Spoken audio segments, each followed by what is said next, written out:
Alright, is this thing working? Just making sure my mic's working. Can you guys hear me? Because I know my mic has issues sometimes. Damn, we already got 5 people watching. How's it going? Hey, what's up, boss? Anyways, never thought I would be doing this. At least not for a long time, but here we are. So, for those who probably don't know, which I assume everybody knows, but there might be some that don't. Yesterday, we sadly lost one of the godfathers of heavy metal with Ozzy Osbourne, passed away.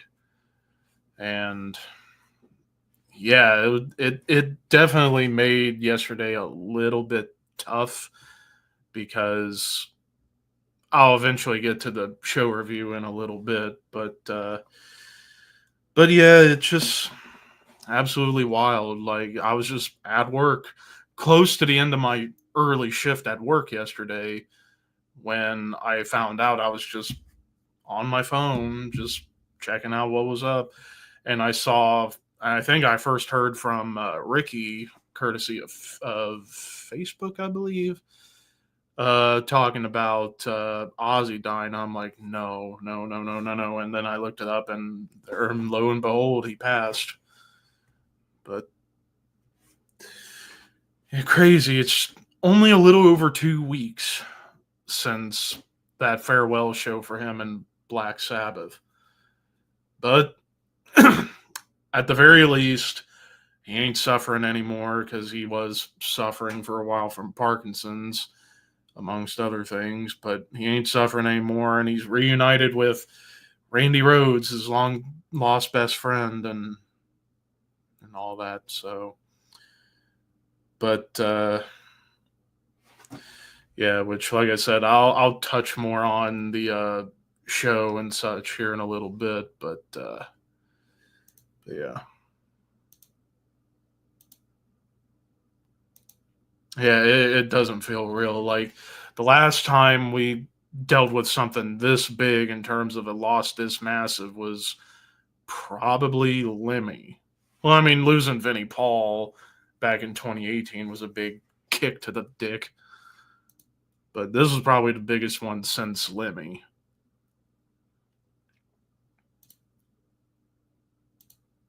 So, yeah.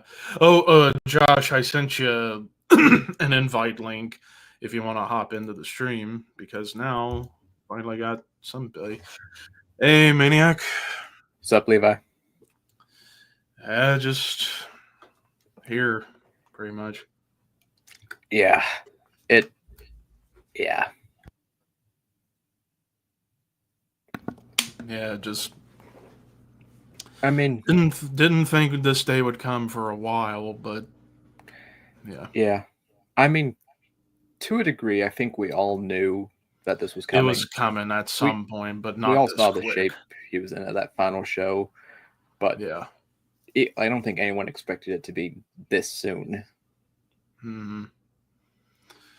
But on the bright side, it did get me back into listening to some Ozzy songs I hadn't listened to for a while, like Hellraiser, Back on Earth, Goodbye to Romance. Like I was mainly listening to the sad songs because it kind of felt like it needed to be that way. And then, of course, listening to my favorite song of his solo run, Mr. Crowley, with those amazing leads Randy delivered, which, yeah, it just goes to show the legends are moving on. Yeah. For me, I feel like, because obviously I'm much younger than you and a lot of other people, like even just here in the chat and in the community, everything. So I was kind of thinking about this, like when, like when a lot of the like other big names in metal passed away, like Dio and Lemmy and obviously Dimebag. I was like, they had all pretty much were gone long before I even like knew their music. Yeah. So, but this is like kind of like the real first. Well, I guess like this is like kind of the real first death in metal of that magnitude that I've kind of experienced firsthand in a way. Mm-hmm. Yeah, like when Dime died, I was only 10. I didn't know until a couple years later. Like the first major metal death I witnessed in terms of the news was Dio in 2010, and I was 15 going on 16 at the time. Um, and then, if I remember right, the next big one was Jeff Hanneman a few years after. And then, of course, and a lot since then, like Lemmy, and even outside of metal but in hard rock, like Scott Weiland and others along those lines, and even in rock in general, like Bowie. I Yeah. mean, yeah, and I agree, boss. It's gonna take a little while for metalheads to heal from this one, Yeah. but I mean, and on another good thing, I got back into watching like some commercials he did. Like he did a really funny Brisk commercial where he did voiceover, and yet this was during the period where you couldn't understand half of what he said at times because of the accent and being weathered. But you get him in front of a mic like this in a studio, and he can deliver good voice chops, voice acting, and it was claymation done so well, and just some of the funny stuff like I'll teach you how to be normal in just 35 seconds. Watch more television, boil your chicken, go on a cruise, grow a front butt, sanitize your junk, refer to your privates as naughty bits. But why would you, or say shoot Don and fudge instead of shit, damn, and fuck? But why would you want to be normal? Or, of course, uh, being the wrestling fan, and of course, Ozzy made a couple appearances in WWE back then, like WrestleMania 2 in '86, right before Ultimate Sin came out, I think. And then you had he guest hosted Monday Night Raw during a very bad era of WWE in 2009. And the Big Show there, and of course him being big, 7 foot tall, 400 plus pounds, big freaking mittens for hands. And he's saying in the character, if anybody wants to get in my way, Ozzy, they're gonna get one of these. And Ozzy goes, Shad! That still remains one. That still lives rent free in my head. But yeah, it's just really, really crazy stuff back then. Oh Yeah. yeah, I actually did forget about Trevor. Yeah, honestly, this is the well with Trevor, it was just more shocking than anything else because he was still very young. Whereas with Ozzy, it's like we kind of figured it was coming, but not this quick. But yeah, Yeah. but I figured before I go into the into the show review, I figured I did this already on my Instagram, which if you guys haven't followed my Instagram yet, please go drop a follow. I'm actually close to 3,000 followers. I am amazed, actually, of how many followers I have gotten over the past almost 10 days, maybe even more because of the reels I've been doing. Even though I get some crazies in the comments for those, but hey, I went from like over 2,300 followers to last time I checked over 2,800 in just a week to 10 days. So closing in on the 3,000 mark. So if you guys want to drop a Instagram follow, I'll send the link in the chat for you guys to follow. If you guys also want to see me do collaboration posts I do with a lot of people, or hell, if you want to skip the CD collection update videos, you can just follow my Instagram and see what I get as I get them. We've done But a couple of collabs. yes, we have, and those have been really fun. We need to do another one at some point. Yeah, we should. But I did this already on Instagram, so I figured I'd bring it over here to YouTube. I'm going to give you all my top 10 Ozzy solo / Ozzy era Sabbath albums. So, spoiler alert, I have 4 solo albums, 6 Sabbath albums. Or is it 6? Yeah, I got 6. So it's mostly Sabbath oriented because I was always a bigger fan of him and Sabbath than his solo stuff. Even though most of his solo stuff I love, maybe not as much the middle period, like the mid 90s till the early 2010s. It's kind of hit and miss, but most everything else I really liked. Even the last one, Patient Number 9, I was still thought was a good, fun little album. But yeah, here we go. So kicking off my list at number 10, and I'll actually this actually doesn't work. I'm trying out these different layouts to see. All right, there we go. That one works. Number 10, I got Bark at the Moon. I mean, the introduction of Jakey Lee on guitars after we sadly lost Randy Rhoads. This is actually a reissue that came out in 2002, which was produced by Bruce Dickinson, the reissue on this. But song-wise, I mean, the title track is the big one. But of course, the ballad So Tired, Rock and Roll Rebel, Waiting for Darkness, like just killer songs top to bottom. And while Jakey Lee's no Randy Rhoads, he's certainly a shredder in his own right, and it showed on this album in particular. I'd say more so on here than even on Ultimate Sin, even though that's a great album and was almost in my list. But I like Bark at the Moon just a little bit more, mainly because it's less glammy like Ultimate Sin was to a degree, and more just riffs and shred. So yeah, Bark at the Moon at my number 10. Number 9 shouldn't be a shock as would make it. No More Tears. I mean, I would argue in terms of 1991, it's a top 10 album that year for all of metal because, I mean, yeah, you got the big hit, the title track, but that's legit one of my favorite Ozzy songs. And it was the song that, as well as another song I'll talk about later, that got me into Ozzy and slowly got me into metal as a little kid. But also Mr. Tinker Train, Hellraiser, which Lemmy co-wrote, Zombie Stomp. Again, awesome songs right here. And yet during the grunge revolution, still came out with something fantastic. And of course, Zakk Wylde's second album and puts on a hell of a performance, which I'll be talking a lot about Zakk Wylde in a little bit, but No More Tears at number 9.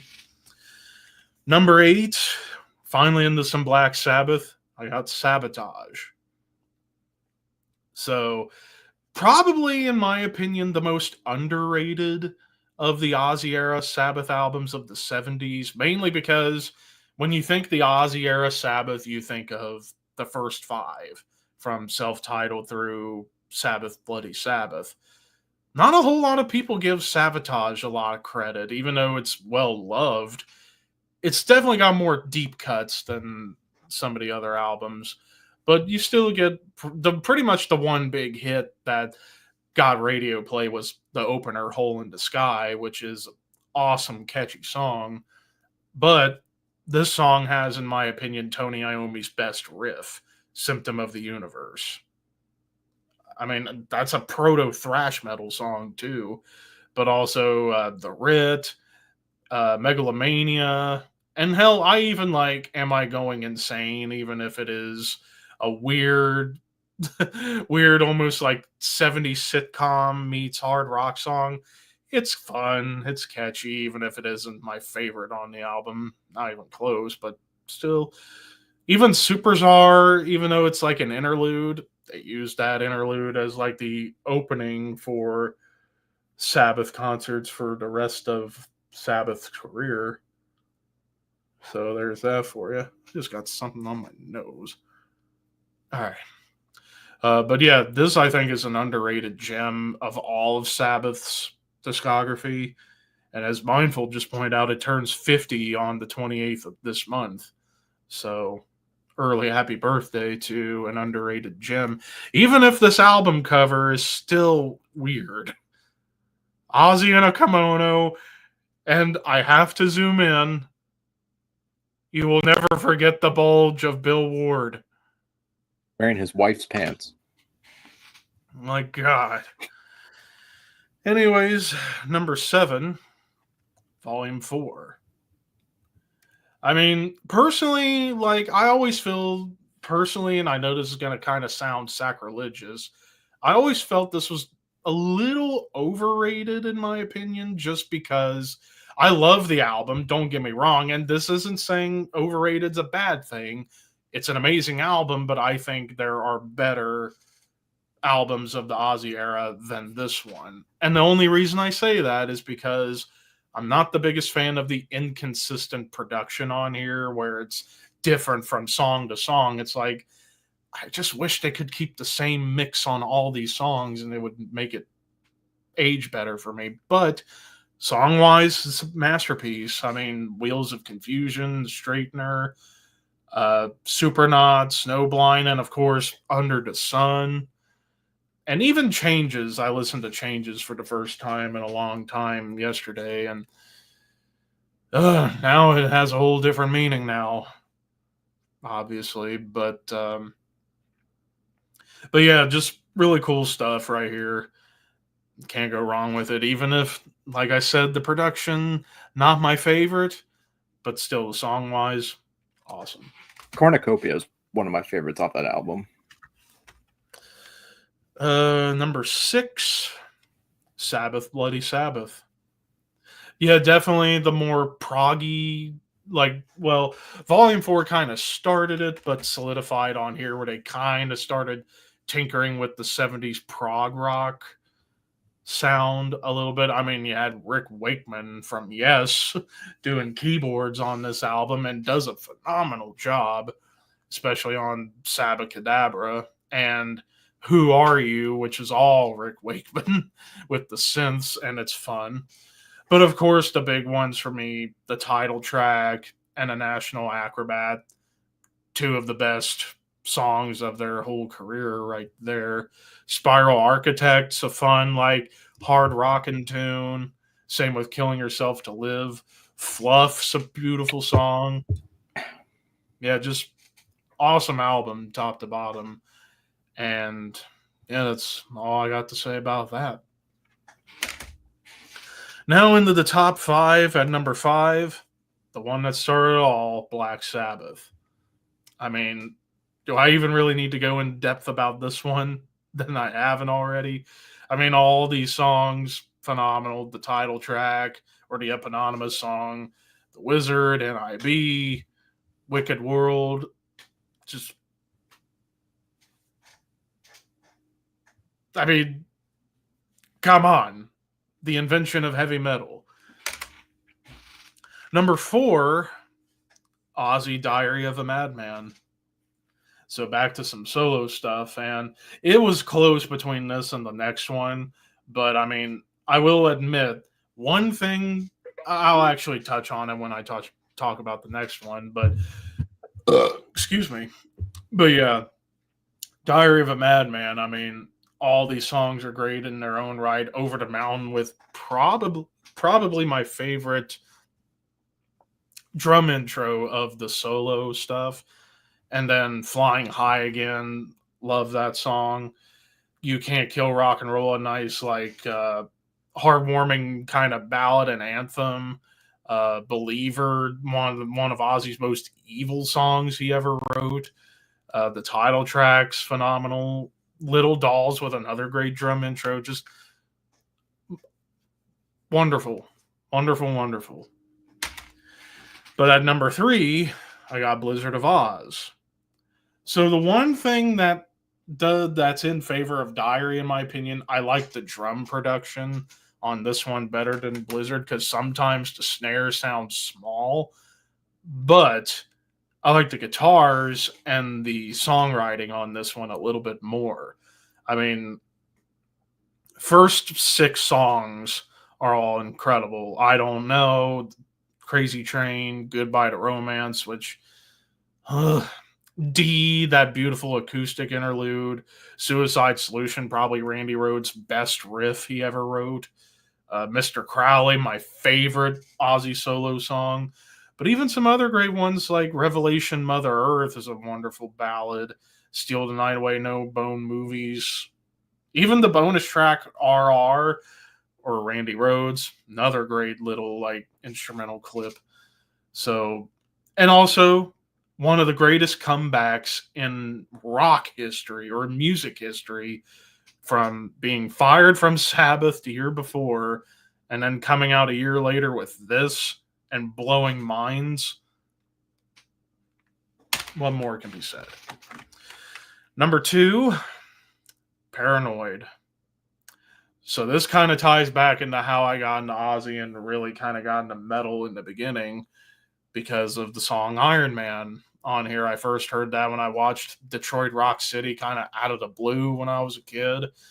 So it was that song and No More Tears that got me into Sabbath and Ozzy. Granted, I might have already been into listening to a couple of Metallica songs by this point, but I mean, it's a classic album amongst classic albums. Every single track kills. I mean, War Pigs, the title track, Planet Caravan, Iron Man, Electric Funeral, Hand of Doom, even the instrumental Rat Salad, and then Fairies Wear Boots. Perfect. And then number 1, of course, is Master of Reality. I mean, the Doom album of all Doom albums, if you ask me, and same with Sludge, same with Stoner. Hell, even Children of the Grave has a little bit kind of like a precursor to thrash and speed metal because of the galloping tempos. But like Sweet Leaf, After Forever, Lord of This World, even Solitude is a beautiful song. And then, of course, the epic Into the Void. Hell, even the 2 interludes, Embryo and Orchid, really, really wonderful. This is, in my opinion, the perfect Sabbath album and the perfect album for Ozzy Osbourne as a vocalist. So, there you have it. My top 10 Ozzy solo and Ozzy era Sabbath albums into one. As far as ones that were almost in there, like Ultimate Sin, 13, No Rest for the Wicked. Yeah, those were ones that were in the running, but didn't quite make it. So, there you go.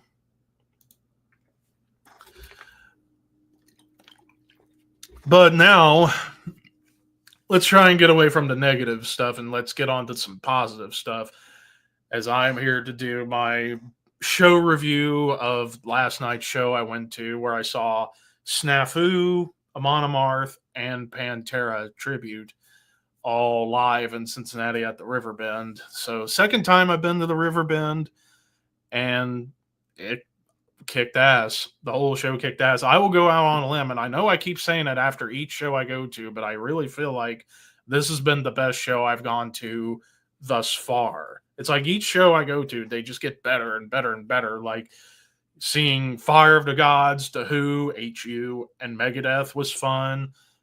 Then Lorna Shore, Gojira and Macedon was incredible. And then last year seeing Wraith, Hellwitch, Midnight Exciter was awesome. But this show with Snafu, Amon Amarth, and Pantera might have been the best in terms of quality and sound. So, got there at about 5:45, went in, and I went ahead and I actually bought 2 shirts because I try and make a ditch effort to get at least 1 shirt at every show I go to. So I got, first off, this really cool Amon Amarth We Rule the Waves tour shirt that has all the dates. It's a pretty cool design. And actually, I'll save when I talk about Amon Amarth's set. But then the big one, I got this cool Pantera Cowboys from Hell tour shirt with the picture of the band, the CFH emblem, and the dates. So happy, really, really happy I got this one. There was so many killer shirts there. Just one little thread sticking out. But yeah, this was kind of a surprise pick. I mainly wanted to get this one because it had the picture of Dime and Vinny on it. They even had like Vinny shirts, Dime shirts, other Pantera shirts. They had other Amon Amarth shirts too. But I've always wanted to get ones that have the tour dates on them to be like, I was there. But now on to the show itself. So, like I said, I got at the venue at 5:45. Went to get the shirts and get me a bottle of water to have for the show, and then went to my seat. Now, of course, me being a little bit of a big guy, the seats were not that comfortable whenever you're crunched up with people next to you. There was quite a few empty seats, but it was close to being sold out. Really close to being sold out. Even the lawn behind me was jam packed full of people. So this was probably the most attended show I have been to thus far. Like, if I had to make an estimation of how many people were there, I am gonna go out on a limb and say I think there was about 7,000 people there. Like, holy crap. Holy crap. It was absolutely bonkers. But hung out in the area for over an hour, and then 7 o'clock comes around and Snafu plays. And I had no idea who Snafu were, but apparently they are a band that Phil Anselmo signed to Housecore Records. And best way to describe them, kind of like a hybrid of punk, hardcore, and blackened thrash. And like, because they have some like blackened vocals and also a little bit of like hardcore roars as well, like a hybrid of both. They have plenty of thrashy like tremolos, but also lots of hardcore groove to them. And hell, they're one of their frontmen, because they got two guys that do vocals. One of them, I think, Chris Barnes and Brian Fair and Ross Dolan, you might have competition for who might have the longest hair in metal, or in the case of Brian and Barnes, longest dreads in metal, because it's all dreads and they were down to about halfway past his knee. So it was like, jeez. Crazy. But best way to describe them thematically, very misanthropic, about on the same level of like an all Noth Rock or Cattle Decapitation for misanthropy lyrics. But they put on a really good set. Like, it was heavy, it was brutal.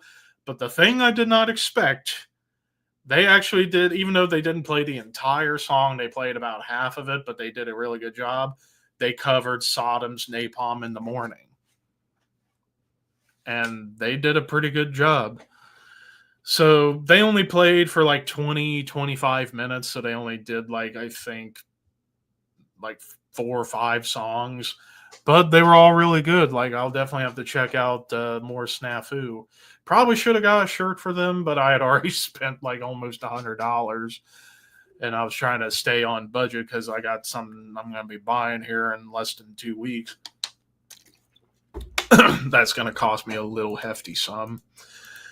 But, of course, the break, and then 7:45 comes around, and it's time for Amon Amarth to take the stage, which their stage set, I think, has been the best stage set I have seen thus far. Like, in each side, you had these, like, Viking warrior statues, and the drums were set on this really cool-looking drum riser where it looks like a Viking warrior's head and helmet.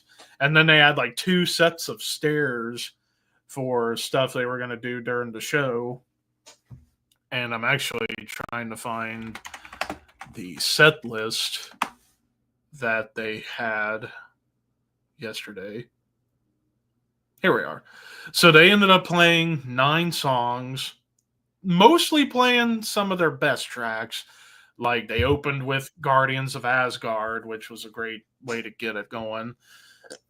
Then whenever they got to the song Shield Wall, thus came out a couple of guys dressed as warriors with swords and shields standing on the platforms with the stairs. Like, it was pretty cool. And then they played Crack the Sky, which was, I think I like the live version better than the studio version, mainly because the guitar tuning was proper, like in B standard instead of the B flat that they did on the Berserker album. Then they played Deceiver of the Gods, which kicked ass. Then they played Put Your Back Into the Oar, which a lot of crowd involvement where they're like roaring in their seats, which was pretty cool. And then they played the new song We Rule the Waves. I think it's a good song. It's a good Amon Amarth triplet stomper. It just sounds like perhaps if I'm trying to think of like a band that does a lot of like triplet stompers and like a rock style. Maybe like a melodic death metal Volbeat, perhaps. Kind of has that vibe, but I just thought it was a good song. Then they played Find a Way or Make One, which this was the song where probably the funniest moment of the entire night. Those two Viking warriors had a sword fight on stage, and it was awesome, and I got it on film, so it was fucking great. Johan Hegg's stage banter was pretty entertaining. Like I think either after Shield Wall or Crack the Sky, Johan gets on the mic and says, if it's nice, hot and nice out here, which is great because we're from fucking cold Sweden. Because it actually was a great day weather-wise. Like, it wasn't hot and it wasn't muggy. It was like maybe like 84 degrees out. Little bit of a breeze here and there. Even though by the time Amon Amarth played, as the sun was setting, it was like right here on my face. But by the time they finished, the sun was down, and then the night came in.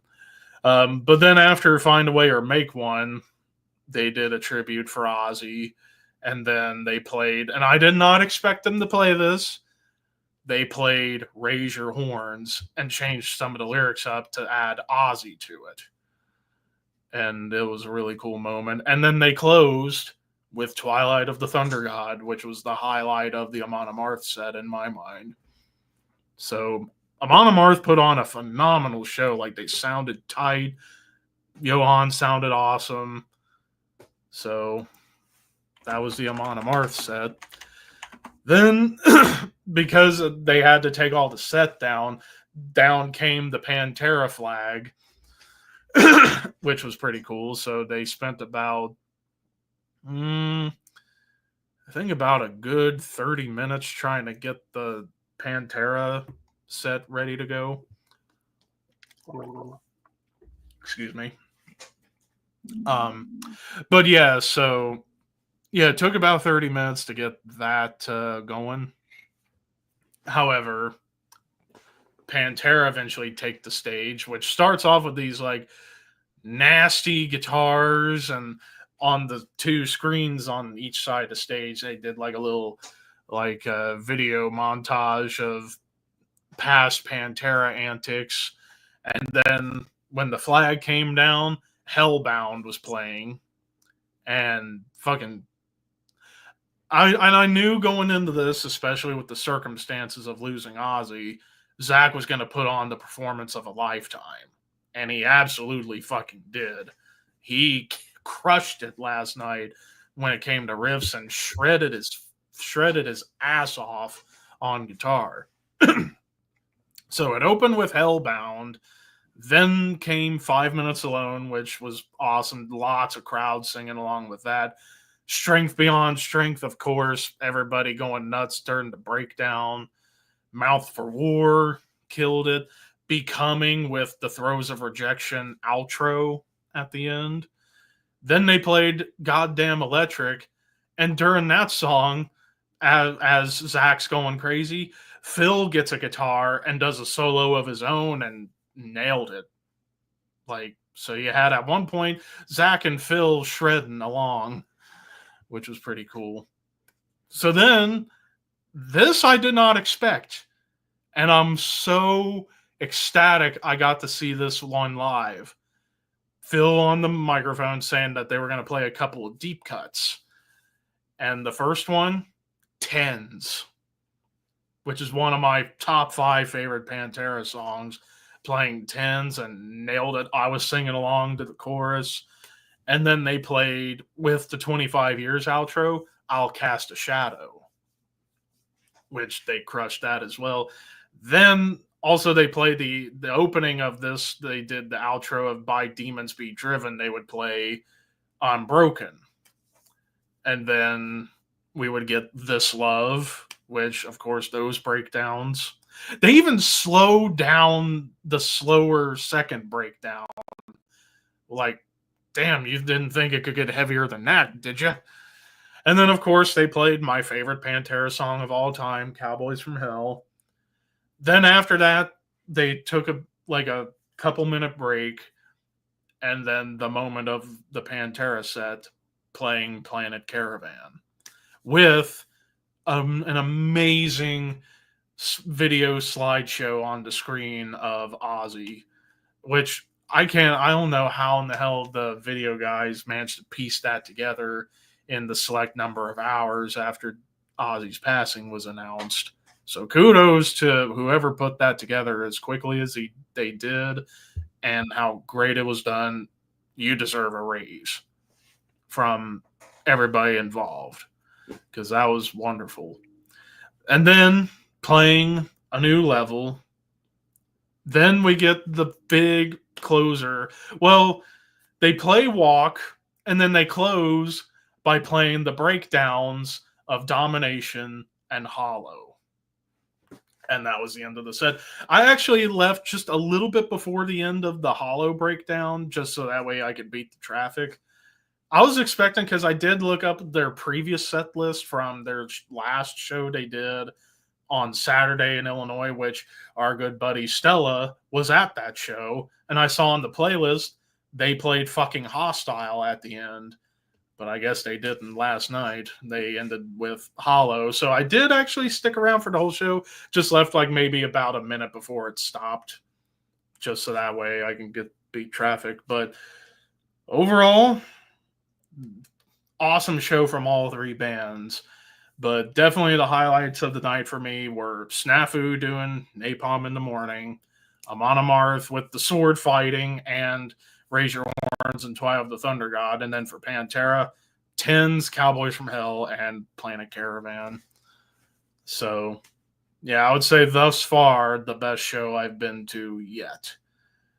As far as what's going to be the next show I'm hoping to go to, there's still the chance I could be seeing Judas Priest, Alice Cooper, and COC in October, but that remains to be seen. But I'm still looking for shows. I want to go back to another club show, though, but I just got to find the right one, and hopefully it's not going to be a pain in the ass trying to get in and out of.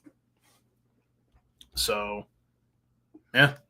It is indeed the heaviest tour of the summer in terms of mainstream stuff this year. Like, and I noticed I'm like, apart from the show I went to last year, I've gone to like the big tour of the summer.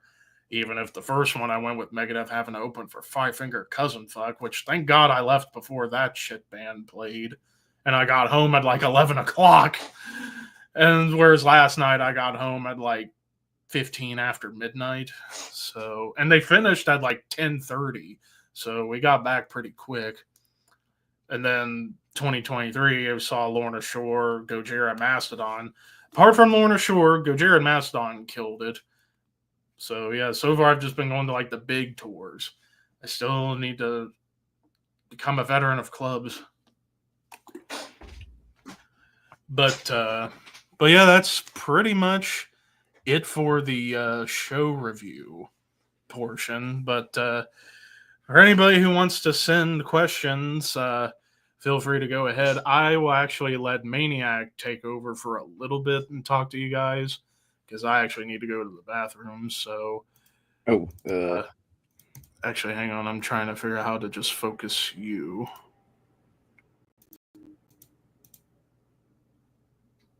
There we go.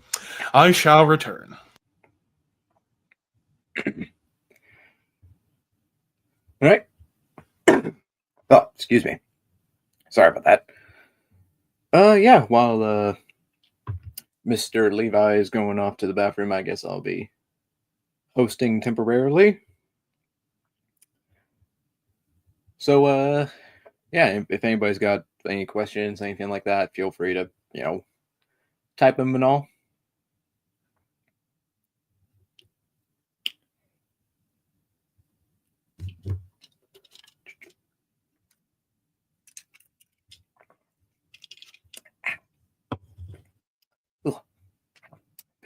do it.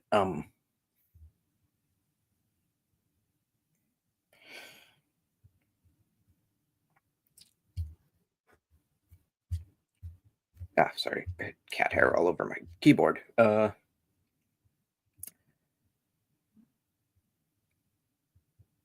As I was saying earlier, in the stream, if I may go back to Ozzy for just a brief minute here, like this is like for me like the first like loss of this caliber in the metal community that I've actually been alive for. Because like I said, when like Dio and Lemmy and all those other guys passed away, I wasn't into them at the time. I honestly remember for me the first like metal death that personally I like kind of remember like affecting me on some level was when Joey Jordison passed away in what was that 2019, beginning of 2020, somewhere around there.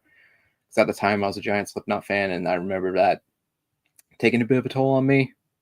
And then obviously Paul Diano and PK from Abigor were two others that really got to me. So, but yeah, this is like the first of this kind that I'm actually here to see, and it's definitely a lot to process, that's for sure. Incantation or Vader? Oh, Joey passed in 2022. Oh, geez, I was way off. No, I do remember when he passed then, because I think at the time I was still kind of bigger into Slipknot, even though I was moving away from them at the time. But yeah, I do remember his death. I was kind of like, oh, well, that is a big bummer. Yeah, gonna miss Ozzy. Hey, we're all gonna miss Ozzy. Yeah, Incantation or Vader, though. Back to that question. Boss, first of all, you are a dirty bastard. Secondly, this question is hard because I love both of those bands. They are insanely consistent. Very different styles of death metal, but both insanely consistent. I probably, honestly, lean a little more towards Vader, probably. Again, I love Incantation, but Vader for me is just like De Profundis and Litany, and hell, even the last few albums have been absolutely incredible. So I'm gonna go with Vader. What's your favorite Black Dahlia Murder album? Uh, hmm, that's a tough one too. Uh, I like. I actually think I like most of like the Black Dahlia Murders albums. I think they're also a fairly consistent band. I do really like Nocturnal. I think that's a really cool album. Miasma, I think, is really good too. I think Deflorate is honestly a pretty underrated album. Like, not many people seem to talk about that one, but I think there's some absolutely killer songs on that album. Personally, for me, I might say, maybe even I'd probably say Miasma at the moment, just because I think that album is kind of a great blend of like kind of their styles. Like it's kind of a bit heavier, I feel like, a little more raw, but not as raw as Unhallowed. So for me, I'd probably say Miasma. Oh hey, for also metal, what's up, Nick? How you doing? Miasma is the goat. Yeah, no, I really like that album. I'd probably say Miasma. What was those games? What's up, Tomas? Rip Ozzy. Yep, we're all feeling the death, feeling that. Hey, just trying to light up the mood a bit. Yeah, I mean, but that's still a tough question there, boss. I'm backstage actually, lol. I don't know if I can. I don't know. I don't think I have the power to invite you on because I'm not hosting it. But yeah. Anyways, hopefully Levi will get back here soon and bring you on. Then we can have a full house.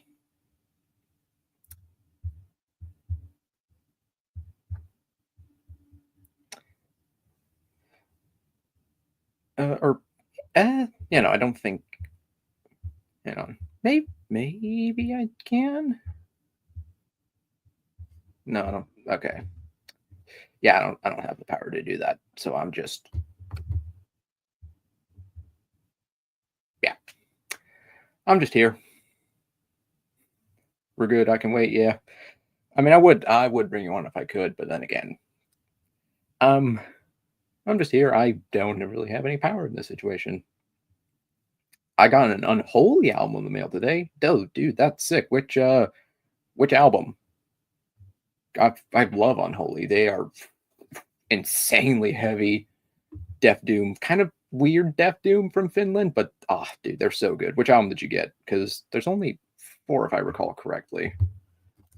I'm gonna double check because there might be 5. I'm pretty sure it's 4. Okay, yeah, it was only 4.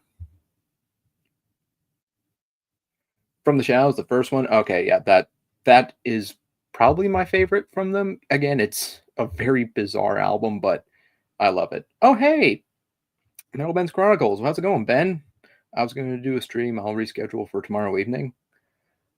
I mean, I'm sure you could come on to this one, but then again, I'm not 100% sure.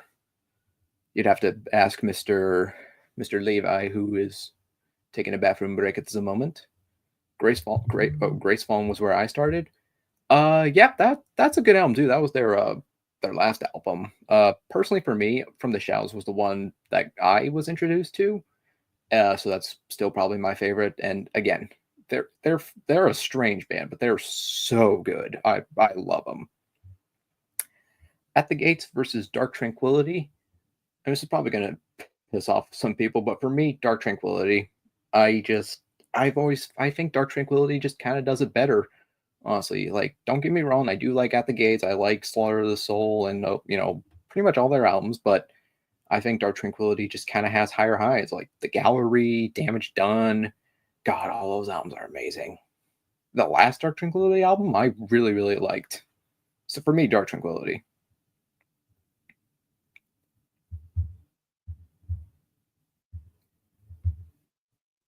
Fiction, yeah, okay, yeah, those two are out. Yeah, really kind of that whole album run from, Damage Done through Character is just insanely good.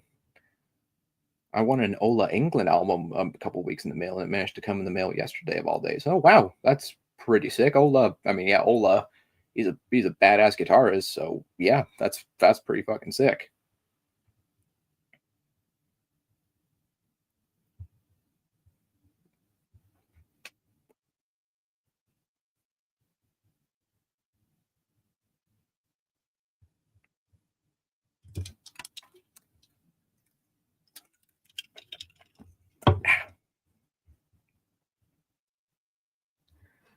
Oh, Levi, where are you? Levi, I cannot carry the stream forever. I just got the new Sodom today. Oh yeah, that last Sodom album was sick. Yeah, I really dug that album. Oh, I just got the text.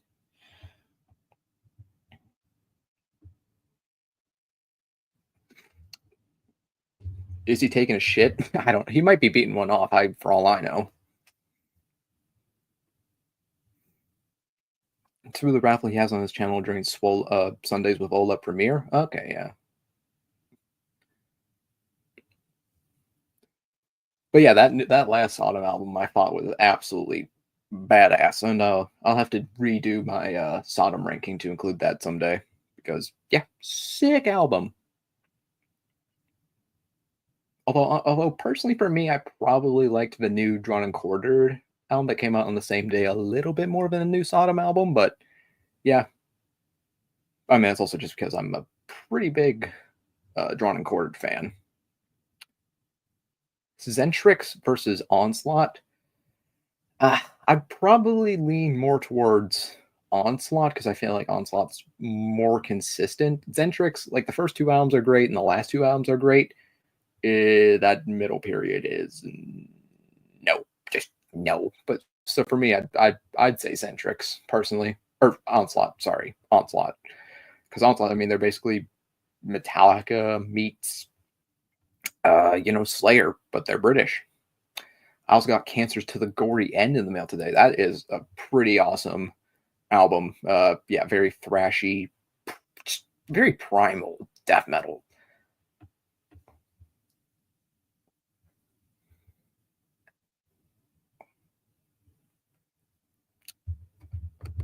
Oh hey, Dreadful Minutes. What's up, Rick? How you doing?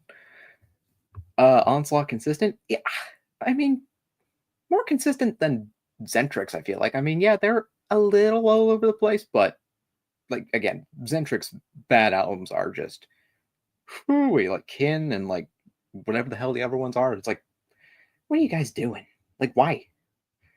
So those comeback Zentric releases were quite good. I agree. I think their last two albums have been really good. Yeah, but again, that middle period is just what are you doing? Why are you doing what you're doing? Stop it. I mean, yeah, that's again kind of a old tale of 80s thrash bands not surviving the 90s. Groove metal bug bit them exactly. Yeah, that groove metal bug bit a lot of bands pretty damn hard, and it's unfortunate. But I mean, hey, that's kind of way behind on my thrash this year though. Ugh. Yeah, there's been some pretty cool thrash releases this year for sure though. I'm also admittedly missing out on a couple of them just because when it comes to keeping up with new releases, I'm pretty terrible, honestly. So,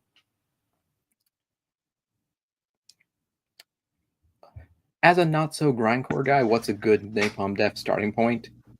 I feel like Nick is probably more qualified to answer this question than me. Speaking of Nick, Hi. I mean, Well- honestly, Harmony Corruption, if you're more of a death metal person, that's their more death metal album. It's still got some grindy moments, but if you can get into that one. I'm blinded by your white shirt. Jesus. Oh, yeah, I did. I was out in the sun today. I just didn't bother changing. Yeah, if you can get into that one, go right to Harmony Corruption, Utopia Banished, and that's I mean, that's one of my personal fucking favorites. I love that album. I would honestly say probably Utopia Banished, especially if you're like more of a death metal fan looking to get into Napalm Death, because it's got the grind on it, but it's got the big death metal riffs on it still. Yeah. I don't know. I mean, like I said, if you want something to like really ease you in, I think Harmony Corruption is good just because it's more death metal. But you get used to the vocals, you get used to some of the. I mean, they still have some grindier riffs in there too. Yeah, but like D beats and shit. But yeah, you get into it's that. It's mostly like kind of like thrashy death metal for the most. Yeah, I mean, it's very similar to fucking Benediction. Mm-hmm. And Barney was in Benediction, so. Another good one, I'd say another good starting point, kind of in that same vein of it being like kind of death metal oriented, As Sucks Anti-Capital. That'd be another good one. Granted, it's only a 15-minute album, but all the songs are nasty on there, and plus kind of like neck and neck with World Downfall and Harmony Corruption is like the earliest death grind albums. Because with As Suck, it almost sounds like Cannibal Corpse playing grind instead of Misery Index's Heirs to Thievery. Honestly, even like Repulsion's Horrified could be considered death grind to some degree because there are death metal riffs on that album. Pig Destroyer, Prowlers of the Yard. Dude, yeah, actually, Cephalic Carnage, Anomalies. That's a good one. Actually, maybe not. Well, that last one was a little bit more tech death. Anomalies is probably. I mean, that one's still kind of my favorite. I love Xenosapien though. And to answer your question earlier, yes, but I thought it was going to be quick. Nope. Damn you, ice cream. Had ice cream. Eat a whole wheel of cheese. Just get stuck in there. Like you didn't have to get the salad tongs, did you? No. Not this time. That was last week. What do you mean salad tongs? I think Levi went on the M Shadows diet for a bit. Well, at least I didn't have a pink sock. Good to know. Remember, you started that mess. I didn't. Now you're gonna clean it up. And then I felt the need to share that with anyone that would listen. I mean, who could forget your own personal pink sock? Someone to fist your ass. I might say some fucked up things every now and then. But actually, I need to catch up on the comments since I was gone for, I think, 10 minutes? Thanks for throwing me to the wolves, Levi. I know, but what else was I going to do? I suck at live streaming. Why did you put me in charge? Damn it. Incantation or Vader? Boss, you bastard. That's what I told him. You bastard. Honestly, lately I've been more into Vader lately than Incantation. Mostly because I just can't stop listening to De Profundis. But I love Incantation. But we need a new Vader album soon. Full length, yeah. Because that last EP was kind of underwhelming in my opinion. I mean, it was short. Like it's a Vader EP. Vader EPs are always just like, hey, would you like 12 minutes of music? Well, guess what? We got 9 minutes of music for you. Yeah. But that usually means they're working on something that's in full length. So yeah. Oh, boss, you got From the Shadows by Unholy? Hell yeah. Fucking strange album, but love it. It's such an awesome album. At the Gates of Dark Tranquility? At the Gates. I'm not the biggest Dark Tranquility guy. Well, then again, I haven't really dove too far into them apart from like some of their more recent stuff. Oh, dude, Damage Done and The Gallery. Essential. I know, just character, fiction. Yep. I would even throw in Mind's Eye in there too. I love Mind's Eye. Yep, that album's badass. Yeah, killer band. Ooh, that one's tough. Zentrix Onslaught. or Onslaught.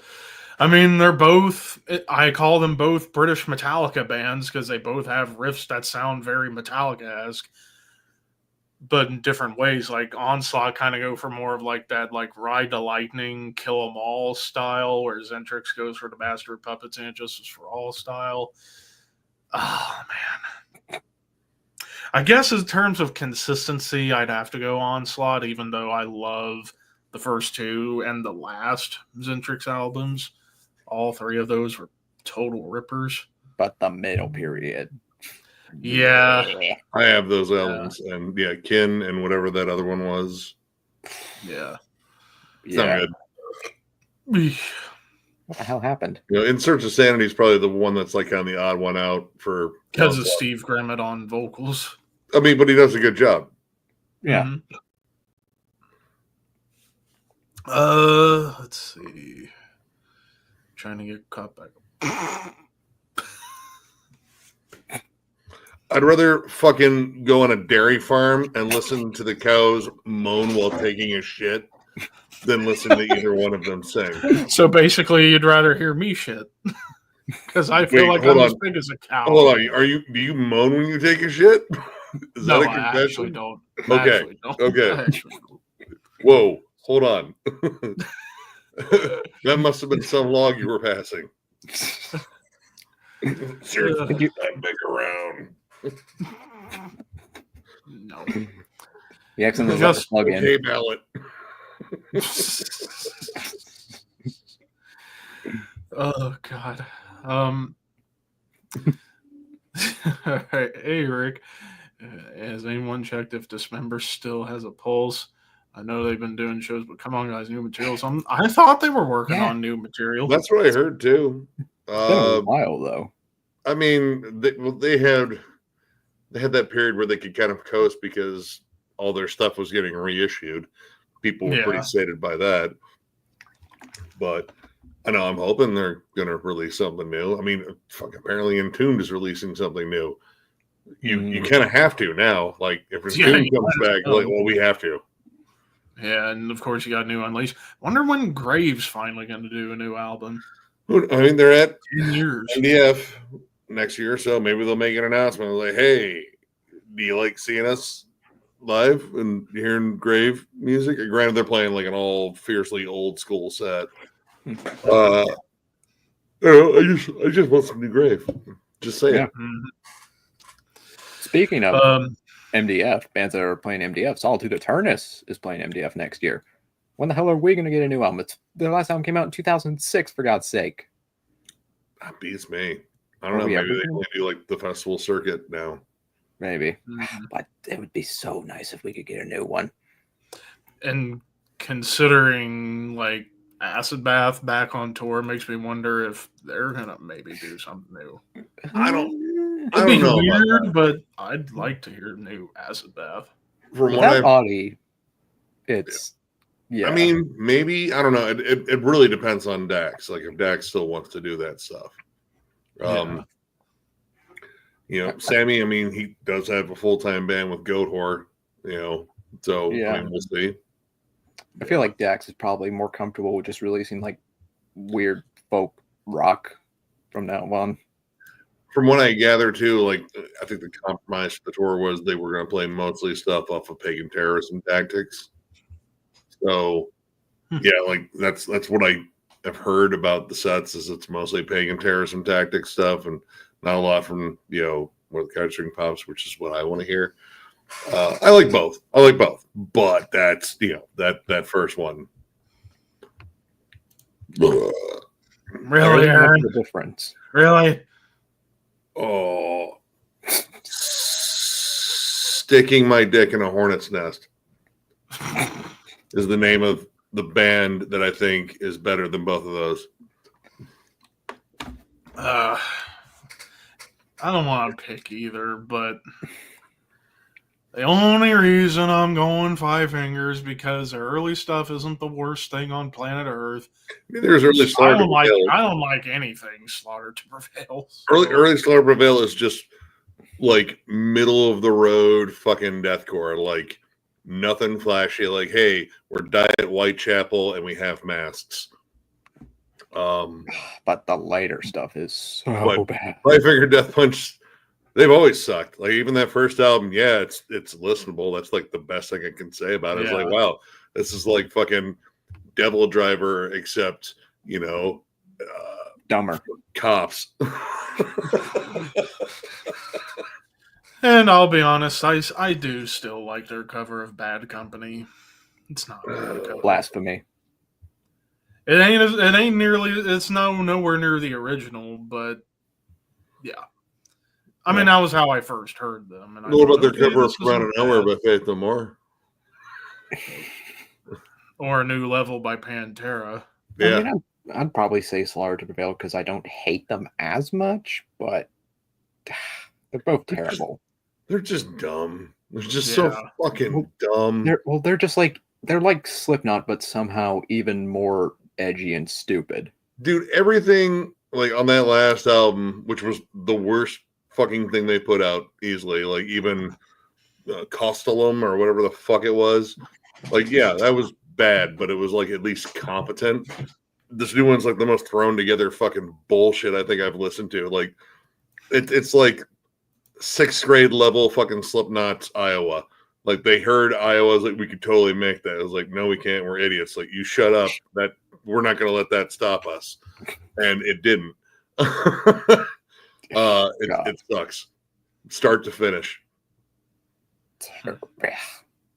Dude, and they had the fucking stupid piccolo snare going too. It's the trash can fucking bullshit.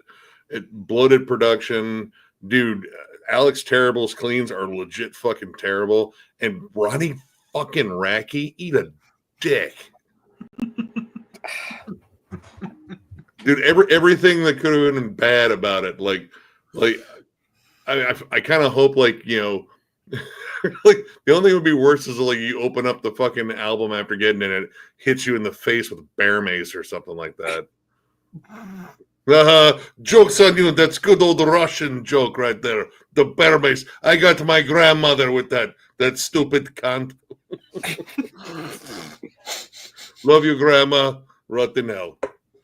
Oh, Jesus Christ. I love my babushka. Oh. She was the most wonderful woman on earth. My babushka. Dude, apparently he got like his nose folded in half in the last bare knuckle boxing match he was in. It's like, dude, like, listen, I'm rooting for everyone else's knuckles but his. Yeah, pretty much. But anyway, so since Nick, you missed out earlier when I was going through the stuff I got at the show last night, so I got this kick-ass Amon Amarth tour shirt. And then this shirt with nice. The dates.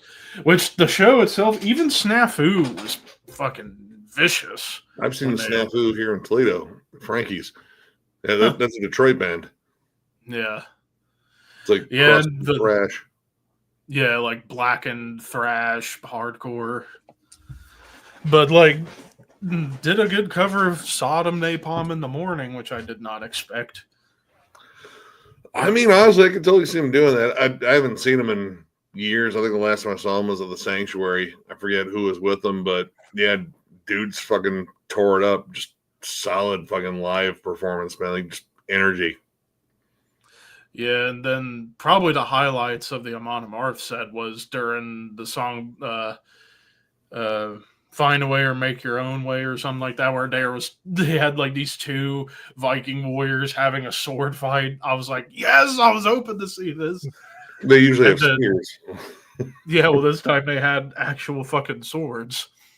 And then playing Raise Your Horns, but changing up the lyrics for Ozzy, which was really cool. And then ending with Twilight of the Thunder God was awesome. They actually opened with Guardians of Asgard, too, which was awesome. I do. They also played, I imagine they probably played Destroyers of the Universe, too, right? Actually, no. Wow. That's like their heaviest song, or one of their heaviest songs, at least. It's almost the other big one they played was Deceiver of the Gods. They played that one, which was cool. They've stripped out some really good songs in favor of the ones. Recent stuff, yeah. Which I heard them play the new song. I thought it was good. I mean, granted, it's not as intense as I would like it to be. What was it? The We Rule the Waves. Yeah, I actually like that song. I actually like it. I mean, it sounds like if Volbeat were a Melodeath band, but it worked. Like the riffs were chunky. For me, I just know what to expect with them on Amarth. Like they're the AC/DC of Melodeath. Which nothing wrong with that. You know, it's consistency. Admit it, I've been kind of bored by the last couple. Like, all right, I feel like I already bought this album. But I wasn't the biggest fan of Berserker. I thought Great Heathen Army was much better. Because at least with the guitar tone, it got back to a more familiar sound. I think that was maybe my biggest problem with Berserker. I wasn't used to them playing in B flat. I just thought the production was just kind of flat. Yeah, the production was not great, but then you get to Great Heathen Army, and they brought back the B standard and getting Andy Sneap and made everything great, especially Get in the Ring. That's probably my favorite of the more recent era stuff. Mainly because it sounds like a melodic bolt thrower song. I mean, they've had a lot of songs that sound like melodic bolt thrower. Like True. Of the world, it's melodic bolt thrower with Vikings. Yeah. But then comes the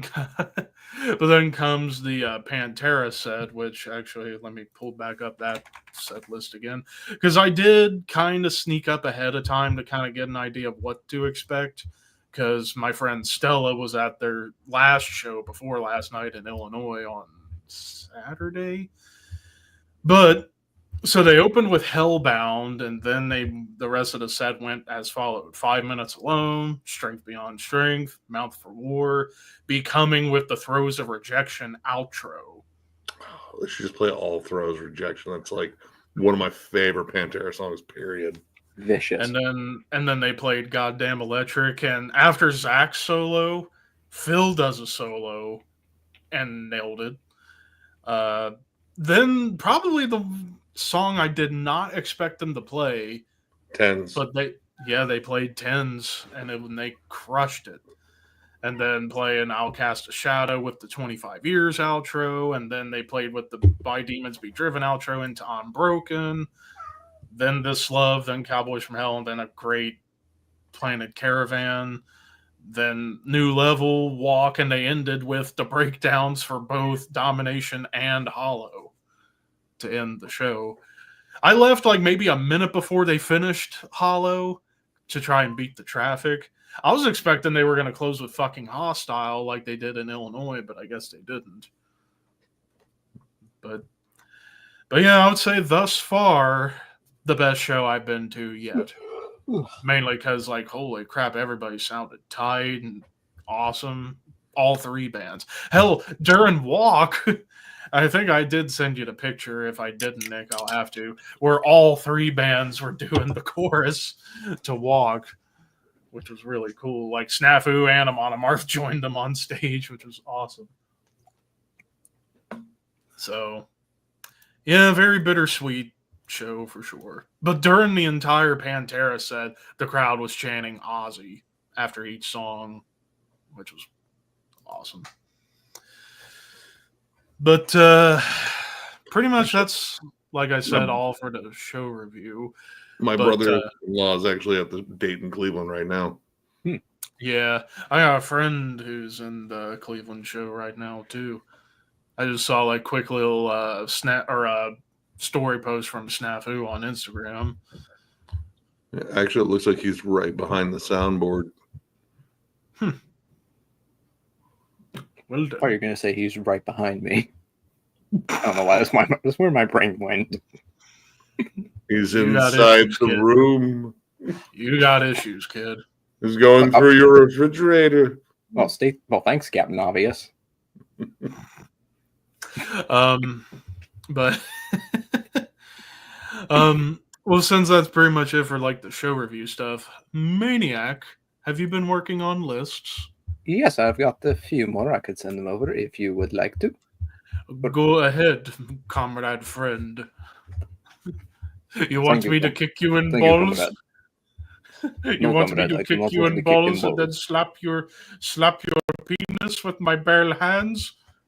I want to bathe in vodka and be eaten by bear. Get me some cigarettes and I'll borscht. You need the borscht. Need cigarettes and borscht. Cigarettes, yes. borscht. This breakfast of champion right there. Enjoyed my speeches about the great babushka. Reject slaughter to prevail. Embrace their fans were a little testy with our radio.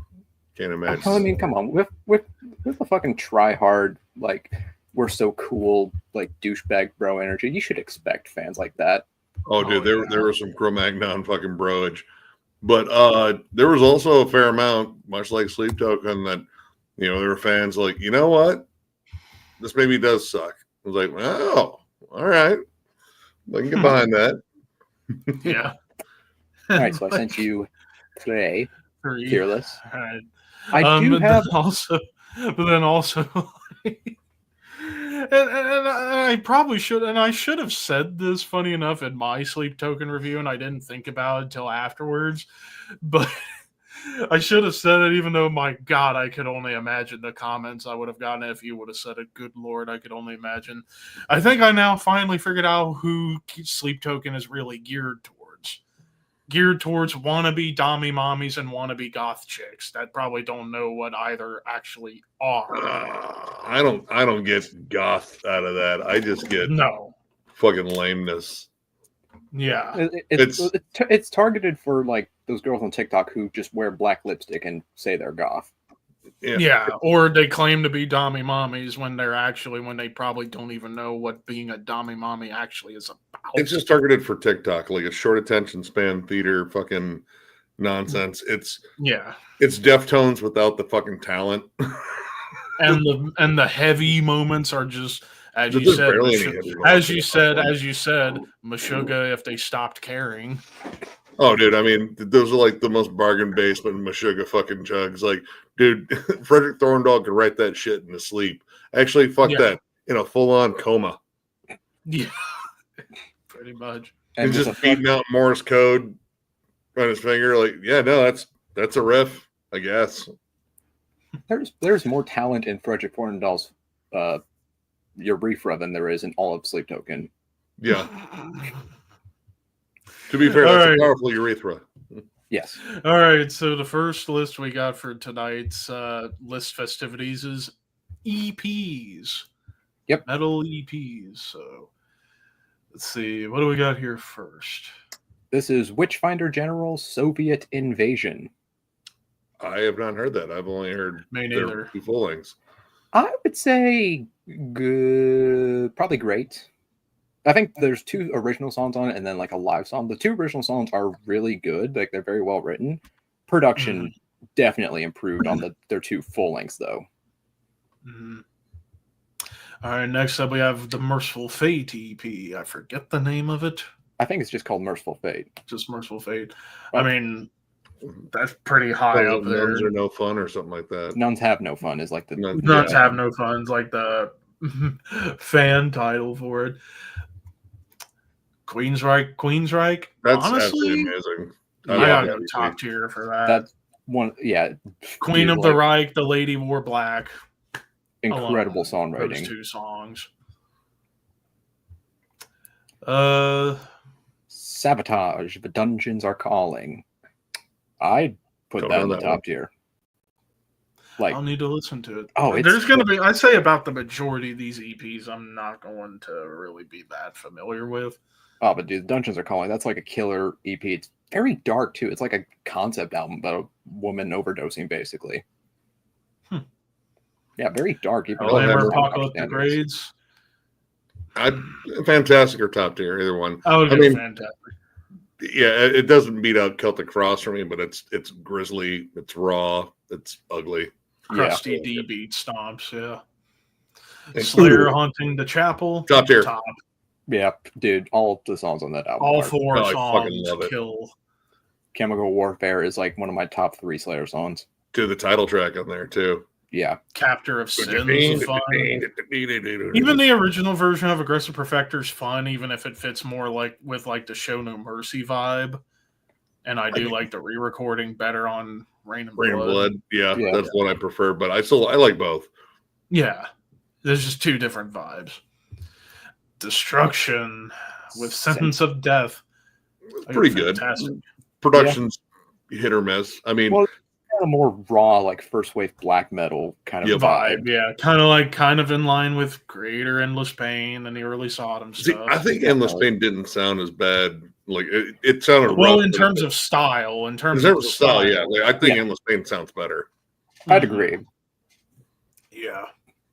Speaking of Sodom and the Sign of Evil, top. Yeah, that's honestly probably their like most aggressive release. Maybe in that vein. Maybe in like that speed metal, first wave black metal style. Well, because I feel like, I mean, I would say that Tapping the Vein is their heaviest album overall, just because the production and just the songwriting. But in terms of just like being in your face and all about being just fucking balls to the wall aggressive, it's between this and Obsessed by Cruelty for me. Because even on like Persecution Mania, there was more nuance and everything. Definitely more melody coming in. Yeah, awesome album. Yeah. Halloween. I still need to listen to this one. Don't know it. I mean, I would say great. I mean, it's basically just kind of like the more raw, the precursor, the more raw version of songs that would be on Walls of Jericho. Yeah, and the songs on Walls of Jericho are better in my opinion, but I do still really like this EP. Yeah, and I mean, for like anybody who I would say that wants to listen to Halloween, but not like their over the top power metal stuff, Walls of Jericho would be a good pick because I don't even really call that necessarily a power metal album. I think that's more speed metal. Just more of a straight up speed metal album that has like Iron Maiden-esque vocals. Because Kai Hansen wasn't as broad of a vocalist as Michael Kiske would be on the Keeper albums, which even for like people who are hesitant on power metal, Nick, the Keeper albums I would say are top tier because they're like early power metal, but they're still aggressive as fuck. Well, yeah, like pumpkin loving band. Hey, I love goofy. You love pumpkins? I like pumpkin Anyways, Celtic Frost, Emperor's Return. I go Fantastic. If Morbid Tales was on here, that would be top tier for sure. Yeah, one of my favorite album covers of theirs. Easily. I've always like questioned Morbid Tales. Like, is it an EP or is it an album? Like, it's just it's always tough. I mean, and even songs on Emperor's Return recorded in the same sessions as Morbid Tales, like Dethroned Emperor and such. Honestly, for me, probably my favorite part of Emperor's Return, though, is just that album cover. Yeah, the album cover is fucking awesome. It's dirty and sleazy and just awesome. But it's also got the fantasy element, too. Yeah. Yeah. And I also do like visual aggression. Conan the Sleaze Merchant. And visual aggression, I think, as far as the songs that weren't from the same sessions as Morbid Tales, visual aggression would probably be my favorite because, again, I like the re-recorded version of Circle of Tyrants. And then you had, what was it? Suicidal Winds on this one, or was it on? It And then they had another. And then they had another song that would be later released, "Journey into Fear," which was good. Anyways, Agent Steel. Mad Locust Rising. Mad Locust Rising. I haven't listened to this one. I'd probably say amazing. Again, it's kind of short, and one of the songs is a cover, but I mean, it's Agent Steel. You know, it's like that kind of thrash, power, speed metal hybrid. It's really, I think it's pretty good. I mean, actually check out that band more. Like, I think you'd really like because like the first two albums I think are kind of classics in that whole style, kind of similar to like Metal Church. That kind of again thrash, and Sanctuary. Yeah, thrash, speed, power. Even if the vocals in Agent Steel not necessarily my bag, when it comes to like that higher range in terms of that style, I prefer the Warl Dane or David Wayne style over. Yeah. I forget who the frontman was for Agent Steel. Anyways. Yeah. Destruction, Mad Butcher. I love that EP. Yeah. Dude, the song Mad Butcher alone. Yep. Oh, and that next one's goody. Oh, yeah. That has a nice fuck you to Vince Neil on it. Yes, but fuck you, figure it out. I love that song. Yeah. Love that song so much. That's probably, I don't know if I want to say it's my favorite Nuclear Assault song. It's up there, mainly because of the novelty. And also the little studio banter about doing the blues part. That was kick-ass. COC Technocracy? Yeah. All right. I'm going to make a caveat here. The Simon Bob vocals, no. Terrible. Awful. One of the worst vocal performances ever. But with Mike Dean on vocals, great. Fucking great. So it depends on who's singing those songs, but dude, Hungry Child with Mike Dean again. Technocracy, the song, that fucking crushes. It's kind of weird because I'm pretty sure, don't they like release this album with like both vocal performances on it usually? Yep. I think so. I don't know why they would release the Simon Bob ones. It's like, you know what? Let's just pretend that didn't happen. I mean, there's probably a few people who like Simon Bob's vocals. I don't know who they are, but they're out there, I'm sure. No, I don't get it. I don't either. Possessed Eyes of Horror. Dude, that's a really good EP. Like Joe Satriani doing the production and did a great job. Really overlooked too. Yeah. Like Confession, Swing of the Axe, the title track, Storm in My Mind, all those songs are great. And plus you can definitely hear they were starting to evolve their sound a little bit. It sounded a little bit more death metal. Yeah. Like compared to Beyond the Gates, definitely. Because Beyond the Gates, people were complaining it was like too thrashy. And it was like, maybe you should go back and listen to Seven Churches again. Seven Churches is thrashy. Yeah. Mayhem, Death Crush. Now, personally for me, this is my favorite Mayhem release. Oh. Yeah, I like it. It's my favorite. It's my favorite of the EPs they've done, but it's not. It doesn't beat out De Mysterious or Demon. It does for me. Or even Chimera. It does for me, dude. I just love the fucking guitar tone on this album is just insanely heavy, weirdly enough. It's raw, but also heavy as balls. Yeah. I don't like Dead's vocals. I know, that's like sacrilege. It wasn't Dead on this album. No, sure. It was Maniac. Yeah, Maniac. Maniac, and they had another guy, Messiah, who did Witching Hour and Pure Fucking Armageddon. Oh, yeah, okay. Yeah, it was Maniac. He had the lower... I didn't like any of the vocals on that EP. I have that. I always thought it was Dead. I liked Messiah's vocals because he was lower, whereas Maniac sounded better on Chimera. Yeah, he sounded better later. Way better on Chimera. But musically, I mean, I like it because it's raw. Like this is almost like Bathory Worship, just straight up. Yeah. With like a little more like hardcore punk influence. And little death metal moments. It's a filthy fucking club show. The venue smells like cigarettes and pee. Like that's the aesthetic. Yeah. Metallica Garage Days. All covers, but man, they did them covers very well. I mean, those are good covers. I'm not going to say top tier, but I think it should be in Fantastic because they do those covers. I don't think it's as good as the others.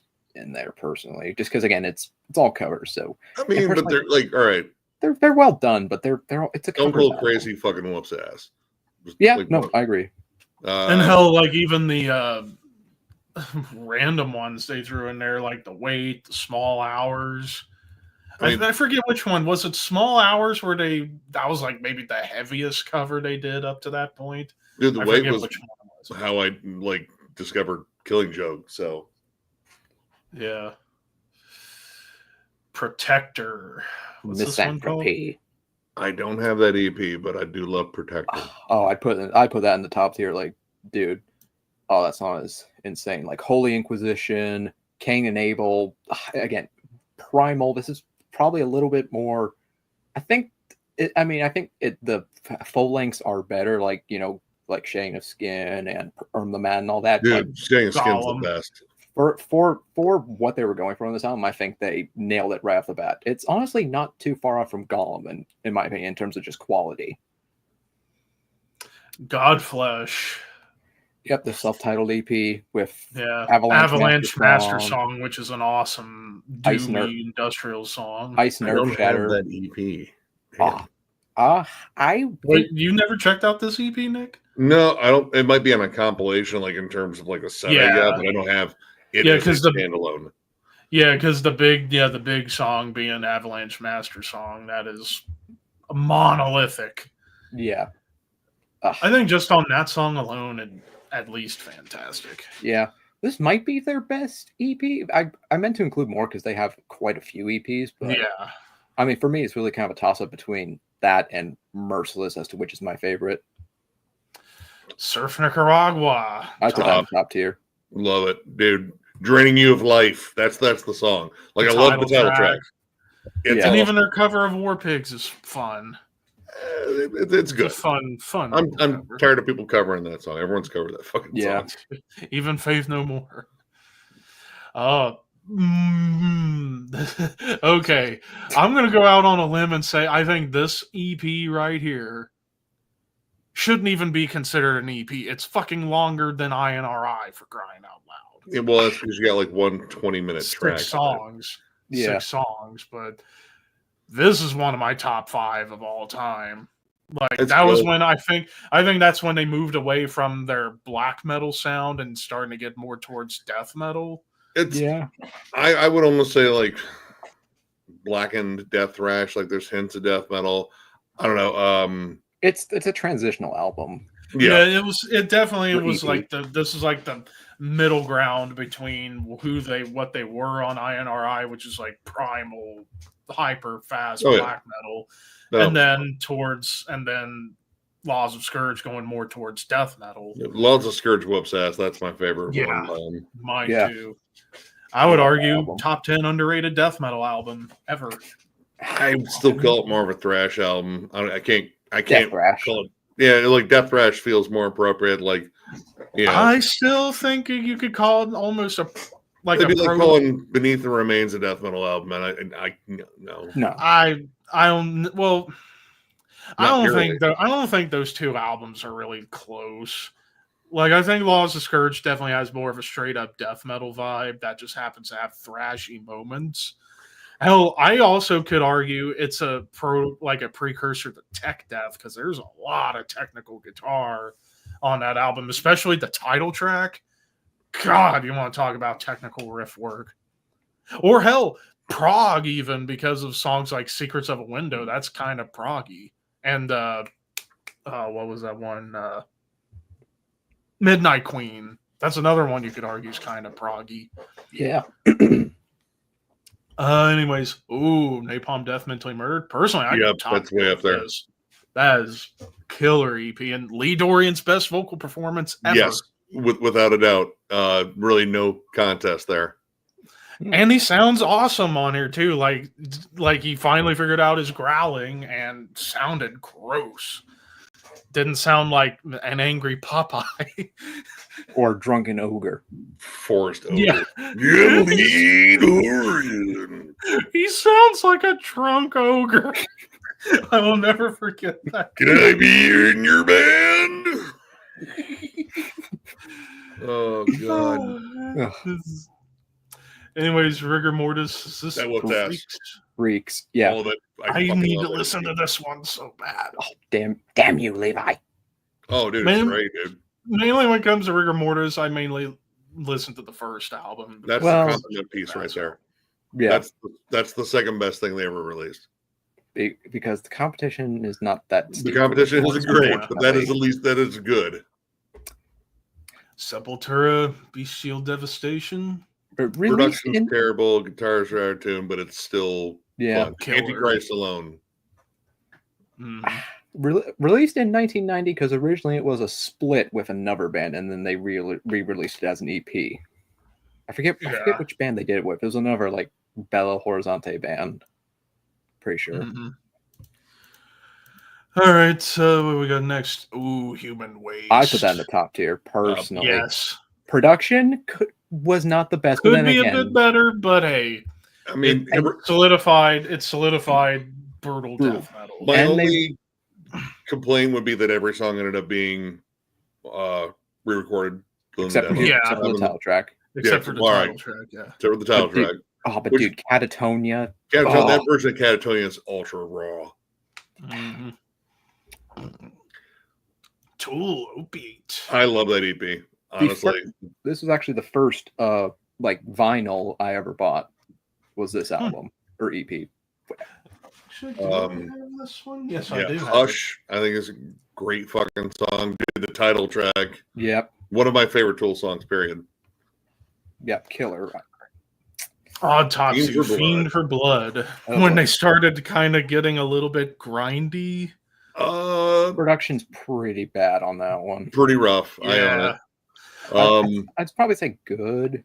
Or great. Yeah, this is what starts.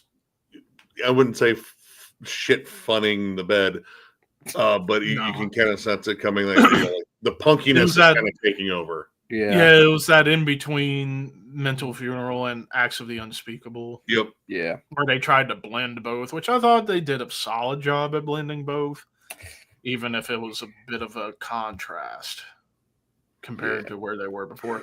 Actually, the EP you should have had for Autopsy on here should have been Retribution for the Dead. Yeah, that EP, even though 2 of the 3 songs ended up being on Mental Funeral, the title track of that EP is like in my opinion, outside of Paradise Lost and Winter and Asphyx, the birth of Death Doom was the title track. The EP they put out before was it Macabre Eternal? Was it? What was that? Was it? Yeah, I forgot what it was. Ring the Grotesque. Was that what it was called? Hang on, let me look it up. No, that was a later one. Hold on. Before Macabre Return. Oh, The Tomb Within. Oh, dude, that is a fucking crushing EP.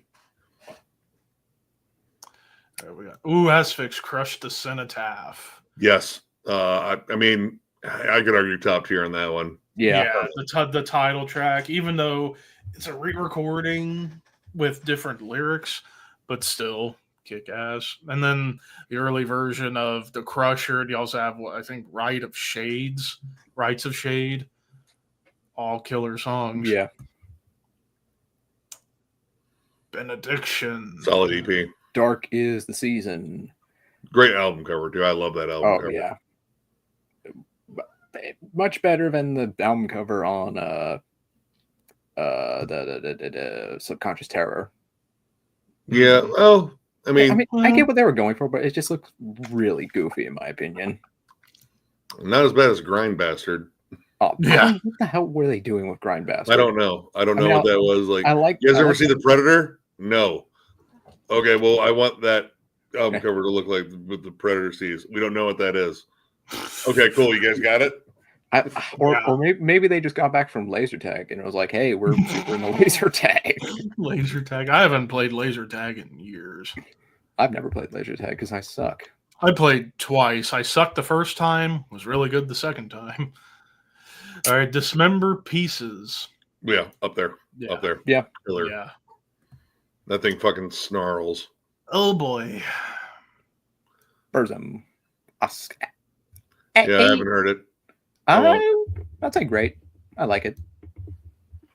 I mean, I'm not like the world's biggest Burzum fan, but I do like it. Varg sucks. What?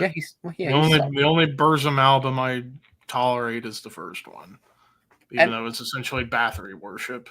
Well, actually, speaking of Varg, I do have a 4th tier list I could send over, but it might be a bit controversial. We'll see. Anyways, Entombed Hollow Man. Dude, that's an underrated EP. Like, that's got cuts that were too heavy for Wolverine Blues, essentially. They were a little bit. I would put it top tier. Like, that's got good extra songs you won't find anywhere other than that EP. Yeah. I'm guessing, is this Gehenna? Yep, Gehenna First Spell. That's fantastic.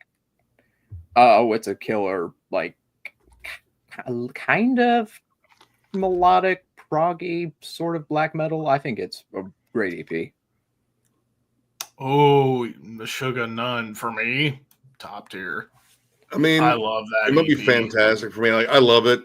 Yeah, but I'd bump it down. It's stuck between two really awesome releases. Between two classics. Yeah. Sickening. I don't know. My favorite Sickening. Track. My favorite's Ritual, and that's my personal favorite Meshuggah song ever. Just because it's so different. Like Ritual, just because of how different it is. It's like Ritual almost sounds like if Metallica and Pantera co-wrote Alice in Chains would, but made it heavier and proggier.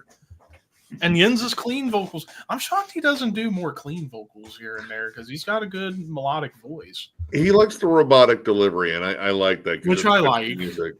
Which I like, but I do wish he could explore a little more of his melodic side because that song he showcased and I thought it was a pretty cool, brief little snippet. Deeds of Flesh. That's a top tier album. Gradually Melted. Yep. Personally, my favorite metal EP of all time, dude. Just it has my favorite Deeds of Flesh song, Human Sandbags, which is just so gross. Yeah, that one's good. That one's damn good. The Flames. Yeah, dude. Yep. I dig that EP a lot. Yeah, I do too. Yeah. I would put that fantastic, maybe even top tier. Like, that's a really fucking solid EP. Yeah. What's it called again? Is it Subterranean? Subterranean. Yeah, that's the one. Because I got it with the reissue of Lunar Strain. Yeah, Michael Stahn on vocals on some of those, and honestly, better vocalist. Yeah, by a long shot. Is this Catatonia? Yep. For Funerals to Come. I have not revisited this EP in a long time. Me too. I do remember it being pretty damn good, though. I like early Catatonia. Yeah, the way more kind of heavy, raw, more Death Doom, Black and Death Doom. Yeah. It's been a while since I've listened to that, so I can't say, but I need to revisit that one again. I usually just listen to full lengths. Yes. Mortician House by the Cemetery. Again, it's more of a novelty. I don't care. The Tish is fun. Yeah. What are you doing? Megadeth Hidden Treasures. I love that EP. B-sides and covers. I love it too. I go top tier with it. Breakpoint. Go to Hell. Yeah. Go to Hell. Angry Again. Angry Again's a catchy fucking song. They played that live when I saw them in 2022. And they did a great job with it. Even the cover of, I think it was Problems by Sex Pistols. The problem is you. Diadems from Demon Knight soundtrack. Yeah. Dream Theater, Change of Seasons. Has to go top. It's 30-minute song, but my God, is it a masterpiece. Does James LeBrie sing on it? And also, I think, if I recall, trying to remember what I said in my ranking video, I think this is the first release Derek Sherinian participated on keyboards after he was already in Alice Cooper and Kiss beforehand. So he got to show off more to his playing by joining Dream Theater on this and Falling into Infinity. I think he's such an underrated keyboardist. And there's a reason why so many big bands ask him to join because he's so damn talented. Honestly, I'd probably even if he looks out of place, because I remember in the Dream Theater documentary, Mike Portnoy said that the main concern they had with him joining is that he had really short hair and everybody else had long hair, and this was before short hair became back in fashion. Because they're like, how's this going to look for us? But he played his ass off. And also, from what I've seen in interviews with the band with Derek at the time, fucking hilarious. I would honestly like Dream Theater more if they had Lee Dorian on Zyklon vocals, B. Oh, Zyklon. Okay. Like, will you stop? Now you're okay, kid. Now you're really pushing it, dude. James LaBrie sucks. Better than Lee Dorian. Right. He's not better than Lee Dorian. Lee Dorian is entertaining. At least they both suck. And if they ever did a duet, I think the world. At least I can sing along somewhat to James LaBrie. I can't. You can sing along to Lee Dorian too. You just have to try. Anyway, Zyklon B. This was Lee Dorian at least still sounds like Lee Dorian. James LaBrie can't even sound like James LaBrie live. Zyklon B. I don't have that one. So it's a one-off kind of like super group in a way. Emperor members. Isan, Samoth, and Frost from Satyricon was on this as well. I'd say fantastic. I mean, it's kind of, I'd say in that more kind of blasphemy, beherit kind of style of like sort of war metal. Almost quote unquote war metal. Yeah, I'd say it's kind of more in that style, but I think it's awesome. Hey, Mayhem, Wolf Slayer, Abyss. That EP I do really like. Pretty much the transitional album between De Mysterious and Grand Declaration of War. Which I don't like Grand Declaration of War at all. I like songs off of Grand Declaration of War, but I don't love the whole album. I don't want. I like A Time to Die just because of how Richard III and like Central Park. I don't know. The song "A Time to Die" is fucking brutal as hell. Like fucking riffs and the drumming on that song is vicious. Suffocation, Despise the Sun. I actually like it. Is the weaker of the two EPs, but I still like it. Funeral Inception, that was my favorite off of it. Yeah, Funeral Inception is the best. That breakdown on Funeral Inception. I just don't like the production on it mainly. Like the production's kind of the issue. It feels very flat. Like it was Scott Burns' last thing he did before he stepped away. Yeah, I wish they hadn't re-recorded Catatonia. In all honesty. Mortician, Zombie Apocalypse. I go top tier with this one. Yeah, I love this one. I have the songs from it on comps. Yeah. Thor's Hammer. Oh yeah, Seattle Norwegian one-off Death Doom. Top tier. Runhild. I forget her last name. She's a killer vocalist. Like great melodic vocals, but my God, her growls. I didn't think it was a woman doing those vocals because they were so deep and guttural. Like, sheesh. Yeah. I see people complain about like, oh, I don't like when women do death growls. Listen to that fucking EP you don't like her death growls. Even mine and Nick's friend Wendy, she says the same thing too. Yeah, we've talked about that. I'm thinking, but dude, Castrator, man. Castrator will fuck you up. Yeah. It'll castrate you. I mean, yeah, just don't here we go. Now we're into some real good stuff. Bloodbath, Breeding Death. I would go fantastic on this one. Yeah. Ominous Blood Vomit. One of my favorite song titles and Bloodbath songs. Yep. Dying Fetus, Grotesque Impalement. Okay. This I see. I really like the first couple songs on the sound, but then the last two songs are just flat out stupid. Like, but hey, I love them for how stupid they are. Like the wannabe like glam metal, black metal hybrid. That's how just dare you fun. Call a band that wrote such a magnificent opus called "Kill Your Mother, Rape Your Dog" stupid? Okay, that's way out of line. All right. All right. I'll go on record and say this: I do really like their cover of "Streaks of Blood," but it does not come close to topping the original. Because Baphomet rules, and anyone who disagrees with me is wrong. I mean, no, Baphomet does rule. Ooh, Sovereign. That's a solid EP, and another long listen for an EP. because it's Neurosis. But yeah, when did that came after Sun Never Sets? Yeah, before or after? I think it was. I actually can't remember. I think it might have been before, or might. I remember. I don't remember either. But but it's a worthy kind of like companion piece almost to A Sun That Never Sets. Yeah, it's good. It's haunting. Sugar Dude, I love that. It's one of my favorite 21-minute songs ever. Yep. I agree. And I finally listened to it for the first time earlier this year, so. Oh, here we go. Immediate top tier with this one. Yeah, one of the best death metal EPs ever. Yes. Absolutely. Ooh, if Ricky were here, I know where he'd put this one, and I actually agree. Plague of Butterflies, Swallow the Sun. I still need to. That's another 30-minute song, but my God. Powerful. Ooh. Killer Providence.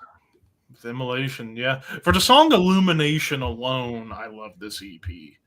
Wasn't this EP released exclusively for Scion? Yep. Scion. Well, they re-released it. On their own, independently. Yeah. I have that version. I bought it actually from Rob Vignette.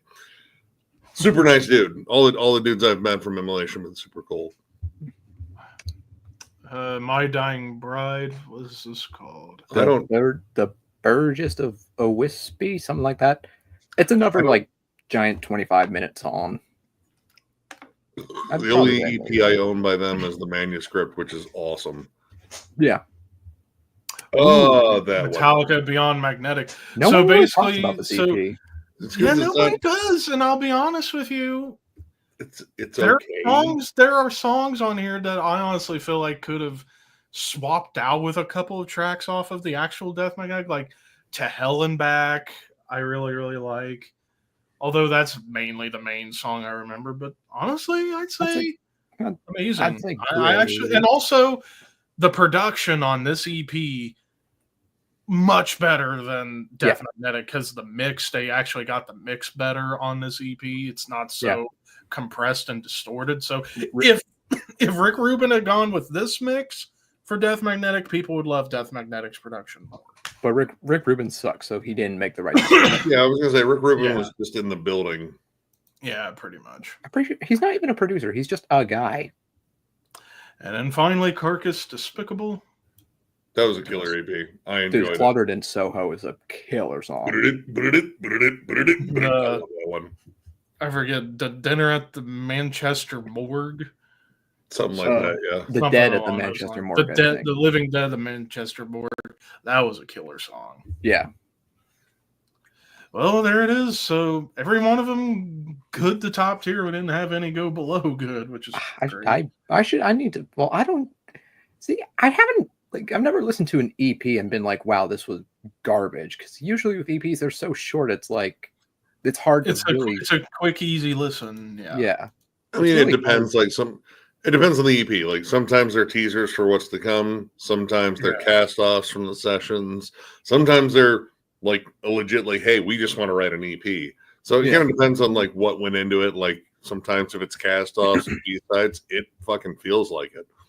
And sometimes if they're the earlier stuff, it kind of feels well, you're kind of almost demoing stuff, except you're demoing it to the fans, and you're kind of getting the feedback. And I'm not your best, or dude, fucking stoked. But as far as some EPs missing the Anthrax "I'm the Man" EP. It's more of a novelty. I love the but it's still cover. Yeah, and then you're missing Napalm Death, Mass Appeal, Madness. That's a killer EP right there. I think that's the best EP they ever did, personally. Some other ones. Enslaved Horden's Land, which I showed off in my latest collection update. That was the first studio release they ever did before the debut, full length. Mortician, Brutally Mutilated. They have a lot of EPs. Yeah, but I think out of all the EPs, that's my personal favorite because of the more borderline grindy production, and also Will Romer's vocals weren't super deep. They were more like a standard death metal roar.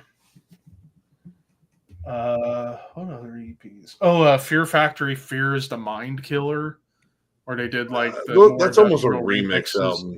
Yeah. What about Campbell Corpse? Worms or Hammer Smash EP, Hammer and Smash Worm EP. Infested, and Worm Infested. Oh yeah, Anthrax Armed Dangerous, and Attack of the Killer Bees, as well. Yeah, that's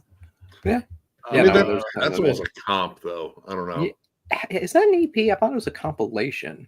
Yeah. Well, you did have Carcass Tools of the Trade. That's another one. Yeah. At the Gates, Gardens of Grief. Technically it's a demo. Well, it was released as an EP later. That's always a weird thing too. Is it an EP or is it a demo? Because there's always that debate when it comes to certain EPs as well. Let's see, I'm looking through everything behind me. What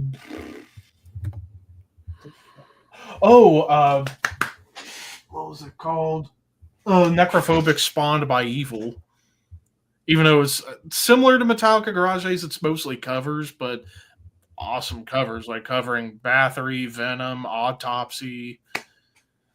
Just awesome. And it was like the in-between release between Nocturnal Silence and Antichrist. See, one band I thought of, but didn't include because even though I would personally consider them to be a metal band, these two EPs really aren't metal. Alice in Chains. Yeah.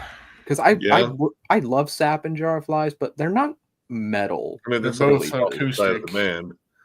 Yeah. Great songs, though. Holy shit. Yeah. Dude, Rotten Apple is like one of my top 10 Alice in Chains songs. Nutshell can make any grown man weep. It should. Let's see what else I got behind me here. Fuck. Not familiar with. No. It's a crust band. They literally just make fart noises and spit on the mic. Currently on tour with Discharge. Oh, there's going to be a Discharge.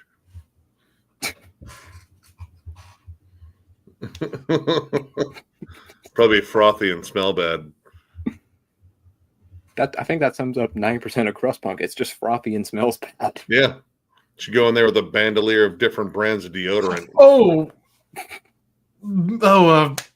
Blood Incantation Interdimensional Extinction. Yeah, no, good one. Good one. Yeah. And hell, even though they don't say it's a full EP, it honestly should be called an EP, the Luminescent Bridge EP from 2 years ago, because it's 2 10-minute songs. Yeah. I mean, I know they're I guess the band considers them demos, but I would call them EPs, both of Parallax Occlusion's first 2 releases. Yeah. One that I just thought of, I don't know if you guys know this band, Scattered Remnants, Inherent Perversion. I need to check out Scattered Remnants. Oh, dude, they're I just remembered the 2 Automata BT Bam and Parallax 1. All 3 of those. Well, Parallax 1 is definitely, I don't know, like, because the Automata ones, I feel like they're both almost fucking full lengths. Well, Parallax 1 at least, yeah. Parallax 1, yeah. Yeah. So, there's like I said, there's other Godflesh EPs I could have included. Cold World, Slave State, Merciless. Slave State, I really like that one. What's the other one that is like kind of more recent? Is it Decline and Fall? Is that what it's called? Yep, that one was pretty good. Yeah.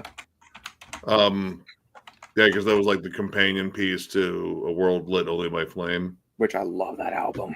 I don't know, that new one brought me back though. Dude, yeah. I mean, I honestly Godflesh only really has one album that I would say is kind of a bit iffy. Which one? Was it Us and Them? They're like I like actually album. When I saw them, they actually played I Me Mine live, And I know, like, he wasn't, like, Justin was not, like, the biggest fan of that album. Like, he felt kind of lost, and he felt like it was disjointed. But there's some songs there that absolutely whoop ass. Yes, like, I don't dislike it. To me, it's just so far removed from everything Godflesh did.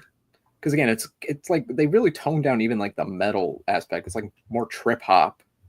A lot of those weird break beats and such. I mean, I don't know. It's got like a really dingy fucking atmosphere. Oh yeah, Massacres in Human Condition. Yes. Yeah.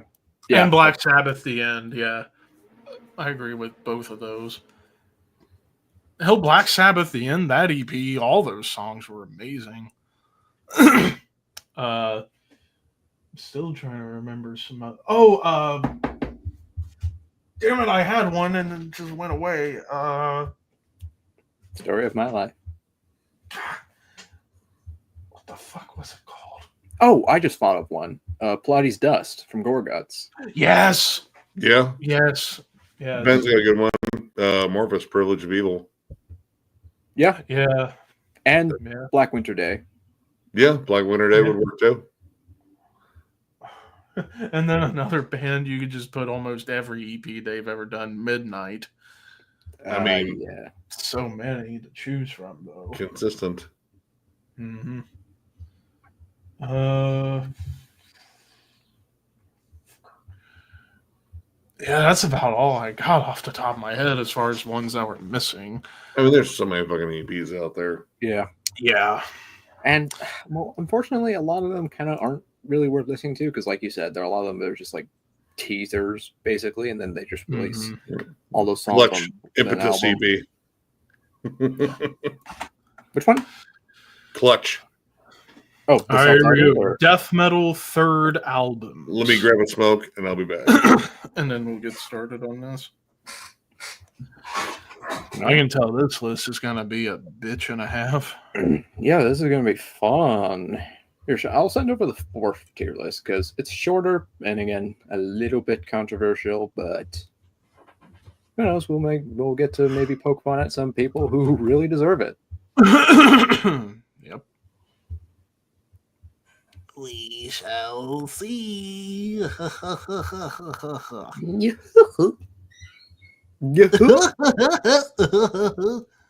What is happening to my voice all of a sudden? Oh my God. Thank you, Ben. The other big one I was forgetting, Sodom's Ex-Purse of Sodomy EP. Yeah, that's another one. That honestly could rival in the Sign of Evil, in my personal opinion, because all those songs, Sodomy and Lust, Conqueror and My Atonement, awesome songs, where they transitioned away from the first wave black metal worship to straight up thrash. Yeah. And it was the first time they were recorded with Harris Johns before they went to do Persecution Mania later in the year. What was you saying? Oh, I forget. Story of my life. I'm stupid. But hey, I got a new microphone. I don't know if you can tell, but do I still sound like shit? No, you sound better. Oh, good. At least I don't sound like I'm talking through a ham radio. Like it's 1942. For a while, it did. It seemed like it's 1942. I'm on the fucking final. Like I don't know. Did the Battle of Guadalcanal happen in 1942? I don't think so, but whatever. Whatever. I'm somewhere in the Pacific Theater of World War II, talking on a radio. Yeah. Not anymore, at least. Oh, yes, honey. It's all nice to be playing with the happy gingerbread men, except for the one with no legs.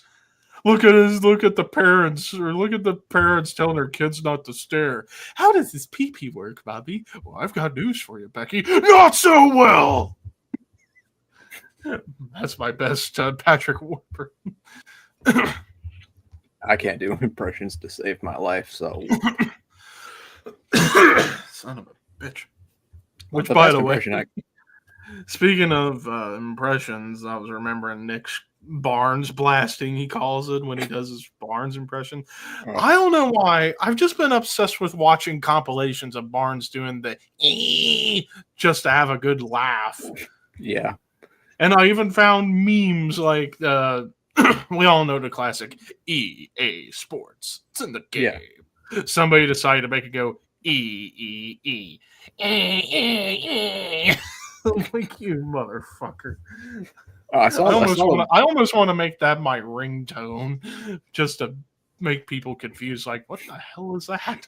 I saw one where it was like someone like subtitled it, but it was like, you know, like the funny subtitles. So he just said, "Eating Krispy Kreme." That one. I love that one too. That's what got me in one. Okay, I gotta find out what all these E's are all about. Eating the cream. He's eating Mr. Cream and eating Krispy Kreme. I swear to God, now I think I've realized what Barnes sounds like when doing E's. He sounds like if Eric Cartman chain smoked like 3 packs of cigarettes and decided to do death metal vocals. And speaking of Nick's Barnes impression, I still need to get him to do. Maniac, you ever seen the 80s commercial Big Bill's Hell's Cars? I don't know what you're talking about. I'll have to send it to you. It was a parody of a commercial from the 80s about a car dealership called Big Bill's Cars. He calls it Big Bill's Hell, where he goes, "Fuck you, Baltimore." And we got great deals. If you don't like him, you can shove it up your ugly ass.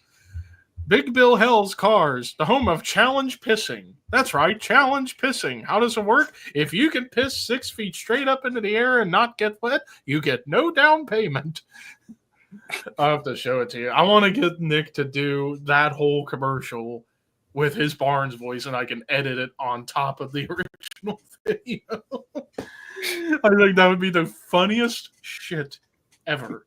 Because I'm sure you've seen whenever I took when he was talking about volcano insurance. Have you ever seen that one? Maybe I couldn't remember. Okay. I'm gonna screen share. Screen share this. Hang on, just once. I have seen the one that's like the Mr. Ventura. What are your thoughts on the 6 Feet Under situation? I listen to country music. I'm sorry. I listen to country music. I'm sorry. Is that hip hop? I've seen that one. That one's fucking hilarious. Yeah. All right, hang on. I'm gonna grab this. So, yeah, be prepared to laugh your ass off when I show this. I'm prepared. Okay, hang on. I gotta move the. Dude, Chris Barnes' face looks like a bad steak. All right, here we go.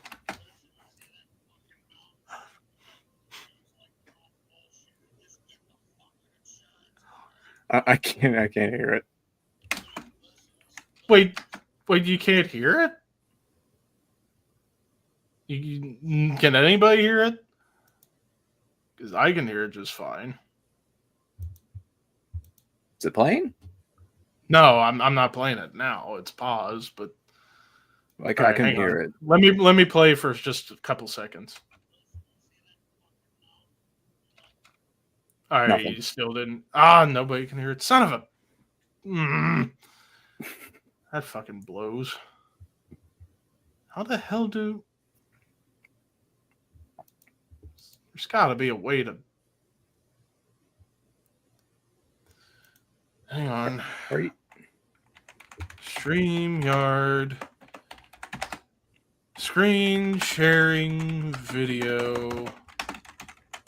And no sound.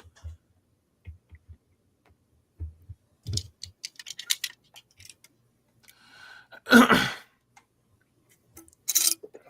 hang on. I gotta watch a quick clip on how to figure this shit out. Welcome to the stream, ladies and gentlemen, where we're watching tutorials.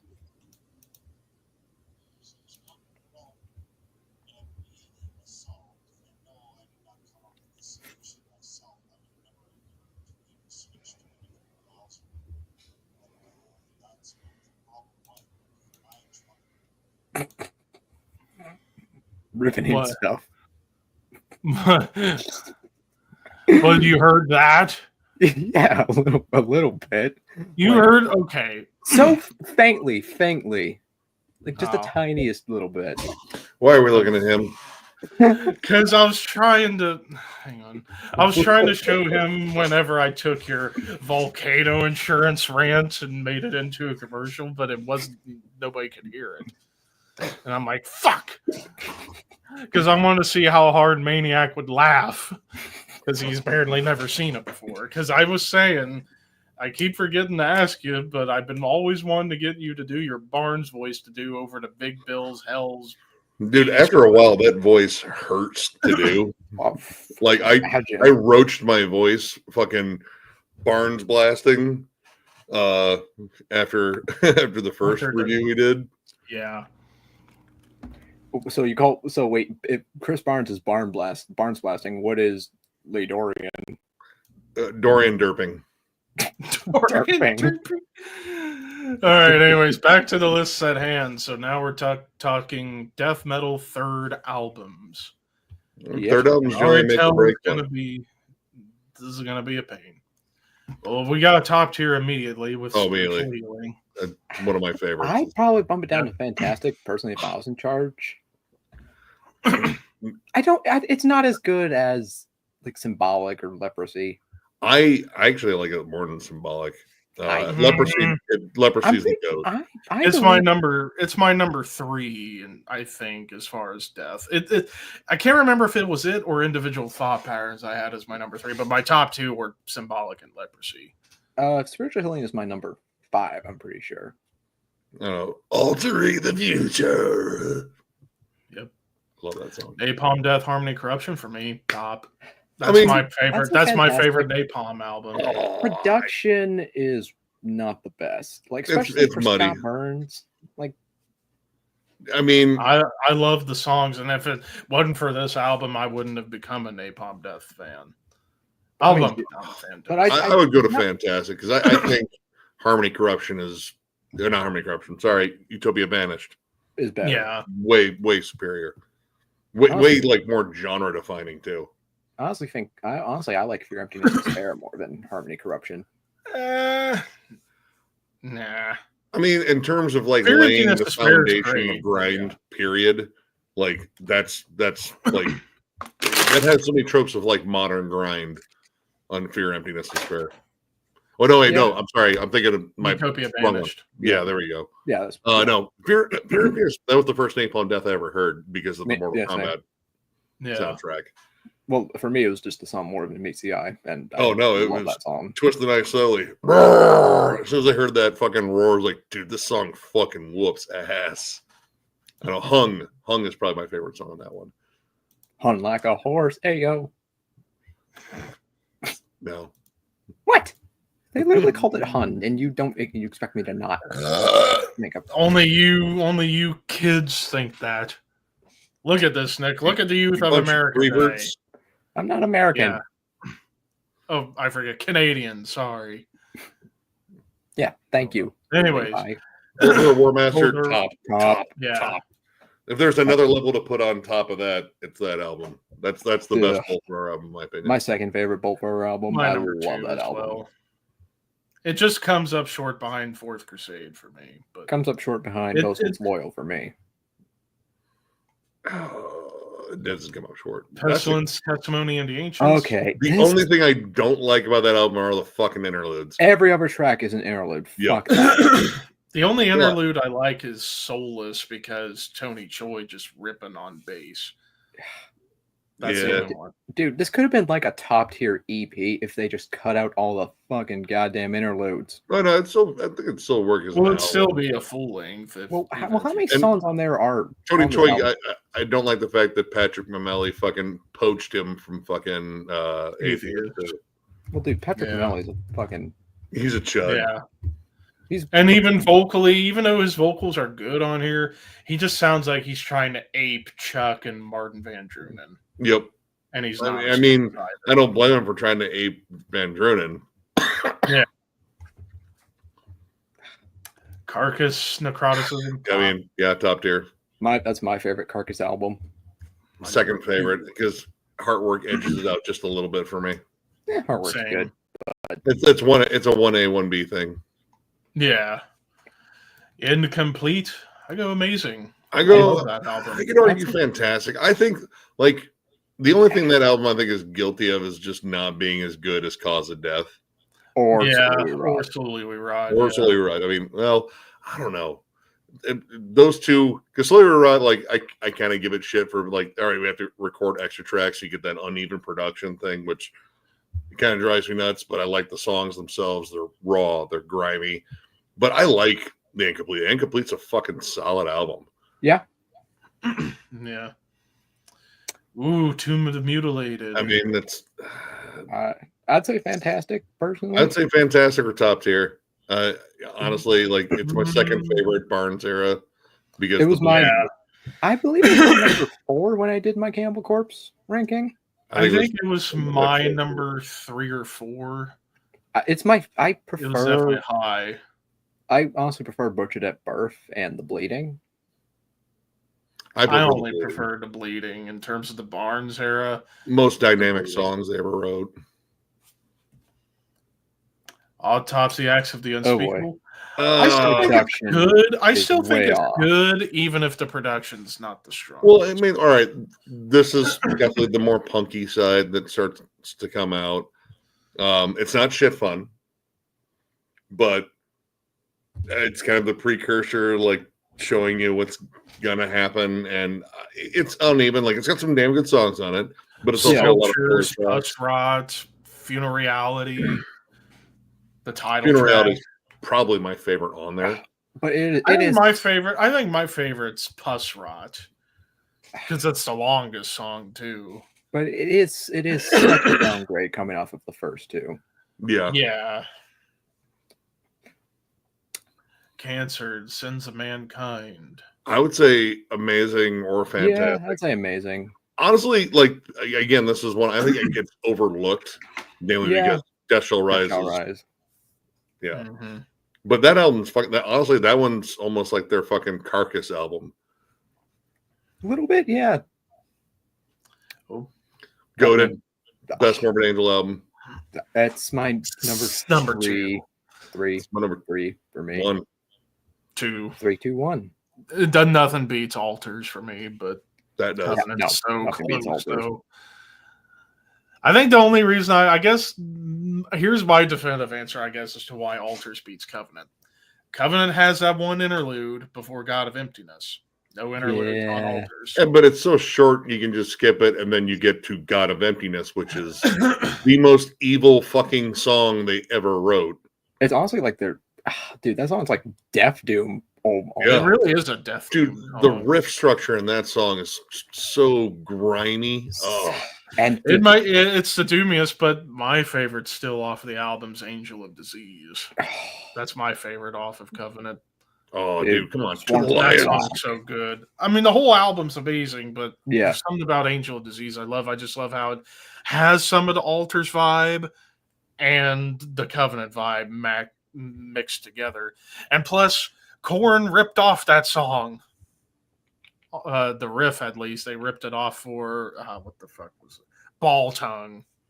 They did kind of rip off Angel of Disease on that song. That groove riff, that Korn ripped it off for Ball Tongue because it's well, I guess I should say rip off. It sounds similar, but I don't want to listen to Ball Tongue. That's the best Benediction album by far. I fucking love it. I just got it in my latest update. Grave Worm alone is wow. Dude, I Bow to None, Painted Skulls. Or I Bow to None. Grave Worm was on Grand Leveler. What am I saying? The Dave Ingram is such a beast in terms of vocals. Okay. This album's weird. Like, I like it. The salsa grooves that show up and the extra percussion, I think, are really cool. It's an odd album. I'd put it in, I don't know, I would probably put it in good for me.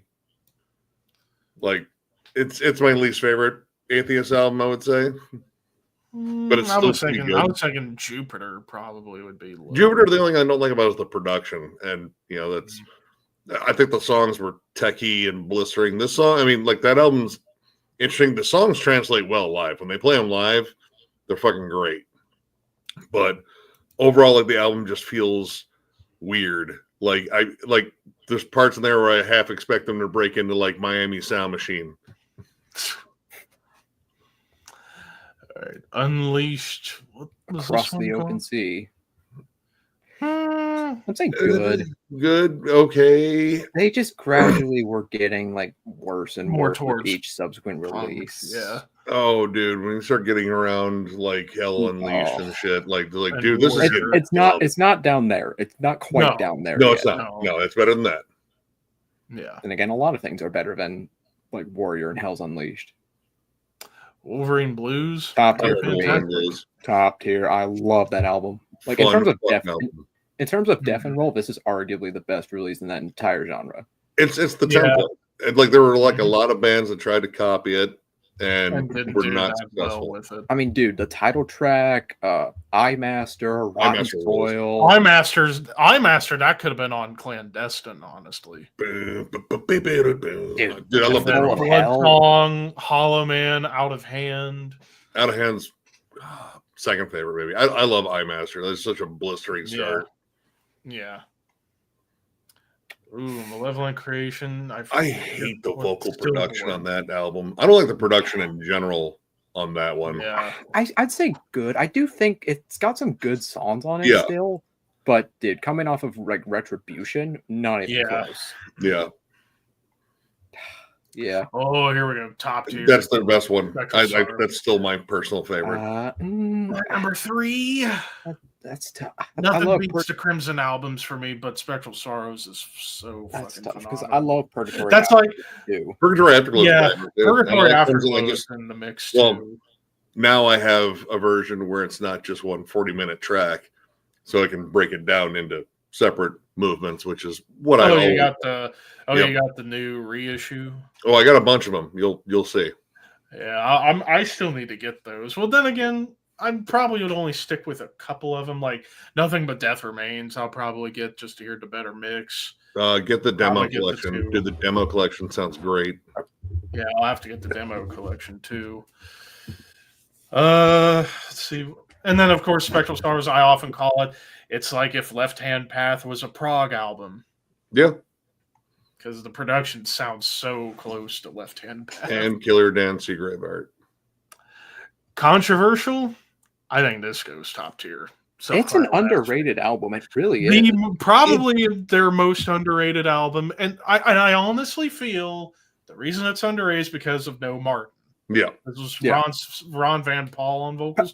He does a great job, though. Obviously, completely different style from Martin. But musically, the doomiest album of their entire career. And granted, the production isn't the strongest either, I would say. I actually love the production on here. Like I thought the mix was perfect. Like I don't think the guitars have nearly the punch they did on like maybe not as hefty as Last One on Earth, but still a heavy tone. Not even as hefty as like their later albums, honestly. Yeah. Yeah, well, I mean, this was who was it? Andy Clausen from Holy Moses who did the production on here. Who did what the fuck was the name of the album? Triarchy of the Lost Lovers by Rotting Christ 2 years later. So, but for me personally, I've listened to this more than Last One on Earth, even though I like Last One on Earth more. It's just something about that extra doomy, like even more doomy than Last One on Earth or almost anything they've ever done. Like Initiation of the Oswald, their longest song they ever did at nearly 10 minutes, and it perfectly captures everything Asphyx. Like almost funeral doom it starts, and then it gets into the big doom chugs, and then you get into the thrash, and then like big grooves, and plus Depths of Eternity and Back into Eternity are two very good deep cuts, and even the re-recording of Thoughts of an Atheist, which I get why Martin didn't want to ever do that song because the lyrics aren't his forte. He's more into like war and death lyrics as opposed to the occult stuff from everything else. But I don't know. And it's the longest album of their career, but it honestly does not feel like an hour. Like it kind of goes by quick if you listen to the whole thing from front to finish. Graves Soulless. I know people like this album, but I'm still. I would put it in good. I was like, all right, it's not Hating Life. Hating Life is bullshit. Yeah. It's still got some really good songs on it, though. It's got some good songs. Like it's more groove laden for sure. But it feels like a tamed down version of the previous albums. Like I got into them with "You'll Never See," and "You'll Never See." The Grave for me.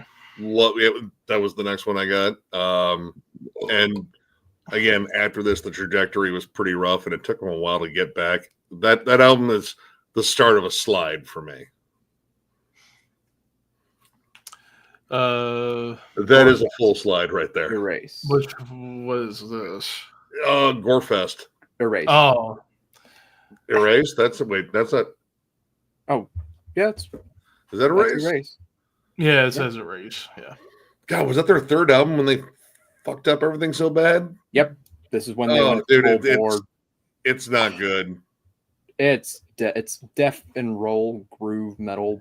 It's like a diet version of Wolverine. And that dude's vocals were so low and so guttural that like there was no way it was going to fit with like a groove metal bounce. Like the vocals changed drastically. It was like much more of just like a shout. Yeah, like arr, arr. I don't know. It sounded like Johann Leva, but like worse. Yeah. At the Gates, Terminal Spirit Disease. I put up a fantastic. Yeah. To the title Definitely track. the precursor to Slaughter of the Soul. Yeah. I mean, more melody than the first two. Yeah, it's more melodic and also a little more polished. Yeah. Since not a bad thing. Just the production on here. Granted, they perfected everything with Slaughter of the Soul for sure. Yeah. Ooh, Hypocrisy, Fourth Dimension. This is definitely the big transition between Osculum and Abducted. Like, it's still death metal, but definitely hinting towards mellow death.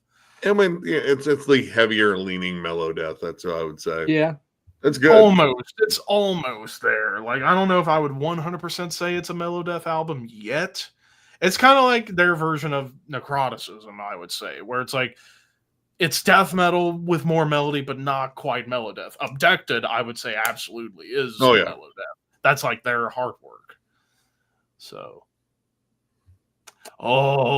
Repulsive Conception. I go fantastic.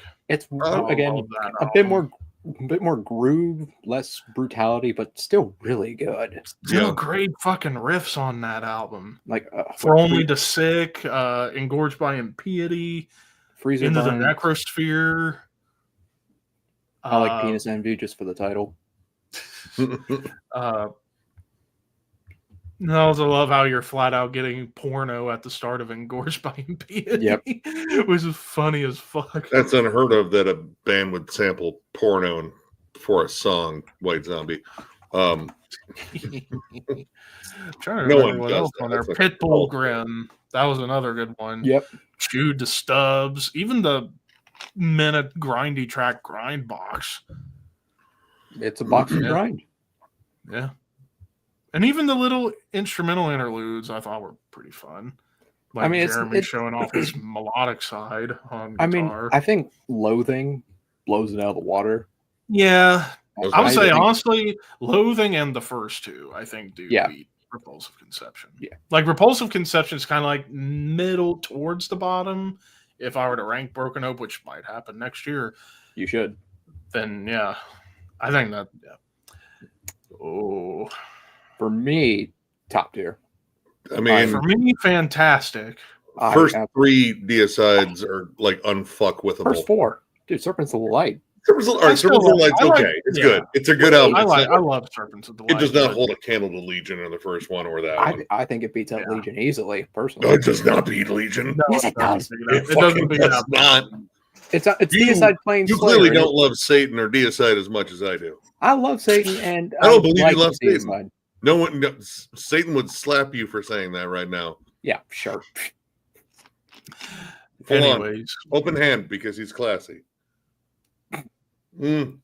Top, the best Suffo album. My number two, just barely number two though. Doesn't quite beat out Effigy. Effigy is my number two. It's almost 1A and 1B there. It is 1A and 1B, honestly. Ooh, That's Sinister. like maybe. Oh God, I don't know if that's the best Sinister album, but it's fucking close. Oh no, Cross the the first Sticks, two. so fucking good. Cross the Sticks, Diabolical Summoning. Yeah. I still need to get Diabolical Summoning. And Honestly, you really can't go wrong with like most things Sinister. Yeah, There's a couple. yeah, maybe a couple albums in the mid 2000s when they had mostly Rachel on vocals. Rachel Not was, because of her, but like well, the music was just straight ahead brutal. Like it didn't have any nuance like that. Like they could match Suffocation riff for riff. Yeah. And When you had then a like technical the edge, it's latest clever. stuff and like their more recent output, it's kind of gotten a little more I'd say back to the evil. I'd say I'd Fantastic. say Fantastic or Yeah. top tier. But Yeah. That's killer. Ooh, massive killing capacity. That's a bit of a drop off for me. Like that's about as close as they got to Death and Roll. Yeah. Especially Casket maybe. Garden. I'm still gonna say Fantastic. I think it's almost on par with Wolverine Blues, but not quite. I put it down in amazing. I don't think the production is as strong as Wolverine Blues. Yeah, I do like a lot of the songs though. Like Casket Garden is a killer song. I mean, they played that live when we saw them. On Frozen Fields is one of my favorite Dismember songs. And then there's then stuff like Collection by Blood. I feel like that's too melodic. Well, I mean, they've always been good about melody. Like you get loads of Iron Maiden harmonies throughout their stuff. But on that song in particular, I feel like they just went a little too far. My thing was comparing it to the earlier albums, they thinned out the guitars. It's still got like the HM2 sizzle, like it's still buzzsaw, but you can tell there's less body to them. It's not as punchy. Yeah, but it's still a good album. I don't think it's. Really, no, I agree. I think they really have like a flat out bad album. No, I Dismember is consistent. Brutality and Mourning. Well, again, I don't think that band necessarily had a terrible album, but that was about as close as they got to it. Like, yeah, the band, man, that band has got some fucking issues when it comes down. They have broken up and reformed like fucking 7 times, dude, and dysfunction, prime dysfunction. But that album isn't terrible. It's good, but it's not nearly as good as the first two. No. What's this one? Mind's Eye. Mind's Eye, dude. That one's fantastic to me. I love that one. Yeah, same. Like it's not quite as good as the Gallery, but it's really strong. I might like it more than the Gallery. Like that one, like that's the one where, like, in terms of like that flat out Gothenburg 100% sound, I feel like they kind of nailed it. Like this is exactly what you think of when you think of melodic death metal. Vital Remains, Forever Underground. That's a banger. I mean, it's not as good as Dechristenize is still my favorite. Let Us Pray. But my only issue, and it's an issue that carries over from almost every album, songs are a little too fucking long for what they are. Honestly, my only real problem with this album is the track Farewell to the Messiah. It sounds like RuneScape music. And I don't know what it's doing on there, but Vader Carnal or Black to the Blind. Black to the Blind, yep. I like that. I mean, I like it too, but the production's not as strong as Profundus. But I think the songs are very well written still. Amazing. Carnal's such a phenomenal song. Yeah.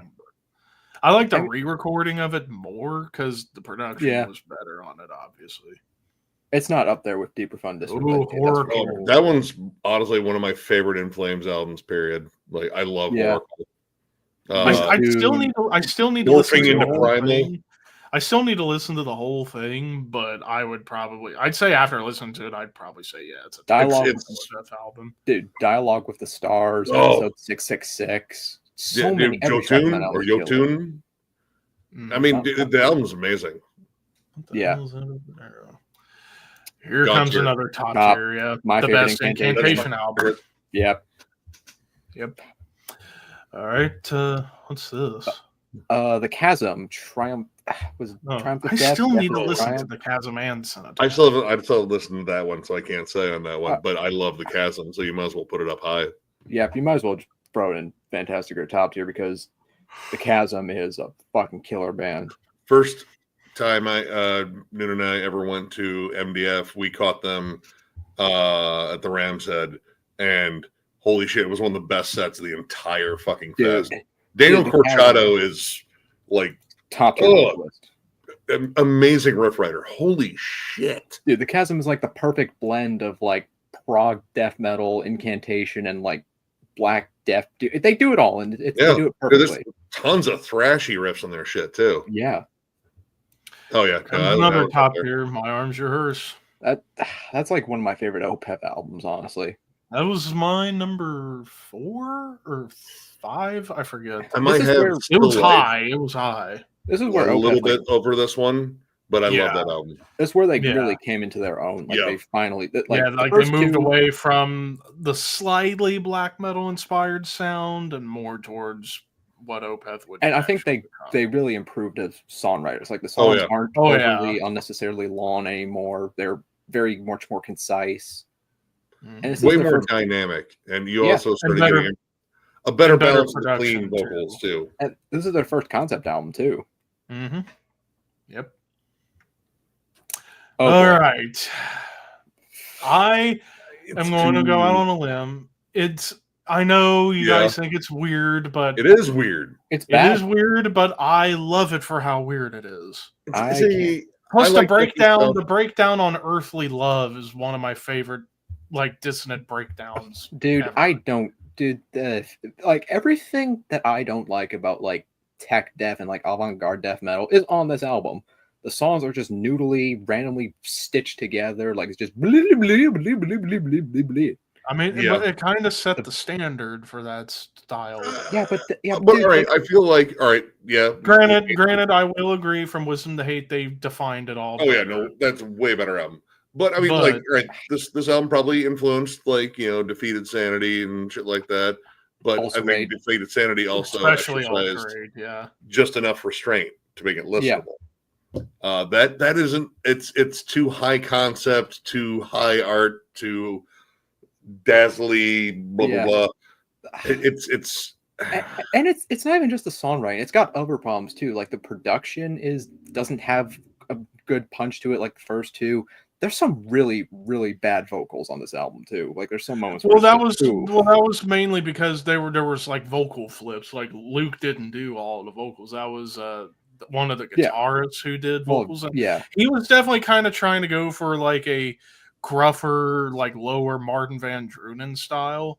But Luke's vocals sounded great on here, but I forget the other guitarist who did the vocals, who sadly passed away. Like.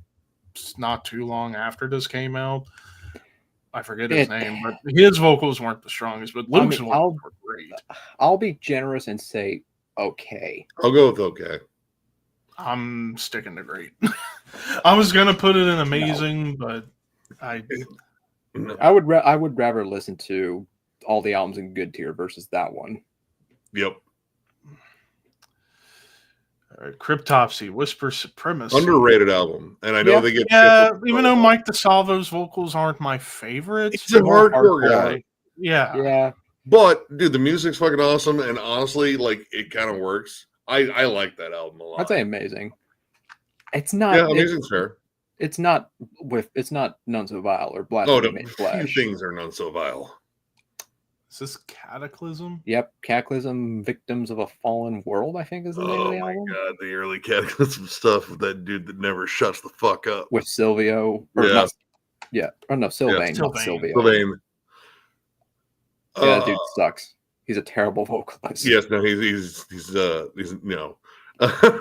and he's constant. That's the thing. Like it's a barrage of fucking vocals. Like he's narrating an entire story. I don't even know what this fucking album cover is terrible. It looks like an indie rock album cover. Yeah, it does. That's why I was like, for a second, like, what? Deeds of Flesh, Path of the Weakening? Dude, that was one of my early pickups in terms of Deeds of Flesh. First album with two guitars. I still need some Deeds of Flesh in my collection. Like, I think Mark of the Legion was the first one I ever picked up because the album cover is like, oh, this is bound to be brutal. But that one's fucking damn good. I'd say fantastic. It's not my favorite from them, but it's damn good. Oh, man. Because Train Pieces Here we will go. always be my number Oh, one. dude, that's Dirty. top tier. Dude, that's honestly, every Monstrosity album I think is good. Yeah. But Yeah. dude, Angel's Venom, dude, Destroying Divinity. Yeah. dude, and dude, Lee's drum work is so goddamn good.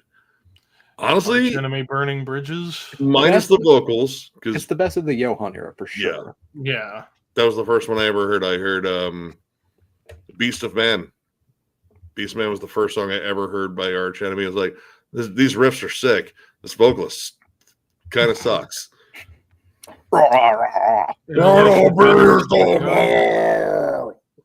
Failures for Gods. Amazing. It would go up into fantastic if the production I'd wasn't still put it bad. in fantastic because, dude, the songs on that album are amazing. Yeah, dude. Devil Yeah, Snow, but the Alex's production Beast. kills it for me, though. Oh yeah, well, it's Alex's drum work is awesome. His drum sound is terrible. Yeah. Yeah. It's honestly, I think this album might sound worse than Breeding the Spawn. Honestly.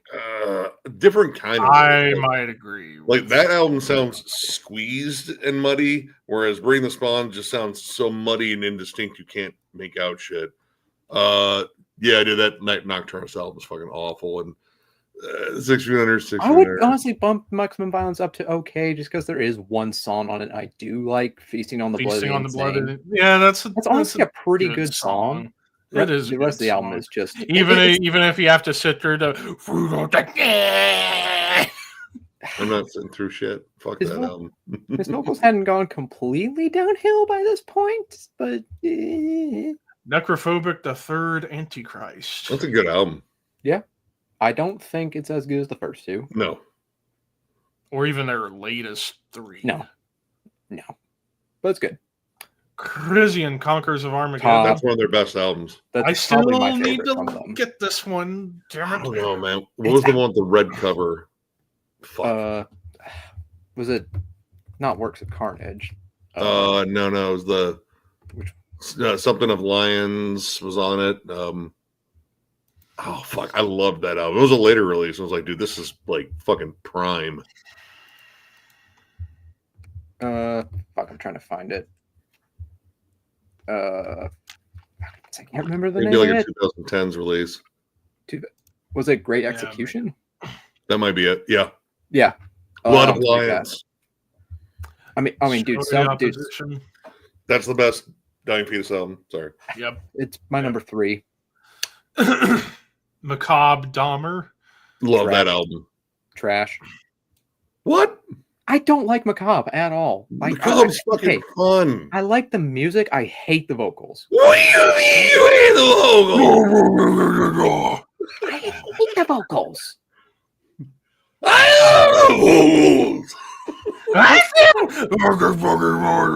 They're terrible. And the dude, but man, their fucking riff work, the bass work, they're all insanely talented musicians. And plus, I mean, all right, he sounds like exactly what a guy standing up there in long johns and a fucking flannel and a hunter's cap kind of should sound like. It sounds like if somebody was asking him, why you listen to death metal vocals are so crappy, and they play this and they think it's crappy, but it's like, hey, we like it crappy though, so fuck you. Yeah. And plus it's all about serial killers and shit. Jungle Rot. I put that at amazing. I don't know if I like it as much as the first album, Dead and Buried, is one of my favorites. That is like the formula. Skin of Living? Oh, Skin of Living. My bad. Shit. Yeah, that's one of my favorites. But that one's good. That was the first Jungle Rot I ever heard. Amarth, the Crusher. I'd go fantastic. I mean, the early stuff definitely doesn't get a whole lot of credit. It's like they didn't really start. What the fuck was the name of that album? Versus the World was like I think the one that. Yeah, it was Versus the World where they really took off. Dude, Where Silent God Stand Guard. Like that's I think one of their fucking best songs, which they probably don't play live anymore. Yeah, because we have to listen to Vikings on number 1782. Get your horns up, and you can buy them over there by the t-shirts. I actually should have looked. I should have looked at the merch stand last night if they had like Viking drinking horns for sale. I would have bought one, but they didn't. You should have like picked one up and like, dude, these dildos are weird. Make sure you like say it like super audible. Oh my god! I wonder. I don't know if the people running the merch would have been confused or on the You're ground. going to get a look no matter what. I don't think this is going to fit in there. Would be even better if someone actually was like, dude, these things are weird, right? Anyways, moving on. Vomitory with Revelation Nausea. That's honestly one of their best albums, I think. That one's up there. I'd say fantastic. Yeah, I don't think anything beats Blood It's just an Rapture. underrated band in general, in my opinion. Yeah. Like, for Swedish death metal, they really don't get enough love. They sound like Florida death metal than more. Let's look at the HM2 fucking snarl, but they're blastier. That last album fucking cooked. Oh, dude, The early Vomitory had HM2, but I think after like Revelation Nausea and Blood Rapture, they dropped it and just went for like a typical death metal guitar tone. They crushed live. They were so good at MDF. Domain of Death, Mortician. I'm not the biggest fan of that one. Like that's where it starts dropping off for me. Yeah. Is this even a third album? I think this is their debut. I don't know. There's like this weird debate. Some people say Human like Jerky. archives say Human Jerky, Homivore are albums, but their Wikipedia says they're like EPs. I think they're EPs. I think this is a debut, full length for them. Regardless, it's okay. It's good. It's good. There's some good songs on there. They got so much better. They got better with Humanure. And and Karma Bloody Karma, dude. Bukkake Tsunami. Never forget. Here comes another top tier. I mean, that was my first Nile album. So that one's always going to be special. I don't want to say where I put it because I'm going to be ranking Nile here in a couple weeks. But it's killer. Yeah. Una, Slayer of the Gods alone. Yeah. Is probably their best song they ever wrote.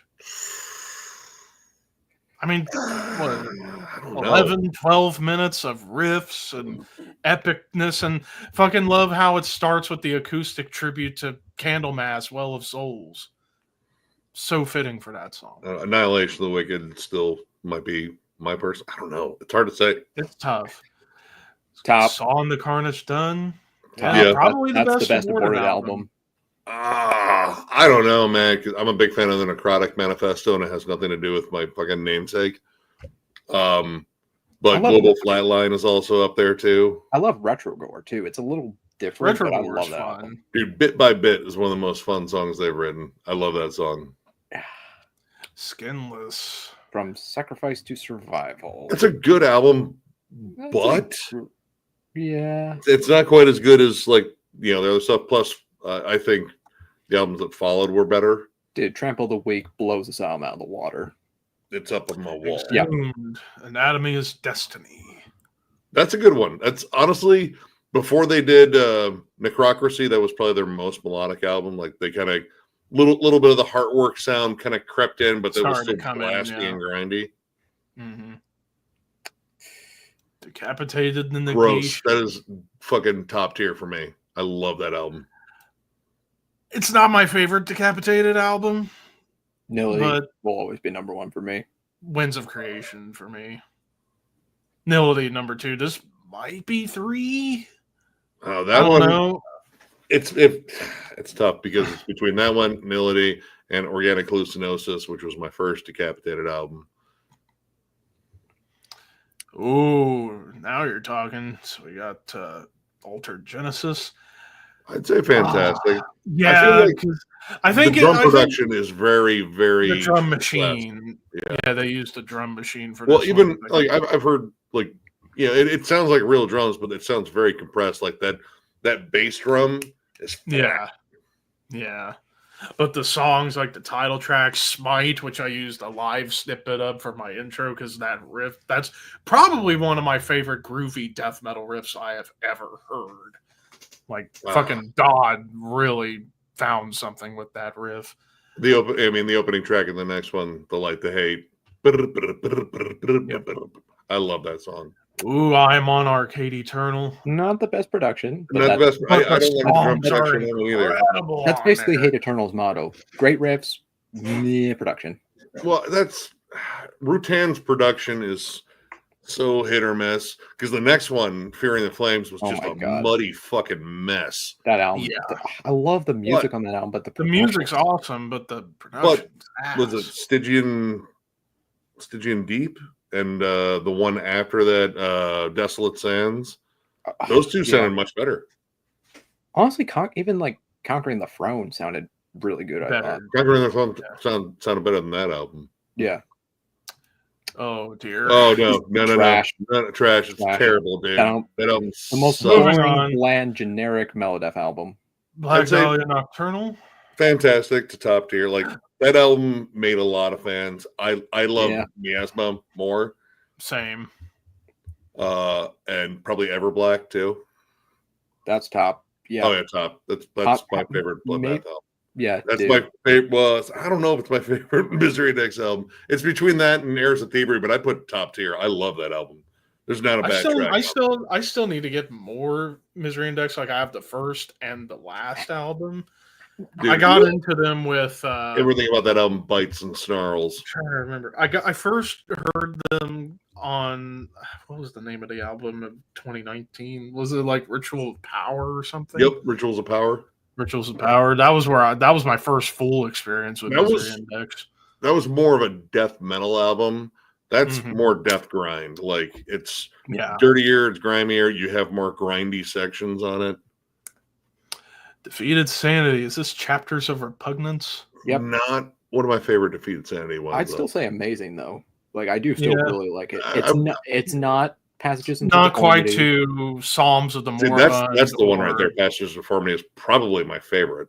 It's or really Passages into Deformity, yeah. It's really or hell, even Disposal of the Dead, Dharma or Dharmata. The new one's fucking incredible too. I even love Sanguinary Impetus. I know some people. I like that one too, but I love that one. Ooh, Destroyers of All. That's at least fantastic. Yeah, it's not my favorite Ulcerate album, but it's certainly in the. That might have been where I got into them. I can't remember exactly. Dead Oceans, the title track. Yeah, those are. Man, I don't know. To me, nothing beats Everything Is Fire when it comes to Ulcerate for me. Oh, I don't know, dude. With the last two being in the Staring to Death and Be Still is haunting. I have never heard a band make Dissonance sound that beautiful. And evil. And that live. Dude, the last Ulcerate album, I mean, that's the one I got into with them. And yeah, that's actually, I would even say it's okay. It's okay. Is it okay? I mean, it exists. It's not terrible. I mean, it's not as bad. It's not Promise. Nothing should be as bad as Promise ever. That album fucking sucks so fucking much. Yeah. Well, there you have it with that ranking. I know there's a bunch that I missed. You can scream about it. Scream about it all later. Right, well, just off the top of my head, Blood Incantation, Absolute Elsewhere. That'd be on the okay. Was it was Manor of Infinite Forms the third Tomb Mold, or was that Planetary Clairvoyance? It's one. That'll be Planetary Clairvoyance, technically. Yeah, that would be up here. The Last Gate Creeper. What else? Come on, everybody in the chat, scream at me. Yeah. What the fuck? You forgot shitting baby fetuses by eating children. Baby fetuses? I don't know where you got that from. Yeah, it's like fetus and fetu. In fetal section? Yeah. Like a Russian hatching dog, except it's like a fetus within a fetus. Yeah. So honestly, they should make a fetal Inception. Swallow's Son, Hope. That's Death Doom. That I don't think it's counts. Still death metal though. Not enough. Death Doom is a subgenre of death metal. Yeah, but like, would you? I wouldn't. No, I don't think it counts. It's too different. Amorphous wasn't on here. You can still, I mean, technically that's a shift to melodic death metal, but Yeah. Elegy would be on here, and that's an awesome album too. I love Elegy. In Mourning, Weight of Oceans. I'm not familiar with Mourning still, so it's prog melodeath. It's basically Opeth meets Insomnium. I guess and I could done wonderfully, and I can't wait for the new album coming out next month, The Immortal. I'm pretty sure you got thrown Drawn and Quartered in here. Yeah, Drawn and Quartered. And they probably would be on Fantastic or top tier. Pretty good. The first album was probably my least favorite. Like, it just didn't seem to hit very hard. But after that, I was like, pretty off on the first album, I think. Yeah. The drums are way too loud. Honestly, Insomnium Above the Weeping World could be here. Yeah. I mean, you could almost do a Metal of Death one for that one. But yeah, that would work.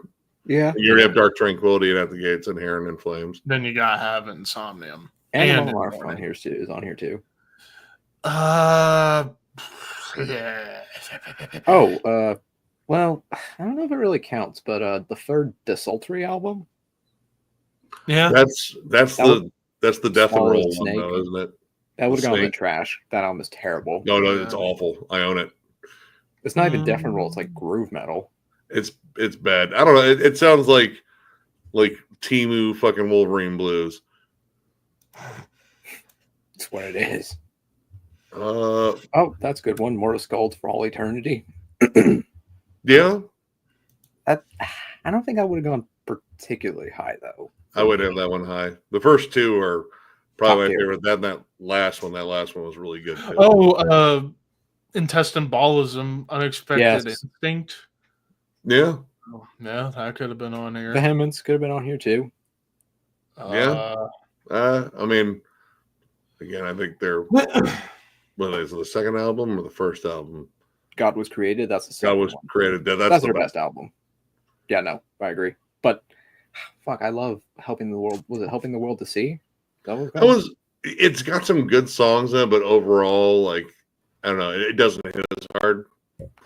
I mean, it's not as good as God Was Created, but I still love that album. Like, Hood and Menace, Effigies of Evil. Again, that's Death Doom. I don't know if I think it's a little more on the death metal side. We got Incantation on here, and they're arguably Death Doom too. Points.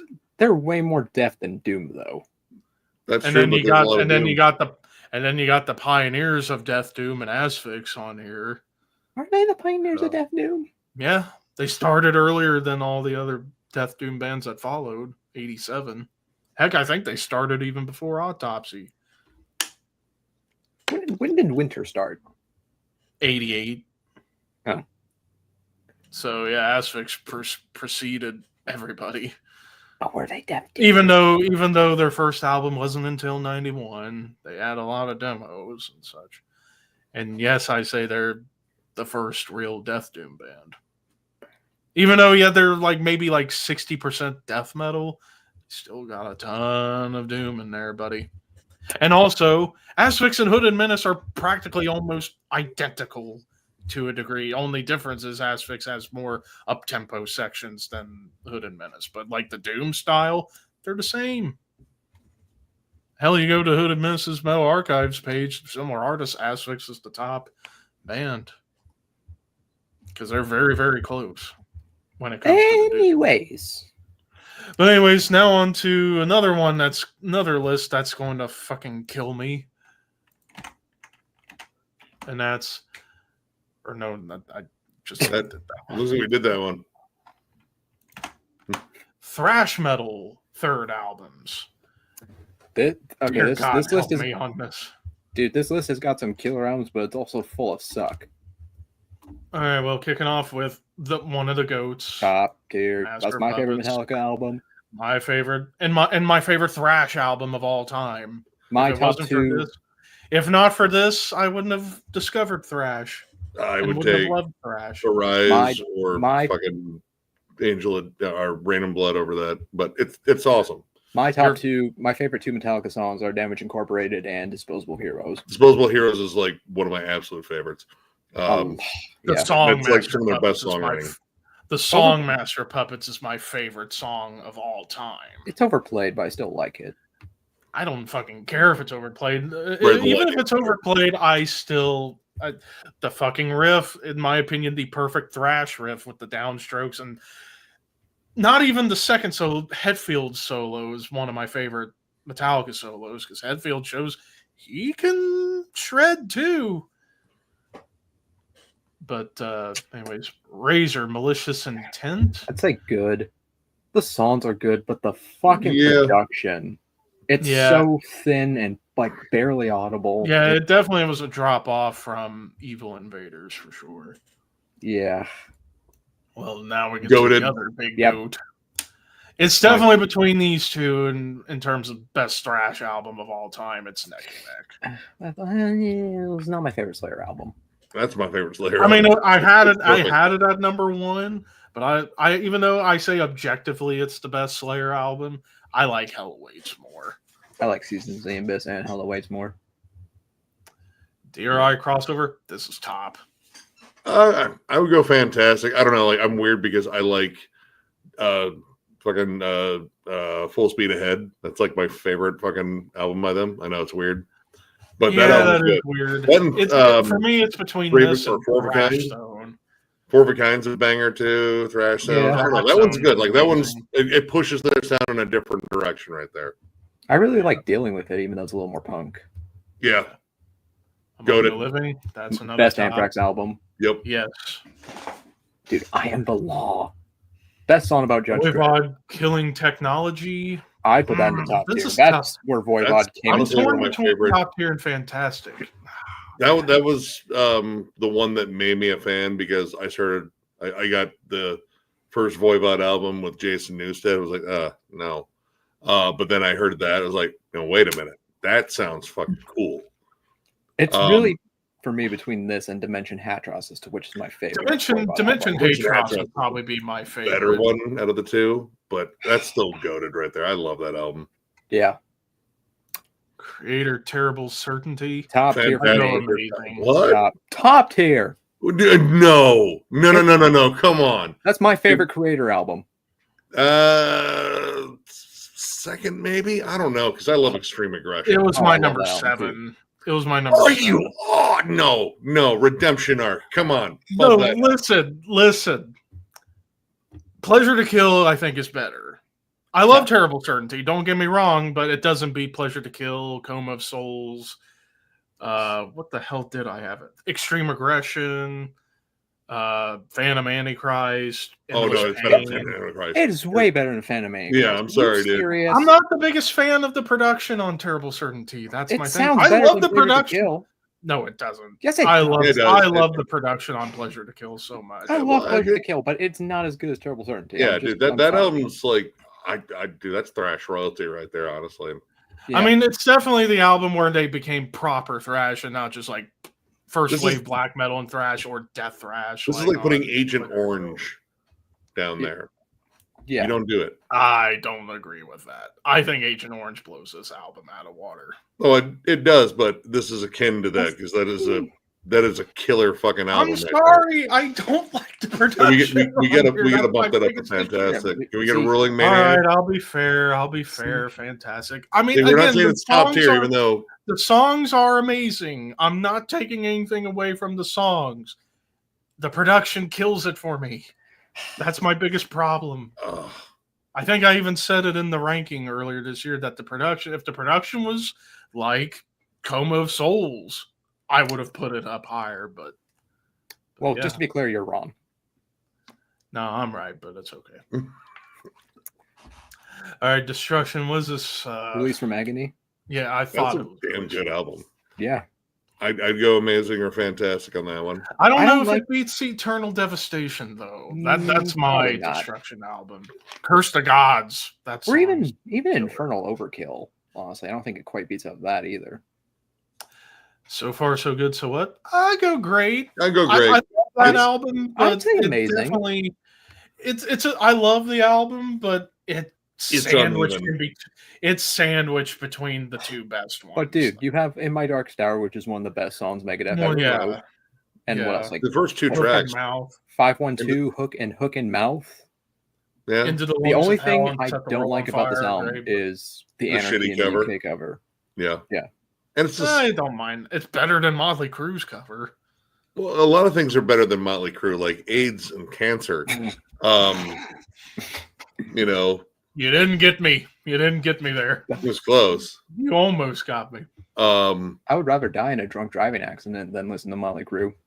Well, you roll around with Vince Neil, and- there's a good chance of that. Anyways, Under the Influence Overkill. I love that album. I think This that's is underrated. tough. This is tough. I like it, but again, it's sandwiched between, in my opinion, their two best albums. But it's so damn good. Dude, you can like all three of them. And also, I don't like the production on it as much as Taking Over. I don't know. I'm trying so hard to not spoil what I'm gonna do for the Overkill. Right? I might That's prefer kind of that one afterthought. over Taking Over. I do. I don't know. Personally. No. I mean, for me, it's really between Years of Decay and Horoscope, which is my favorite. Oh, Feel the Fire, dude. I love the debut. Oh no, that album's amazing too. Anyway, Suicide with How I Laugh Tomorrow. Personally, I think fantastic. fantastic. Not the best Suicide. I think to me that's Lights Camera Revolution. See, I love Join the Army. I like Join the Army too, but it's not quite there yet for me for Suicide. Well, it's a nice cusp. It's album. it's the no middle, longer a punk band. It's the middle ground band. between the self-titled and How I Laugh. Well, you got Rocky on that album finally too. Like he was the big changing thing. Yeah. Tankard, was this The Morning After? Yep, The Morning After. I'd say amazing, honestly. I think it's honestly a really good album. Like early Tankard, I honestly think is really good. Like I think Chemical Invasion is probably my favorite Tankard album, but that's honestly a pretty worthy follow-up. All right, Leave Scars, Dark Angel. This is where they get more proggy, more technical. They've never been great vocally. No. The vocals on Darkness Descends. I like. Actually, all right. Not a lot of people With fucking Don dismiss Dottie, that album with entirely. Don I Dottie. like Darkness. Like, well, no, the one before it. We have arrived. Actually, I like the vocals. Again, I keep saying, is it really an album or is it It a is. demo? It's I an think album. it's a demo. I'm confident. on that. Personally, I think I prefer Time Does Not Heal to Leave Scars. Over Leave. Yeah, I would agree. Yeah. I don't. Nothing to me. Nothing Nothing beats- beats Darkness Descends. No. Darkness Descends, I like it, but I feel like there are points where you can tell how sloppy it is. No, That's the It's- charm. there is no slop on there. No, the drum performance is very similar to the performance on Seven Churches. Little It's out of good. control. Like, It's dude, out of I'm control, even but it's sure on time. if you ask Gene Hoglan, like, you know, like, is there a drum performance you think you could have like nailed a bit better? He'd probably say, "Oh yeah, Darkness Descends." Like, well, why don't you go and ask Gene Hoglan then? Well, I mean, Put I your would to be the test. busy talking about all the other amazing drum performances he's had. Like, do you have 7 or 8 hours? Okay, I'll bring us up. All right. before we move on to the next one. Anyways, Exodus, Fabulous Disaster, top. Yeah. Yeah, it was good, even despite Zetro's The best Zetro. I still love Zetro, particularly on this one. Particularly on this one, I think he sounds great on this one. It may be And my favorite. Pleasure of the Flesh. Might be my favorite Zetro album. It but is my I love, favorite Zetro. It is I my love Tempo of the favorite album. Damned. Yeah, Tempo of the Damned would be in the running for best Zetro album too. Oh yeah, Trash, Which one is that one? Demolition Hammer. That's is not this Demolition Oh. Hammer. That's Mekon Delta. You dunce. Oh. The The logo looked like it said Demolition Hammer, but Mekong Delta. I've not listened to that album. I can't say anything. I haven't either, but from what I've read, it's apparently one of their best. I've been recommended that band a lot. They're they're pretty good. They're like German Voivod, basically. I gotta check them out. God tier. Yep. God tier. My God favorite Sepultura album. tier. Second favorite. My number 2. Holy Moses. I haven't New listened to that. I Machine can't of say. Liechtenstein. Yeah. I can't say. Oh, here we go. In Search of Sanity, Onslaught. All right. It's not as good as the albums before it. Or Like- even after. Maybe. Well, there's I a don't know. couple of albums after this that were awesome. The songs- all right. uh, The songs themselves are good, Their but they comeback softened album. up everything to have clean vocals, I think. Like, I got the re-recordings thing that they did recently, and generally I don't like those, but hearing those songs with chunkier production and heavier vocals.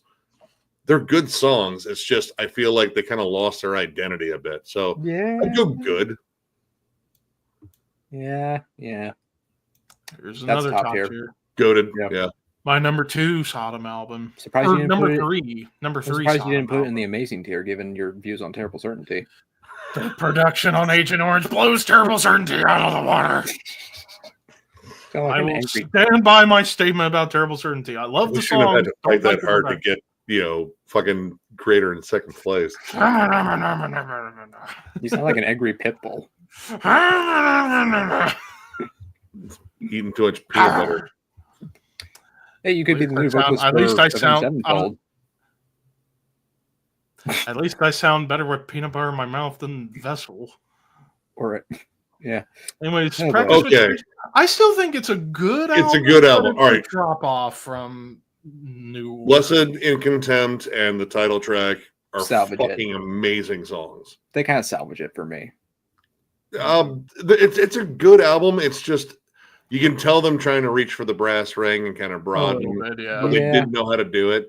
Honestly, I think Souls in Black is an infinitely better album. Yeah, overall. I'd agree. Yeah. But yeah, that album, like, it's one of those that has, like, great fucking songs in it, but as an album, it doesn't gel for me. Honestly, for me, I feel like the lyrics took a bit of a downgrade too. Like they're a lot more preachy.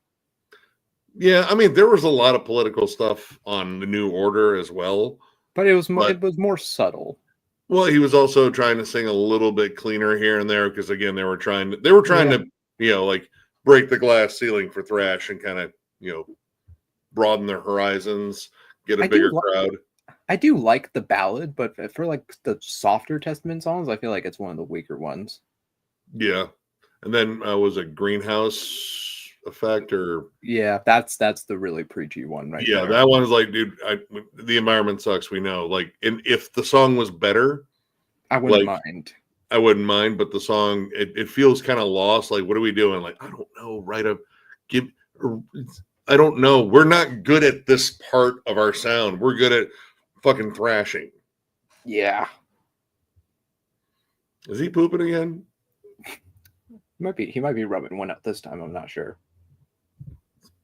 It must be an anger rubbing the whole Creator discussion. Yeah, he's got the Amarth horn ready to go in the keister. He didn't show off that bit of gear. I wonder why. You think if you put one of those in your ass when you like farted, it would sound like a Viking call? I mean, you'd have to try. You can't just not try.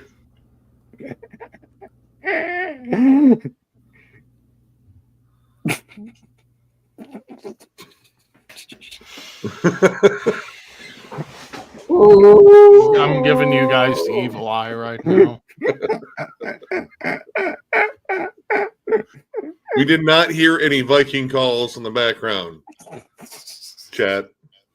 And that time it was just a long piss because I've been holding it in for like 2 hours. Why didn't you get like a Gatorade bottle and just keep it underneath the desk? Well, I have a Hawaiian punch jug, but I need make sure it's with the wide mouth opening though, because you don't want to fucking like. It is wide. It is wide. So I just gotta empty it. I haven't emptied it for 2 days. All right. Anyways, back to the list. So Whiplash, Insult to Injury. Yeah, wasn't this 98? No, I have not heard that one. I thought there was like a break after the late 80s, and they didn't come back to make anything till like 98. No, this was their last one in the 80s. Okay. The first one whooped so much fucking ass. That album's a party album. Even the second one, I think, is really damn good too. It's good. It's not quite as good, but it's good. I would. I don't know on that one. I'd say good. It's a good album, but it's nowhere near the especially the first one. Dude, Power and Pain. All right, next up. Oh, this is another top tier. Possibly my No More favorite Color album. Maybe it's between this and Mental Vortex. Dude, Mental Vortex is where I started. I love that. Dude, Semtex Revolution. Really No More Color and R.I.P. Her cover of I Want You, She's So Heavy. That's one of my favorite covers of all time. Ooh, Handle with Care. I'd say I know Fantastic. John's vocals are. He's got that shrill shriek, but I love the riffs on that album. Like that's a fun fucking album. To me, John Conley sounds like if Sean Killian was competent. Yes, I would say, and if he could actually hold a note somewhat. Yeah, which John can, given credit. Death Angel Act 3. Okay, I love that album. I like that. That's my first Death Angel. I like it, but it doesn't beat Ultraviolence or hell, even some of their more recent stuff. No, but I love it. But it's still very good. Oh, dude, stop. Even the opening track. The opening track, dude, the drum work on that opening track is so fucking good. Like, dude, Veil of Deception, Disturbing the Peace. They're playing Seemingly Endless Time. Yep. And for thrash metal ballads, I think Room with a View is an absolutely beautiful song. Yeah, and dude, Mark is such a good fucking vocalist. Yeah. They are playing MDF next year, that album in its entirety. Ooh, that's gonna be killer. Flotsam and Jetsam, The Storm Comes Down. It's okay.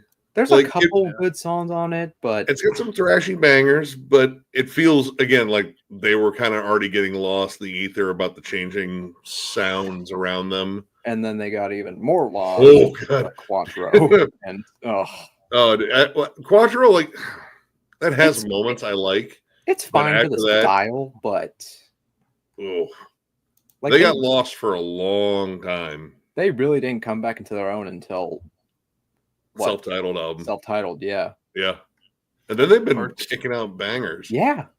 Artillery Inheritance by Inheritance. I still need to get this one, and I hear that it's a top tier. It's one of the best thrash metal albums of all time.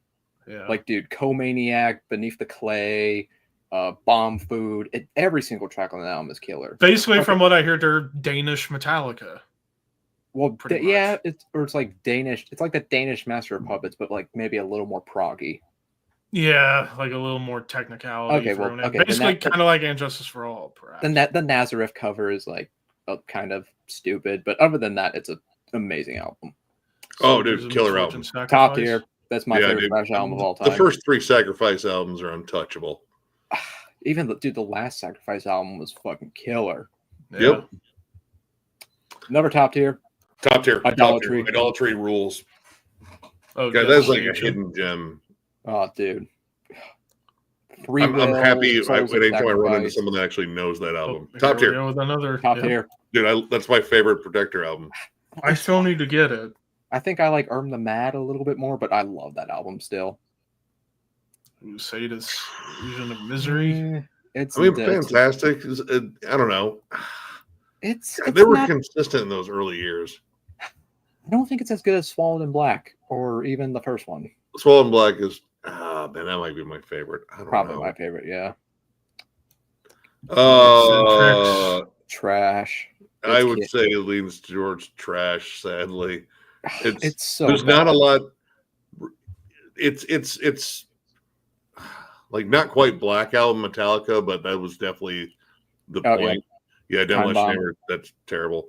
That one, Cigarette Independence, is actually pretty decent for a groove metal album. Okay.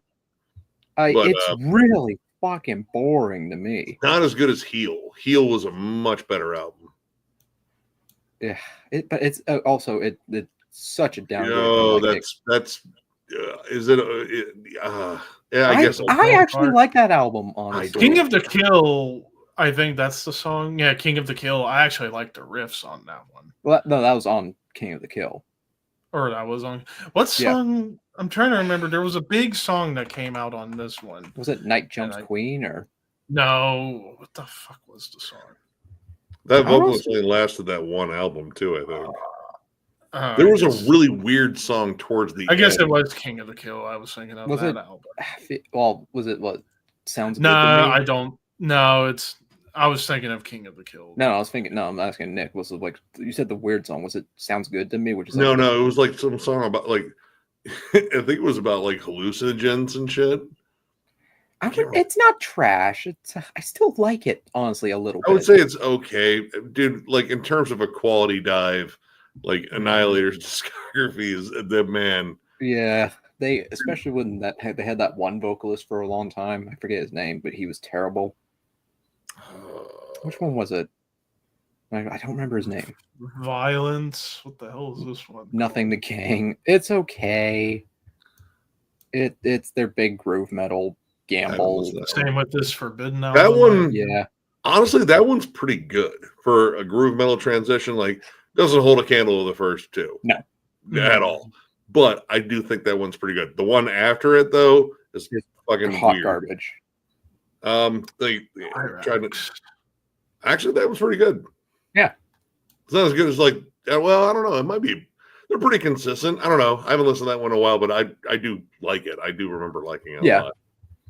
My favorite Musical Waste album. Oh, come on. I'd say Fantastic. I would go with top I tier. go Fantastic. I love it, but I'm not the world's biggest Municipal Waste fan. Me neither. But I do love that album. For me, they're good, not great kind of band. Heathen. Evolution of Chaos. That's a killer album. Yeah. The modern production is a little iffy with me, but musically, I think it's a very well written album. Yeah. I mean, dude, Lee Altus is underrated. Five Serpents Teeth. I know Fantastic. Okay. I love that album. It's okay to me. In Dreams of Terror, I think Cult was on here too. Yep. Yeah. Both of those songs are killer, and has that sound more like Metallica on that one. And then you were bringing up like beautiful, like softer songs from a thrash band, In Memoriam. That was the first song I ever heard by Evil. I actually love that song, and also considering after what happened with Mike Alexander, the original bassist, you kind of get why they wrote a song like that. It sounds like Stone Sour. It's not that bad. It's pretty bad. But I do think I'll bump it down to amazing because I do Enter think the Grave's the best thing they ever released.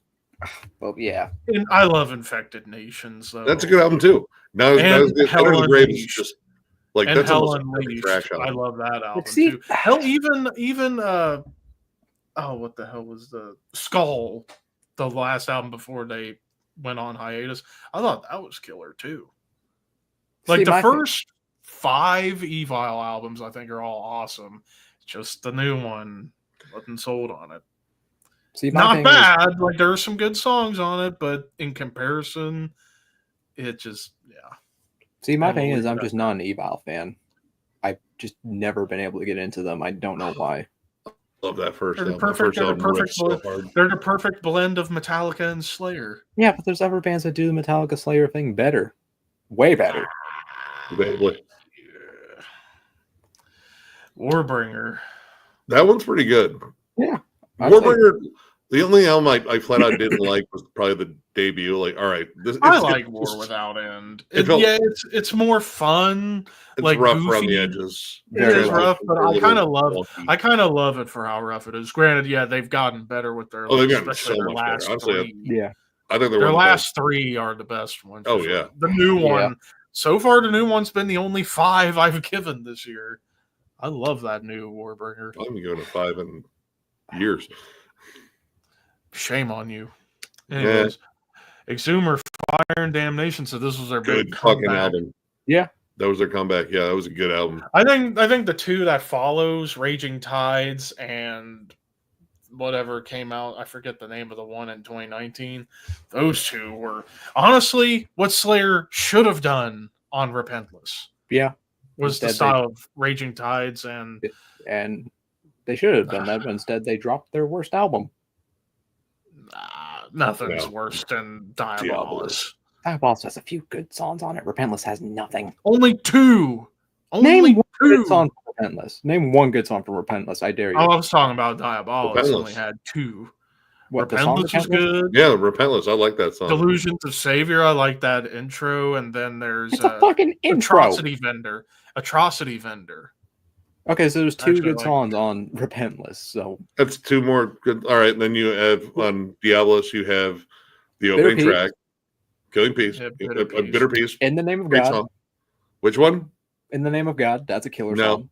Yes. Boring. No. And Screaming from the Sky is also. I prefer State of Mind over. Oh no! Fuck that song.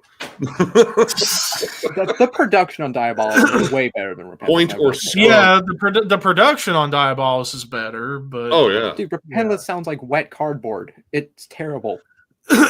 Anyways, moving on. Havoc. I'm not the biggest fan of that Havoc album. Me neither. It's Havoc's kind of Dropped off. been going through a downgrade. well, all right. Have you noticed like almost every Havoc album I find a moment where like it feels like almost deliberately lifted from an older thrash album? Yeah. Like I don't know, maybe it's like deliberate nods or tributes, but like there are moments where it's like, dude, that sounds like you pulled that straight off of like Master of Puppets or Rain and Blood. I don't know. Yeah. That one, I don't know. The songs just didn't gel for me on that one. Honestly, the last Havoc EP I thought was just garbage. All right, and then next up, Rigor Mortis, Slaves to the Grave. It's okay. It was, I think part of it was intended to be a Mike Scotia solo thing, and it was kind of stitched together like not long after he died. It's such a shame too, because that first Rigor Mortis album is one of the best thrash albums ever made, but they just could never recapture that magic. Capture that magic again, yeah. Terminal Redux though, that one's up top tier. That was. Why aren't you working? There you go. I don't know. What'd you do? I don't know. My mouse was fucking up there, but yeah, top tier best Vector album. I don't know, man. Or you? So fucking bonkers, but I love it for that reason. It's that, or was it Outer Horizon or Outer Isolation? Outer Isolation. There it is. I always fuck that up. Yeah. Toxic. That album is fucking nuts. Yeah. The vocals are kind of hard to like. Dude's just going buck nutty. But musically, it's not terrible. Like honestly, it's pretty good. I mean, it's not as good as the first two. And then finally, Morbid Saint. Killer. Fantastic. That's a fucking like one of fantastic. that was my like favorite comeback album when that came out. Was that 23 or 24? 24. I think it was last year. Yeah. That album whoops ass. Vicious. I still need to get it. I mean, it's the only thing that I don't like is the stupid fucking album cover. Yeah. It looks, and I mean, it's not as good as Spectrum of Death, but then again, nothing is as good as in Spectrum terms of of their Death. catalog. Yeah. All right, time for something controversial. Biggest douchebags in metal. All right, we got a small list. Okay, that's fine. Who the hell's the first one? Yeah, who the hell's this? This is Hendrik Mobus from Absurd, the first NSBM band. Fuck him, actual scum.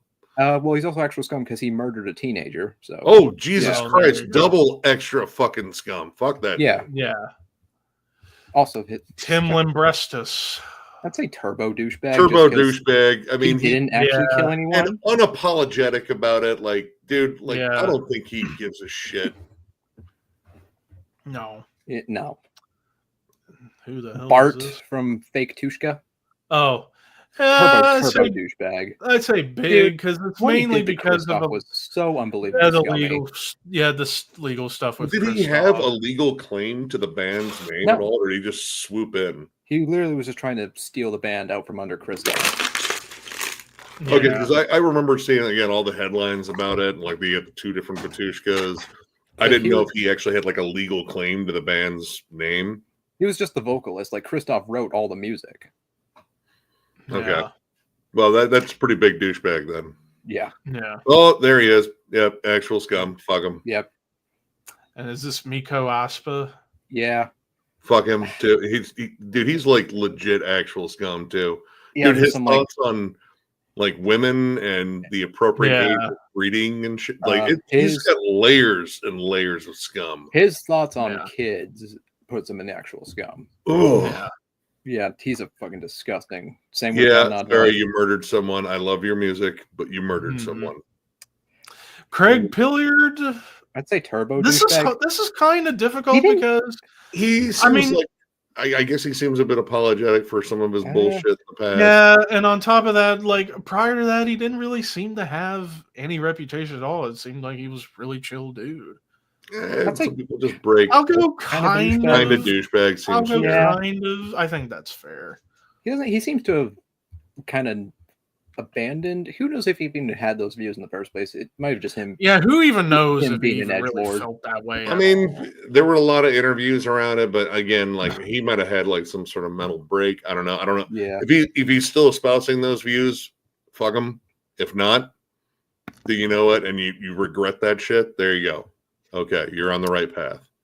Dagon. Yep. Yeah. Oh, dude, fucking ugh. I love Inquisition's music, but God yeah, damn. dude, I haven't listened to Inquisition in years. And who's this? This is HHH from Liturgy. I would say kind of douche douchebag. or pretentious. She's extremely pretentious and like self-indulgent. Obnoxious levels of pretentious, and I'll throw fucking Rob Flynn in that category too. Like, he's not a terrible human being. He doesn't, fucking do a bunch of, but he's the reason I can't really get much into Machine Head. It's because he's a fucking whiner. He's whiner, probably one of the biggest whiners I've ever seen in my life. I feel like he hasn't actually done anything like scummy though. That's I think no, but whereas like Bart actually did honestly, something really scummy. Honestly, he's like Fred Durst. He's a whiner. That's all right. I don't like that kind of. Let's see. All right, you're putting him in the same category that from a guy that literally tried to steal a band. Yeah, and then in that case, I'll just move him down to Turbo. And another guy that espouses a whole bunch of fucking racist views and put out a full-on Nazi album.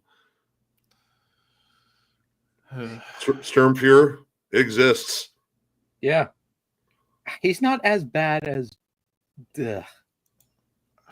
I don't know. Just Catharsis alone. Catharsis alone. Catharsis sucks, dude. There's plenty of like a lot of these people have written shitty albums. Okay, I can see some faces that look familiar. But here you go. Here's the thing: you're still calling him a douchebag.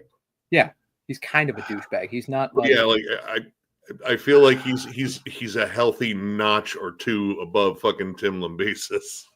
Yeah. And he's not as bad as fucking Craig Pillard if he actually. I could go on. I could make a whole hour-long rant about Rob Flynn, but do you think he's better than a racist, or worse than a racist? No, but there you go. Again, that's enough. Again, his whininess puts me the fuck off. Well, dude, we have a champion whiner coming up here really soon.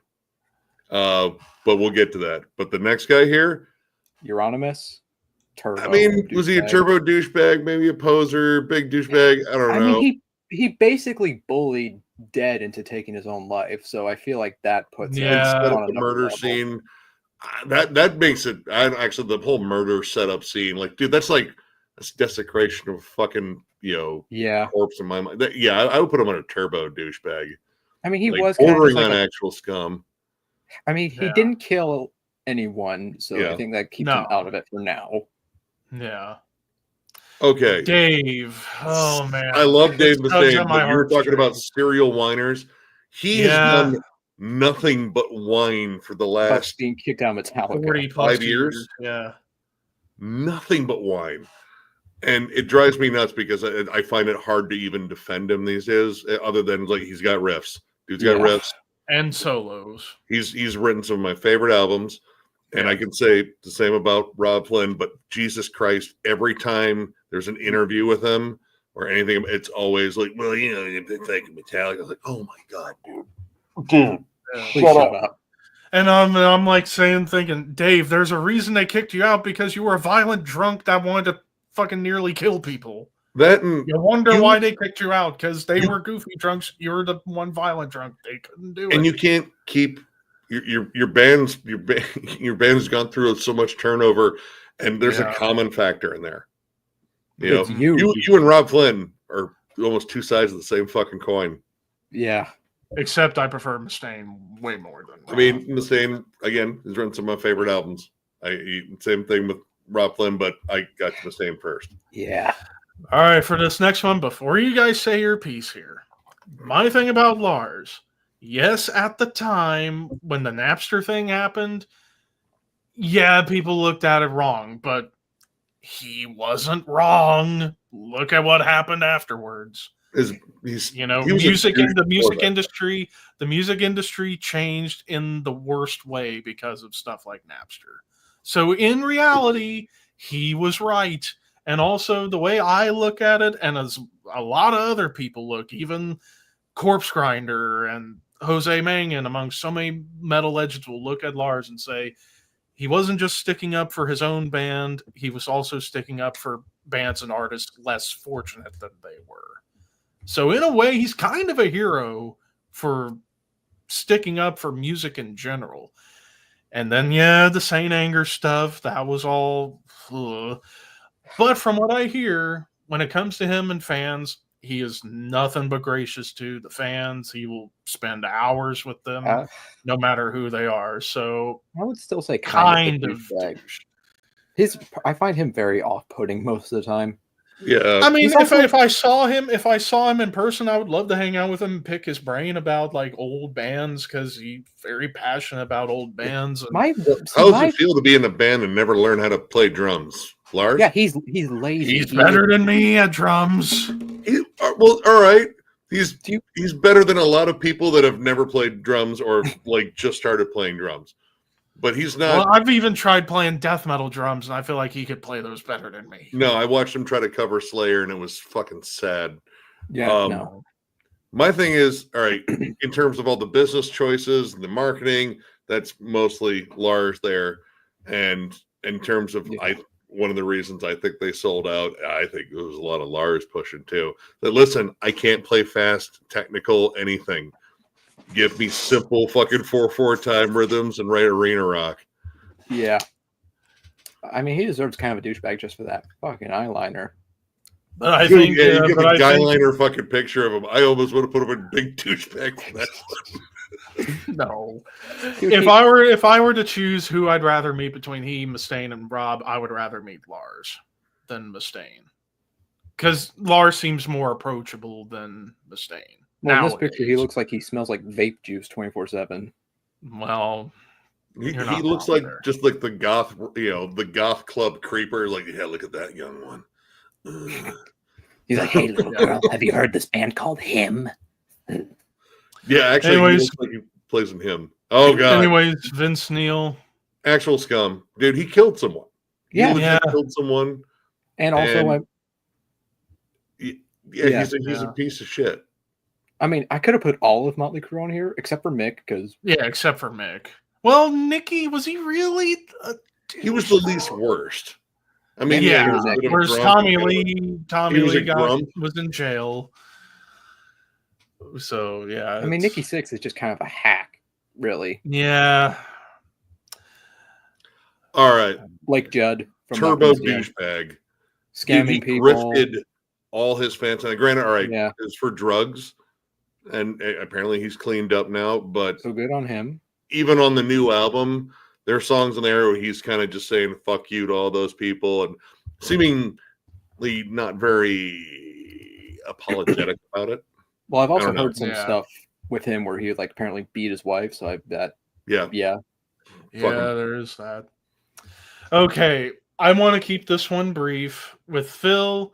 Yes, he fucked up a few times, but in the years since, I would love to meet Phil because he seems like he'd be super fun to talk to. So yeah, I will agree that I think he's had he's had his bad moments. He seems to have his bad moments even back in the day. Like I saw him live. When I saw killed it last night in '97. He said some fucked up shit on stage, and I was like, yeah, no, I don't agree with that. And granted, he was blown out of his mind on fucking heroin. But when he did the whole white power thing, he owned up to it. And honestly, and even he knew he was drunk off his ass. And if he was legit racist as fuck, like still feeling. Yeah, if he was legit racist, then he'd go down. But this dudes from Scour wouldn't play with him. He plays with dudes from Misery Index, and they fucking hate racists. And also like because like Pantera even wrote songs that were like against racism, like "Attack the Radical." Yeah, exactly. Like if he was legitimately a racist, I don't feel like he would have sang that song. No, I mean, it was. I mean, you had a guy with a shaved head. I mean, he looked kind of the part. Like some of it did fit. Some of some of the shit like they did the album with David Allan Coe that didn't help Pantera's rep either. Yeah, well, Dime had the Confederate flag guitar, that was kind of iconic. I mean, I don't even think they were racist. They were just Southern. No, yeah, they're just good old Southern dudes who just love riffs and drinking. They were rednecks. Okay, now I am legit confused. Why is Max on here? Because of the whole no Cavalera, no Sepultura thing. He's just like Dave. He's extremely salty about being kicked out of a band 30 years ago. No, he left. Like that was, and he's got his brother with him. He's like, I've seen he starts chants at shows like no Cavalera, no Sepultura. Like Sepultura's retiring. Yeah, but still. Yeah, and also it was his band. It was just he and his brothers. Yeah, but I mean, he did with him leaving, he did hand the reins to Andreas, and Sepultura kept going. I like a lot of Derek Green stuff. Yeah, I do too. But I wouldn't call him like a full-on douchebag. I mean, I can't. I'd say not. I'd say he's the only one that goes and not a douchebag. Yeah, like I was legit shocked seeing him on the list. Like, what? I hear nothing but great things about Max. I mean, Nick, you fucking met him. Yeah, multiple times. What the fuck? Super nice guy, like and very humble and appreciative about the fame and all that. And personally, as much as I do like some of the Derek Green stuff, I kind of agree with Max. I don't. I'm sorry. To me, I don't necessarily agree there. There's better. I say kind of agree. I don't 100% agree. If Andreas never joined Sepultura, they would have just been another like one-off, like forgotten. True, but at the same time, it's Max's band. Yeah, it was the band he and Igor started. But at the same time, he did choose to leave. And at the same time, Igor had no problem with him leaving either for a while. Yeah. That took him a while to get back together. He's just kind of a salty old man. That's why I put him on here. Yeah. I mean, again, I wouldn't call him a douchebag, but like I'm sure like there's some bitterness there, but I mean, he got his brother back. I think that's when that was really what he truly gets to play these songs. It's granted it's under the Cavalera banner, but that's your name though. I mean, that's let Sepultura run their course. They're almost done. Yeah, you still and you're cranking out fucking killer stuff with other bands and shit. Yeah, there's no reason really to hold on to it anymore. All right, next up, I don't know his name, but he's from Shining. Nicholas douchebag, psychopath. Yeah, he's nuts. Like, but is he really a douchebag though? Yeah. Dude, he's like threatening people and fucking hurt them and shit. Attack people at clubs. He's literally said, "My whole point of my music is to make people take their own lives." Like he hands out razor blades to people at shows. Yeah, dude's a fucking asshole. Dude, he cuts himself and bleeds on stage. Like dude's genuinely fucking disturbed. Dude, and his music isn't even that good. Shining is mid. Yeah. I prefer the black jazz Shining. Yeah. Barnes. Okay. I mean, he's more of a joke than a all right. Per se. Yeah, is he salty still about Corpse Grinder? Yes. Well, all right. There's other stuff too, like all right, the whole sucker punching fucking Travis Ryan. Yeah, that was kind of shitty. He also, his internet rants, like fucking going after Corpse Grinder on that panel with like Trevor and fucking Chase from Gay Creeper. Yeah. And there's also the whole thing about him like getting into a feud with Seth Putnam and just hiding on the tour bus. Yep. Yeah, that's true. There's also like I guess he was a big Alex Jones guy saying that Sandy Hook was fake. He went full bore into some conspiracy theories that were pretty fucked big up. Douchebag. For the Sandy Hook shit alone, that's big douchebag. Yeah. But to his credit, I think he's kind of gone on an apology tour. Like he went on fucking Garza and fucking talked, and he kind of even laughed at himself a little bit. But he's somewhere in the middle. Like I think that's kind of fair. Yeah, Yeah, big douchebag. I feel like he still takes himself way too seriously. Yeah. With those vocals, he shouldn't. Sebastian Bach.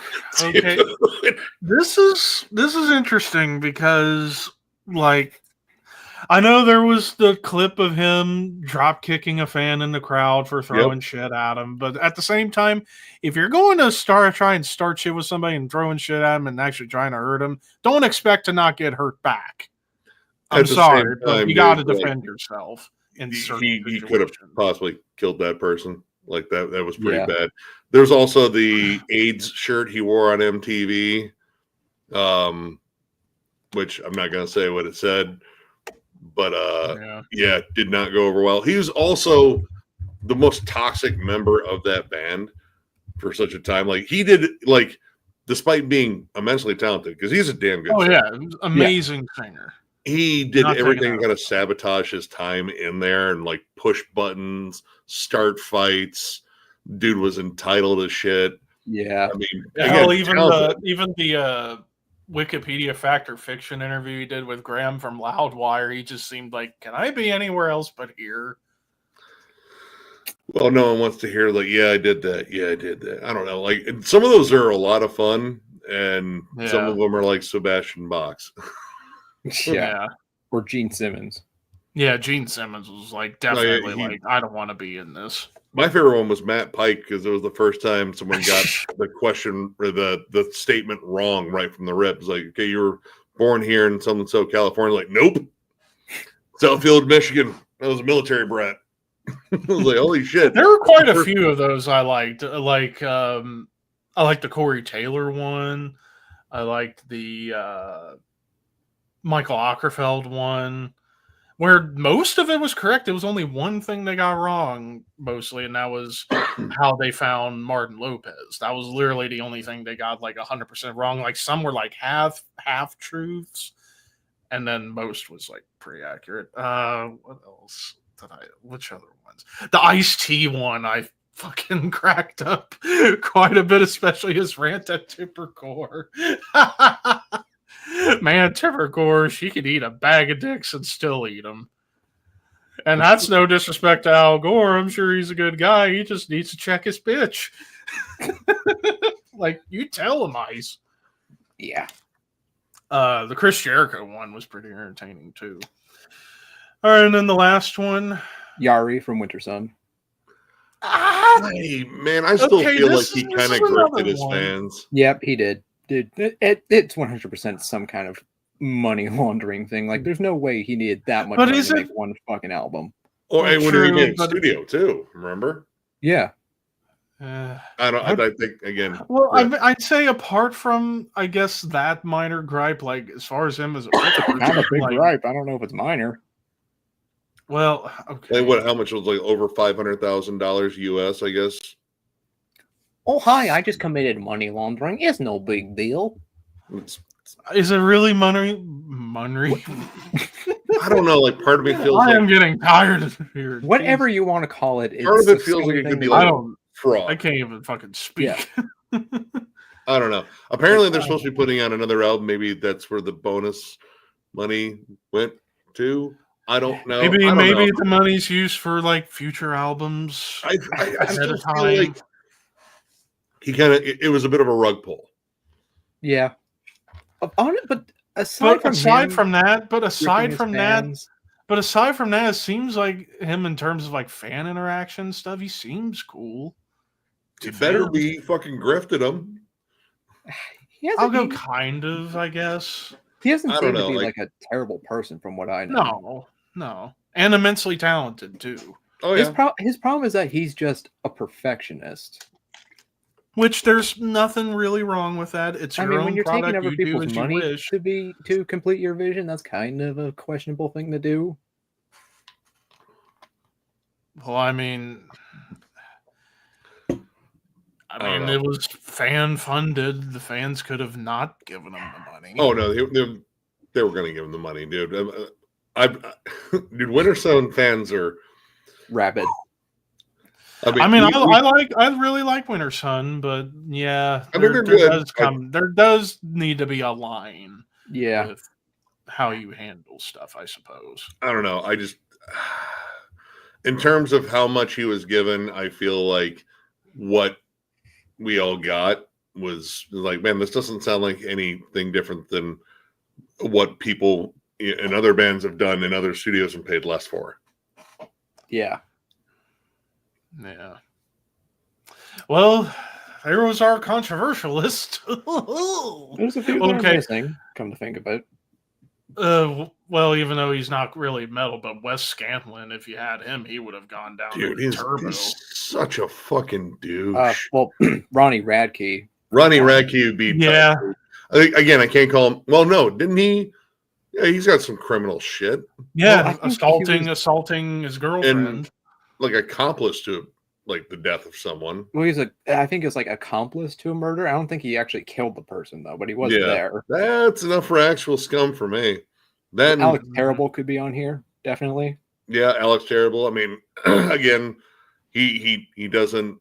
He's not a Nazi, even though he had a Schwarzschild tattoo on his elbow, but he still hangs out with a lot of the same crowd. And Melty was pretty spot on with his analysis of him. Like, he doesn't talk about his socio-political stances and stuff because he wants to remain a rock star.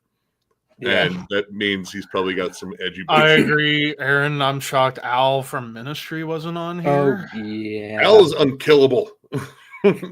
There's no drug that can kill him. Somehow, like, what in the world? He's just kind of like, again, he's just a bumbling idiot. He's just a bumbling idiot. He's smarter than hell. He just does way too many drugs, or did way too many drugs. He's sober now. He's also kind of a whiner. Yeah. Oh, number one, Phil Fasciana from Loveland Creation. Well, I probably don't want to talk about him right now. He's too much. Yeah. Oh, what happened with him? He got a bacterial infection. Oh shit! Yeah, so he's kind of fighting big right now. Ivan Moody. Yes, Ivan Moody, definitely. Yeah, because especially after he like threw a hissy fit on stage and stopped the show. I think it was like 10 years ago. That was a pretty big deal because it definitely showed. Is that the one where he lied about like his mom like dying of cancer or something? Yes. No, I don't think it was the same one. It was just he just got really pissed off and he just walked off stage while the band was playing. Which I'm shocked they didn't get rid of him after that. Oh, number one to probably be controversial, maybe John Schaefer from Meister. You know that should be on there. I mean, yeah. Dude fucked up. Well, he didn't fuck up. He actively made the conscious decision to fuck up because you read back into his history. He was involved in that shit for years. Oh, yeah. And I mean, he legit did commit a crime there, and that was full-blown treason. And then he sold out everyone that was involved. Dude went full fucking narc. And now he's a reformed Christian. It was like, Jesus Christ. Like, literally. This is. Oh, I just found another one. Speaking of like reformed Christians, Blackie Lawless. Yeah, is he really a douchebag though? That dude, he is a pretty big dude. Like pretty much, Wasp is also a band that's had a lot of turnover, and the main central factor is always him. Yeah, that is true. Actually, no, Jeff Tate. Oh yeah, Jeff Tate's pretty impossible. He just got the prima donna fucking thing. His ego, which would put him in for a while. Kind of a douchebag, yeah, because like again, one of the best singers in metal history for sure. Still sounds good, even if his voice has been weathered. I mean, like Fred Durst. He was the reason. Yeah, Fred Durst could have been on here, definitely. But I was going to say, Jeff was the reason why you had the big split, and now Queensryche are better off now with Todd LaTorre. Yeah, no, that's there you go. Anybody else? Oh, what about David DeSanto from Vector? Yep. I mean, he's still got the criminal stuff. Dude, Sean Killian. Sean Killian's been driving his entire fucking band away. David Vincent, you can probably make some arguments. I'm sure there are some that don't like David Vincent. Like, I know he and Trey, which Trey's not a great candidate either. But is he really a douche, or is he just? I mean, he can be pretty. He just needs to get off the booze. Yeah, well, Trey needs to get off all the things. Yeah. It's more than just booze. Axl Rose, yes. Oh, Axl Rose would go in Is the Axl turbo. Rose metal though? No. Axl Rose sucks. He's like the worst fucking. I've never liked his vocals ever. Yeah. Oh, but David Vincent, I don't know. I don't think of him as a douche. There's, I suppose you get. I mean, again, it depends on who you ask. Like, you know, I know some people that don't like David Vincent at all.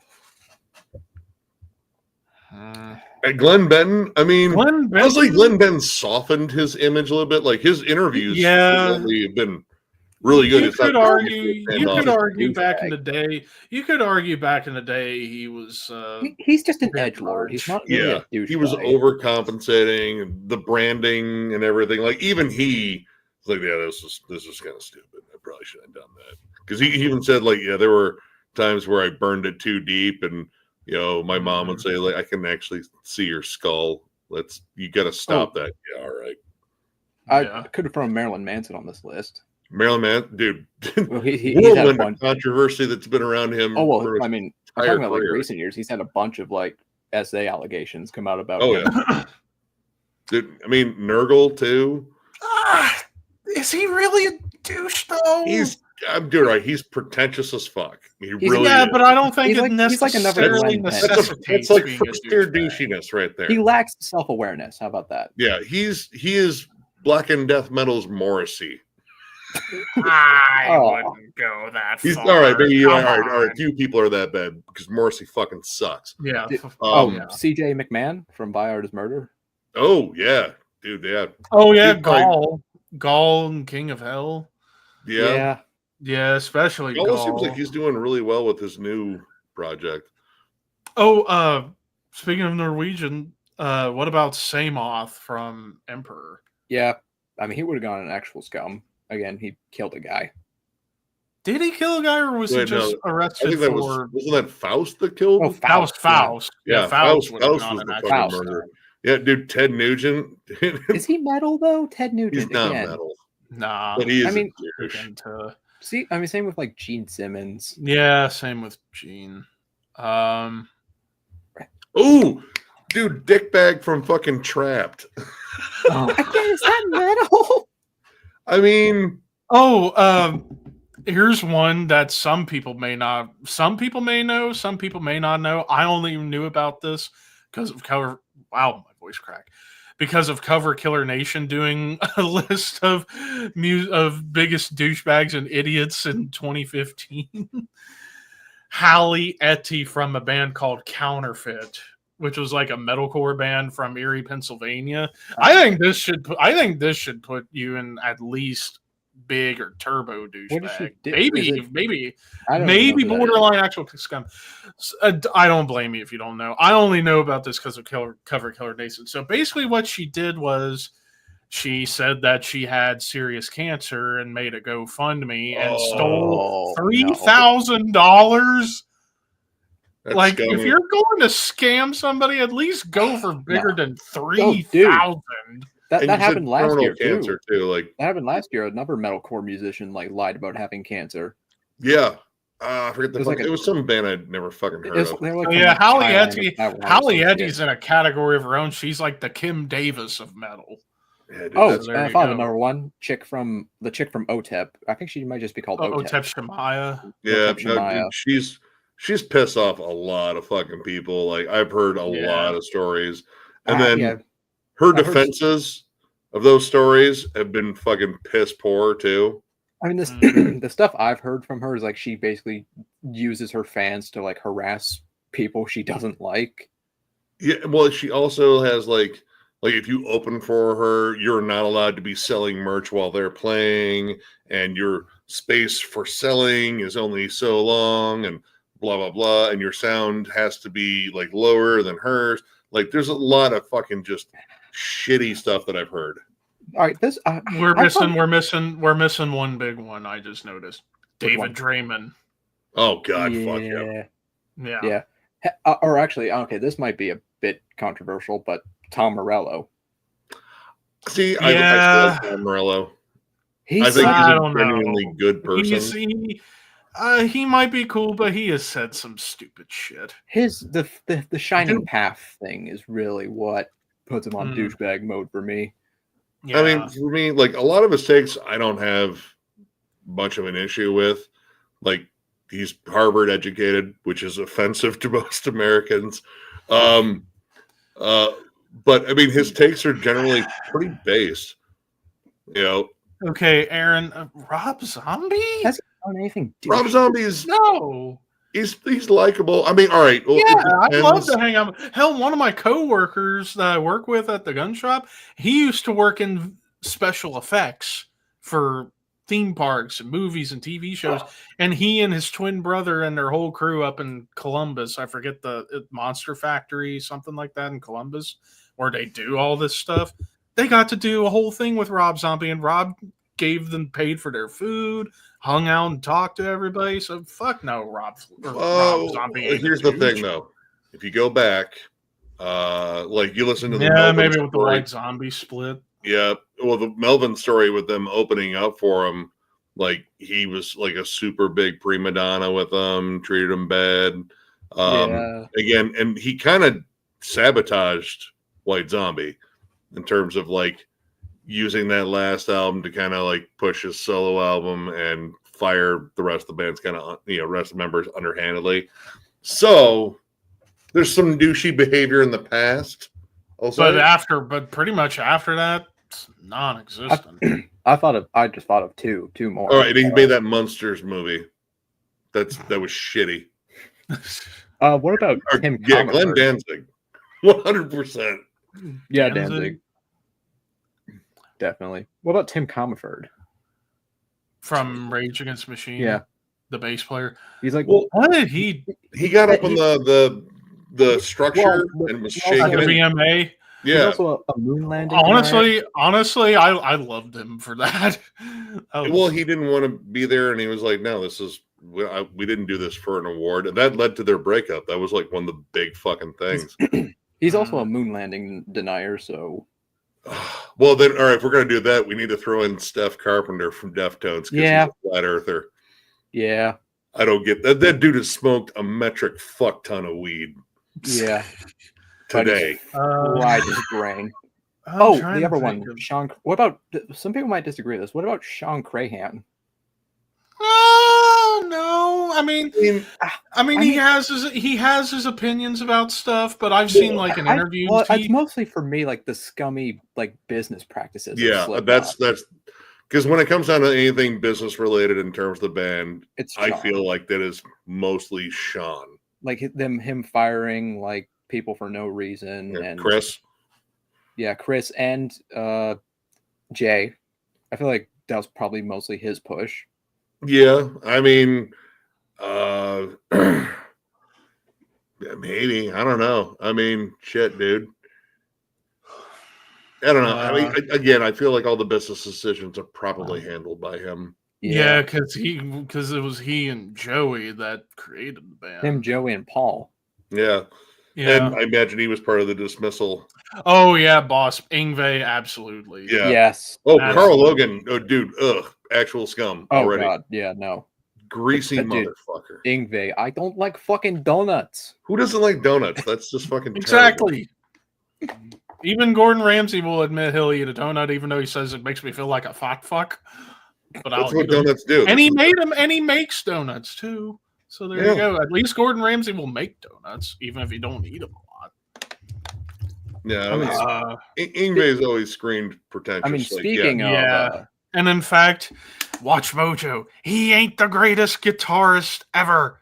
No, fucking idiots. If there's one thing I will agree with Become the Night on, even though I'm not the biggest fan of his opinions on stuff, I will agree with his reaction to that Watch Mojo video of greatest shredders of all time and having Yngwie number one. It's like, no, there's only one number one for shredders, and that's Eddie Van Halen. Oh, boss, you brought up a great one, the guitarist of Goat Lord. Yeah, I totally forgot about him. Killed his neighbor and her kids. Oh yeah, that's actual scum immediately. Yeah. Which one? Which what? Or I thought you said Goat Whore. I didn't. No, Goat Whore, good dudes. Yeah, I remember. I thought there was like a second guitarist in Gore and I didn't know about. No. What? Goat Okay. Lord. All right. Yeah.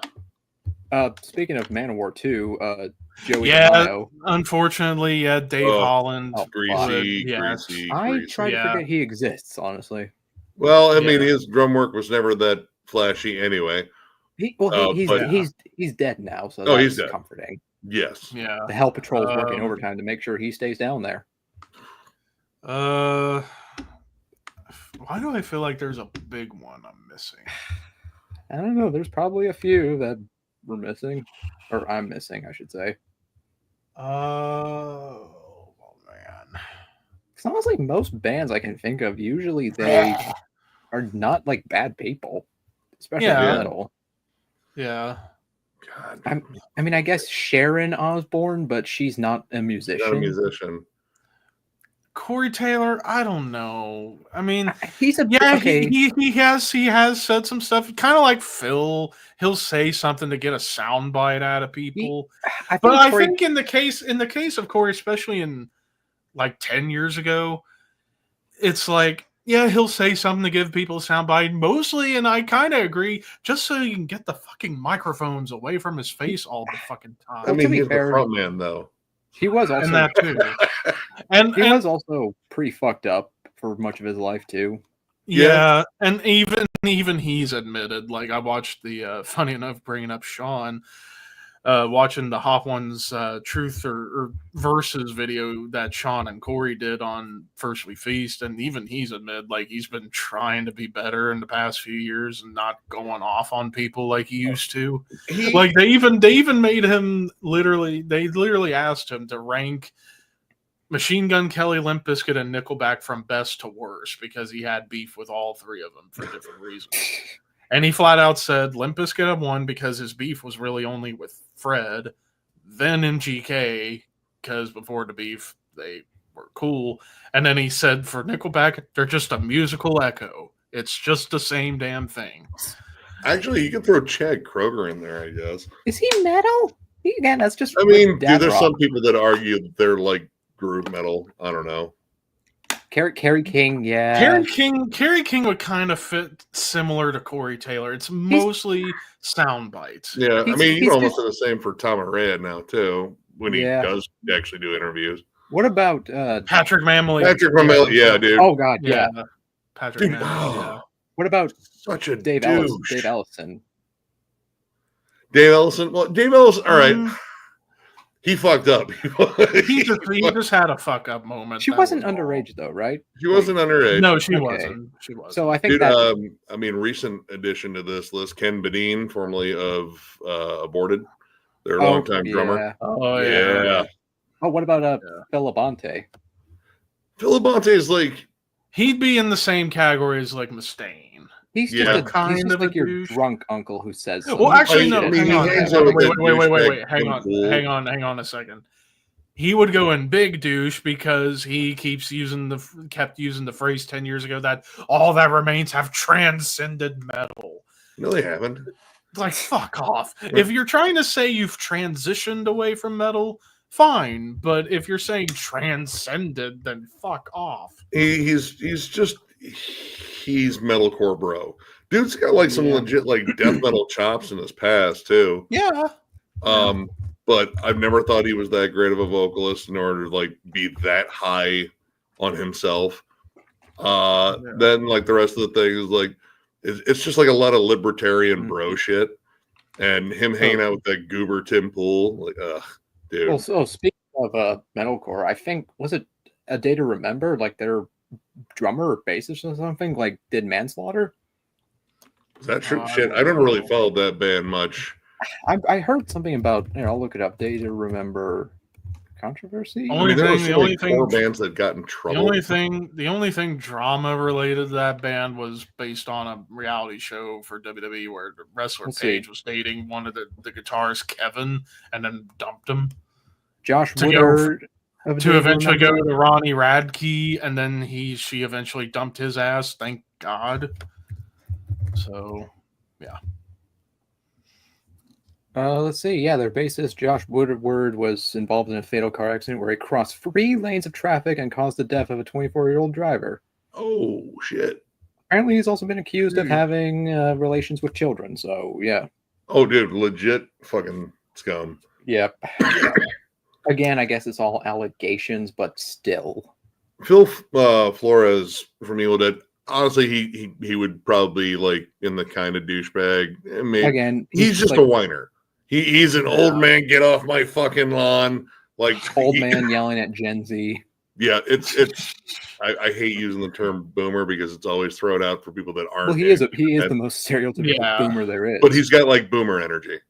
Like, yeah, back in my day when we had to do the rotary dial, you fucking kids, and yeah, it's all that. Like cool. I know you wish it was 1986. I guess we could throw Bobby Liebling on here too.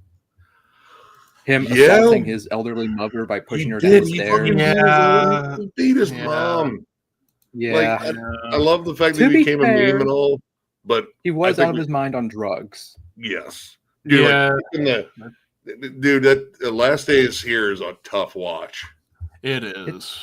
How is he still alive is my question. It's insane. Like, he's almost like the Keith Richards of metal. Like, no matter what you do to him or what he does, he just keeps crawling. Well, he's like 74, I think. Hey, what's up, 72, Wyatt? 72, 73. Yeah, Wyatt.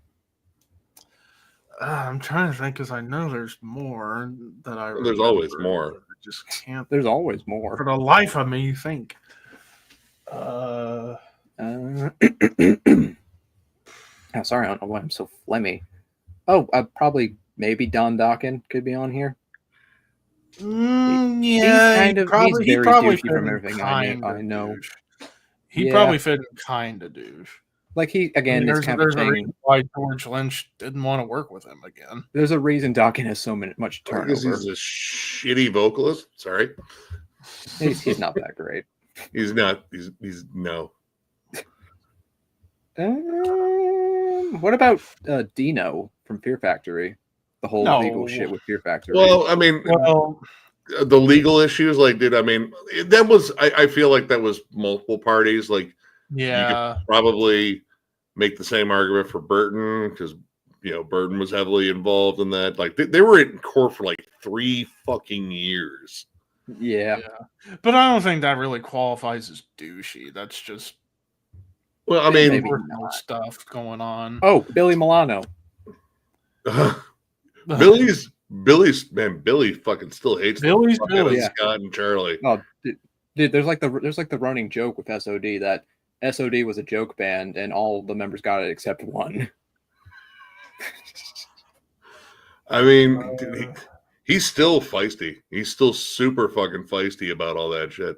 Yeah, and I mean, I think there's like one MOD album that I enjoy. Probably that's John Allen from Sadist. Yeah, that's a great one. Oh, geez, yeah, dude. His wife was on a dialysis machine. Dialysis machine. Who's beating her? That was why they weren't on fucking MDF this year. That's why they got dropped from like the obituary tour. They got fucking disowned by everybody. Dude, we were praising the shit out of his drum performance too. Ugh. Dude, like when I saw that, because I actually saw like her videos, I was like, I'm just gonna watch, and she showed like all the shit. I was like, dude, who the fuck does this to someone that's already fucking like crippled like this? Yeah. The Jeff Becerra thing. Where's the evidence? You would have thought if that was actually a thing, like a lot of people. Wait! You didn't see about it. You didn't see the screenshots or the voice message? Yeah, there was a lot of evidence. Oh, Slayer. I'm saying like I've not seen like other websites talking about it. Like if it was all over, then I would believe it. But I mean, it was all over the metal rags and like, you can find the subreddits too. I'm pretty sure. Oh, well, Reddit's a fucking cesspool anyway. Yeah, I mean, Reddit's a cesspool, but again, screenshots, a lot of screenshots, and yeah. Oh, Greg Slayer brought up a great one. Scott Kelly from Neurosis. Yeah. Ooh, dude. Yeah. The Neurosis will never exist again because of that. It's That's that Oh, bad. now I remember. Because all One the other last members one. in the I Russians, got from one what I've last. heard, are I got great one people. last one.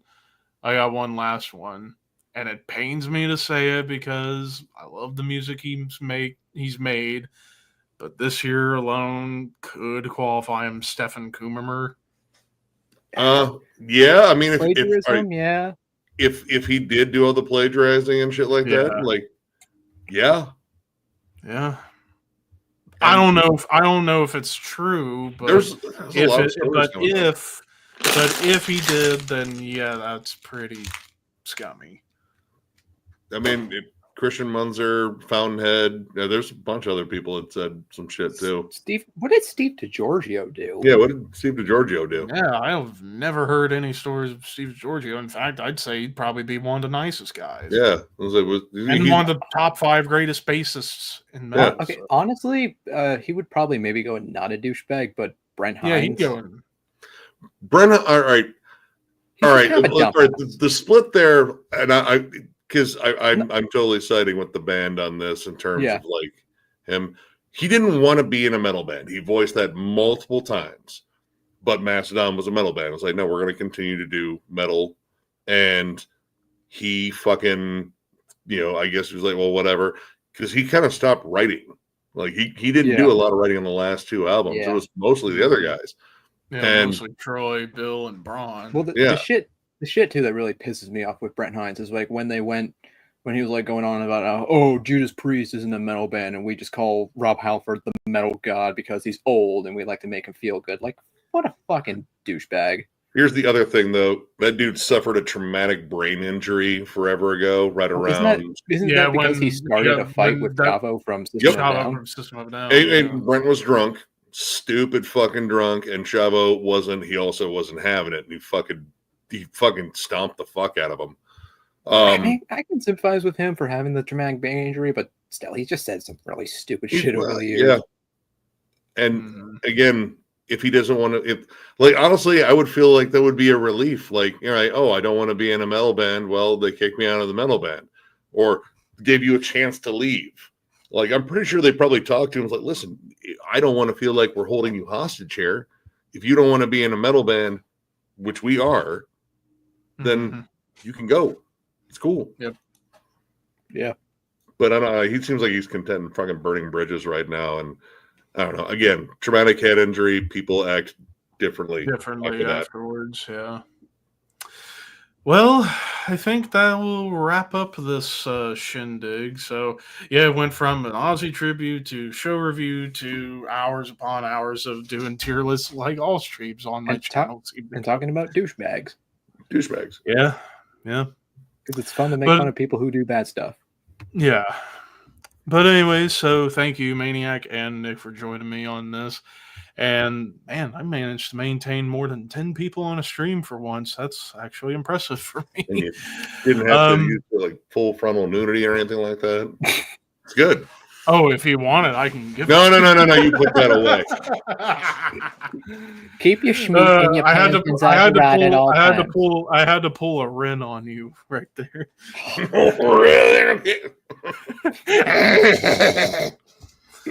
That's a different website, pal.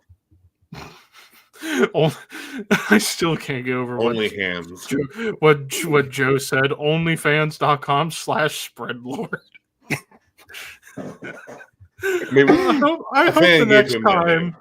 I hope the next time I visit you guys, I can hang out with Shred again. Because he's got a more steady schedule now. Right now, we got to get fucking John off of overtime. He's been on overtime for 4 weeks, and it's starting to weigh on him. Get to hang out with the Big Tasty. That's not his name. Don't ever bring that up. No, that's not his name. I'll call him Big Tasty. If I ever by chance meet you guys, there are only certain instances where another man can call another man Big Tasty. 1, if you're a rapper. 2, if you're about to shoot a movie for, dude. That's it. All right, next time, if I ever meet you guys in person, I'll just refer to him as Jovial Joseph. He'll be like, whoa. Well, that's a ridiculous. Haven't been called that in years. I haven't been called that in 6 years. Jovial Joseph, subject to change. I don't know if I see him again and I do call him Big Tasty, I don't know if he'd remember. Oh, he'll remember. Oh, He'll remember that you see, Big Tasty was an awesome name. It's like, the fuck it was. The Claddenstein starfish. Oh, Dude, I was joking with him about that, the Claddenstein thing a while ago. Because there was a song that we went over, it was on an album, and say, oh, look, what's that word? Looks familiar, doesn't it? Now you say that, like, fuck you, dude. That you get at John for saying Necrocracy 7. Necrocracy. Necrocracy. Necrocracky. Because I was rewatching that the other day. It's just like, Nick, well, to be fair, clandestine's a real word.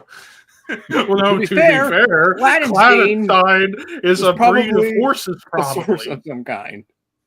A breed of horses. There's Clydesdales and there's probably Claddensteins. There's probably Claddensteins. There's got to be Claddensteins. Oh, they carry the Bud Light. or that you almost said Clandestine. Dude, I almost fucked. Like, he said it like that, stayed with us so much, we almost fucked up a couple of times saying, Claddenstein, son of a bitch.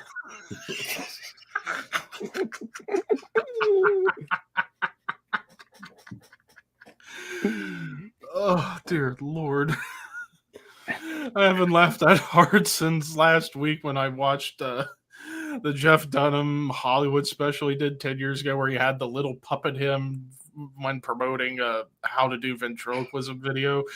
He's talking about it, and the puppet goes, nobody cares. And then he's literally chasing after the puppet. It looked so stupid. I couldn't help but die laughing because it literally looked like the puppet came to life and was running away. Yeah.